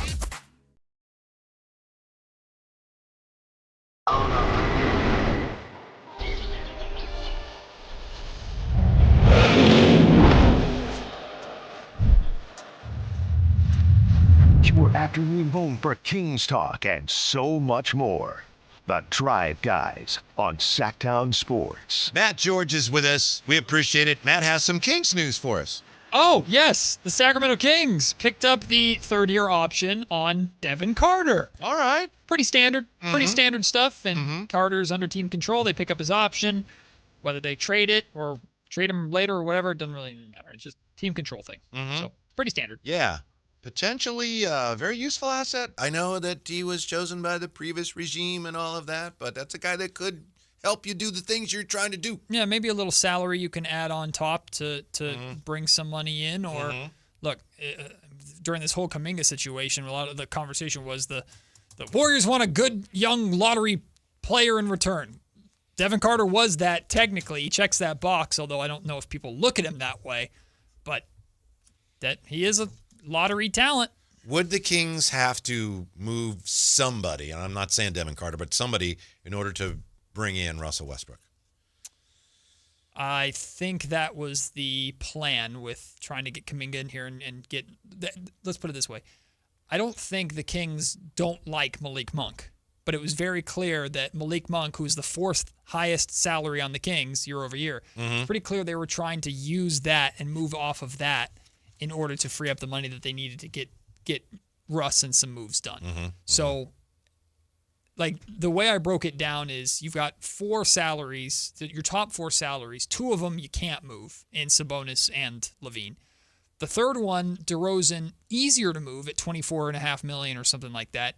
But the Kings made it pretty clear that I think they want DeMar here to help establish that culture. So then, who's the next in line? It's Malik and his $18 million. Right now, it's time for Whitey's Wayback Machine Quiz for October the 14th. Matt George's first time playing the game. And he is nervous. Not confident at all. Not even a little bit. He looks like Rex Grossman did when he got off the bus before losing to the Colts in the Super Bowl. I have played this game along with you guys listening, and I have lost every single time. To who? Yes. Everybody. Oh, okay. Whitey's Wayback Machine Quiz is brought to you by Lee's Air Plumbing and Heating. Today, your opponent will be, he's very good, Ramsey. I'm not looking at him. How are you, Ramsey? That last cut deep with Rex Grossman, but I'm good. Oh, that's right. He's a Bears fan. It cut deep. But you know it's true. I do, but it cut deep. Yeah. When I saw him get off the bus, 4 hours before the game or whatever, I saw the look in his eyes, and I thought, oh, this game's over. Here's the dang deal. Let's see. We'll let Ramsey, you have the option because you're kind of the defending champ. Do you want to defer or do you want to go first? I'll go first. Okay. I thought maybe with a guest here he would defer, but Ramsey is playing to win. I'm terrified to go first on any of these. Ramsey, here's what we have for you. This date, what year in hockey? This date, what year in baseball? We also have 1984, 1989, 1990, and 2003. 3 out of the 4 dates, JR, before I was born. Where would you like to go, Blame Ramsey? I told you. This date, what year hockey? This date, what year in hockey? Now, he gets to hear this, and then he can decide whether he wants you to go first or he'll go first. God. His option. This date, what year in hockey, Ramsey? Wayne Gretzky of the Edmonton Oilers scores his first NHL goal. I'll let Matt go first. What do you think, Matt? Oh, no. This was kind of your nightmare scenario, This is my wasn't nightmare because there's no multiple choice. Wayne Gretzky, first year, scores First NHL goal on this date. In what year? All right, just do some math here, man. I couldn't tell you Just do some math. I couldn't tell you When how were old, you born? 94. All right, just start there. Do some math. I couldn't tell you how old Wayne Gretzky is. Let's do... This is going to be so bad. Let's do... Of course, he scored 894 goals, as you know. It was first. As I know. Yeah. 97. 1997. Ramsey? 1996. Yeah, it was 1979. Point goes to Ramsey. Oh. Yeah, I don't even... You were born when? Bruh. Couldn't tell you. 1991. Couldn't tell you. Was Wayne Gretzky born 94. before you? Huh. Yeah, well, I know he's born All right, before there me. you go. How old do you think Wayne Gretzky is? No, I didn't know. Genuinely. Yeah. What? Just throw out a guess. Wayne, well, now that I know he scored 1 billion goals in the 70s, Yeah. let's say What 58. did you think he was? I thought he retired fairly recently. What? I don't know. You've been a grown man for 15 years almost. Well, I mean, fairly recently being my childhood. Gretzky was born in 1961. Right. Be that as it may, Yeah, okay. I said I didn't want to play the game. He held serve. Ramsey holds serve, and now it's your turn. You're doing fine. No, I don't want to. This day, what year in baseball? 1984, 1989, 1990, or 2003? I'm going 2003. It's my only shot. 2003. It's a closest to. Okay. So you have to decide now, though. You want him to go first, or you want to go first before you even hear it? I'm not going first. All right, Ramsey. This day, 2003. Sorry, Ramsey, with the Cubs leading the Marlins 3-0 in the 8th inning of Game 6. Cubs leading the NLCS 3-2. Steve Bartman deflects a foul ball fly away from Moises Alou. How many runs did the Marlins score in the inning, going on to win the game and the series? The Bartman incident. This day, what year? 2003. How many runs did the Marlins score after Bartman knocked up all the way from Moises Alou? Ramsey? 5. 5. What do you think, Matt George? My gut said 4, but How many runs? I'm going to go with 4. 8. Shoot. They scored 8 and they won 8-3. Ugh. And supposedly that continued the Cubs' curse. I know that moment, though. I remember that. Bartman moment? That's pretty exciting. Bartman, there you go. You're warming up to it. Ramsey's leading 2-0, though. So, yeah, you got to get going at some point here. Maybe this is your point, but we'll see how Ramsey plays it. Where do you want to go, Ramsey? This date, what year in baseball? 1984, 1989, 1990. We'll go this day, what year in baseball, please? Okay. Blue Jays beat the A's to clinch their first American League pennant. This date, what year? Blue Jays beat the A's to clinch their first American League pennant. This date, what year? He can decide if he wants to go first or wants you to go first, Matt. Are you okay, Matt George? Here you go. As he said, this cuts deep. Sorry, Jay. 1993. 1993. What do you say, Matt George? I'll go 1992. 1992 is correct. You got it, baby. He's on the board. Back in this thing. I have never been better at this game. You're down 2-1, and you're up, and you could tie it right here. 1984, 1989, 1990. Let's do 1990. 1990. Another closest two. You want to go first? You want him to go first? I will go second. You'll go first. Second. Okay, second. Pardon me. He'll go All right, first. Ramsey, this day, 1990, Joe Montana throws a career high. How many touchdown passes in a 45-35 win over Atlanta? This day, 1990. Joe Montana throws a career high. How many touchdown passes in a 45-35 win over Atlanta? Now I want to go first. Ramsey leading 2-1. 6. 6 is correct. Dang it. I would have said 7. Would you? Yeah, okay. You're down. I knew it wasn't 7 because the most ever thrown in a game was Nick Foles, and that was 7. 3-1, Ramsey. You could lock it down here. You're up, Ramsey. But you're still in this thing, Maddie. 1984, 1989, Ramsey. What do you want to do? Patronize me. Let's go 84. 84. And the last two are multiple choice here, by the way. Oh, I have a chance. 1984, you said, sir? Yes. For the win. This date, 1984. Tigers beat the Padres to win the World Series in 5 games behind MVP. Who? Behind MVP. Who? Good one. That's a good one. Kirk Gibson, Jack Morris, Alan Trammell. Kirk Gibson. Kirk Gibson, not correct. That's not right, baby. Now, you're still alive Come if you on, get this just right. think. If you miss this, you lose anyway. So you need this one, Maddie. Were we just talking about Who are the other two names? 1984. Tigers beat the Padres to win the World Series in 5 games behind MVP Jack Morris or Alan Trammell. This is my nightmare because it's 50-50, and I don't know. Got. Give me the names one more time. Captain Jack Morris, the pitcher, or Alan Trammell, the shortstop. And it was MVP. I'm gonna go shortstop. Alan Trammell is correct. Unfortunately, you have run out of time. Oh! The clock has expired. And Ramsey takes a 3-2 win. Well played. You did well. I lost by a technicality? Well, yeah, the shot clock ran out on you. Good job, Ramsey. Thank you, Matt George. We appreciate it. Yeah. Thanks for hanging out with us for a couple days. It was a pleasure until that segment. Oh, well. You were coming back. I have a hernia. Just clock ran out on you. Oh. Golf to Go is next on Sactown Sports. We're back with you tomorrow. Have a good evening.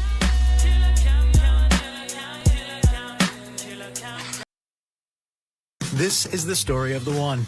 As a safety manager at a manufacturing plant, he does everything he can to keep his coworkers safe. From finding ways to reduce risks to keeping safety supplies in stock. And for that, he relies on Grainger. Grainger offers a broad range of quality products and next-day delivery, so he can always play it safe. Call 1-800-GRAINGER, click Grainger.com, or just stop by. Grainger, for the ones who get it done. If you're 55 or older and into that whole saving money thing, T-Mobile has an exclusive phone and internet bundle just for you. Right now, get 2 unlimited phone lines plus 5G home internet for just $30 each per month with autopay, plus taxes and fees. And with 5G home internet, setup is easy with just one cord and no technician needed, which is great if you're also into that whole keeping it simple thing. Switch now and experience the best mobile network in the U.S. Visit your local store to start saving. T-Mobile, it's better over here.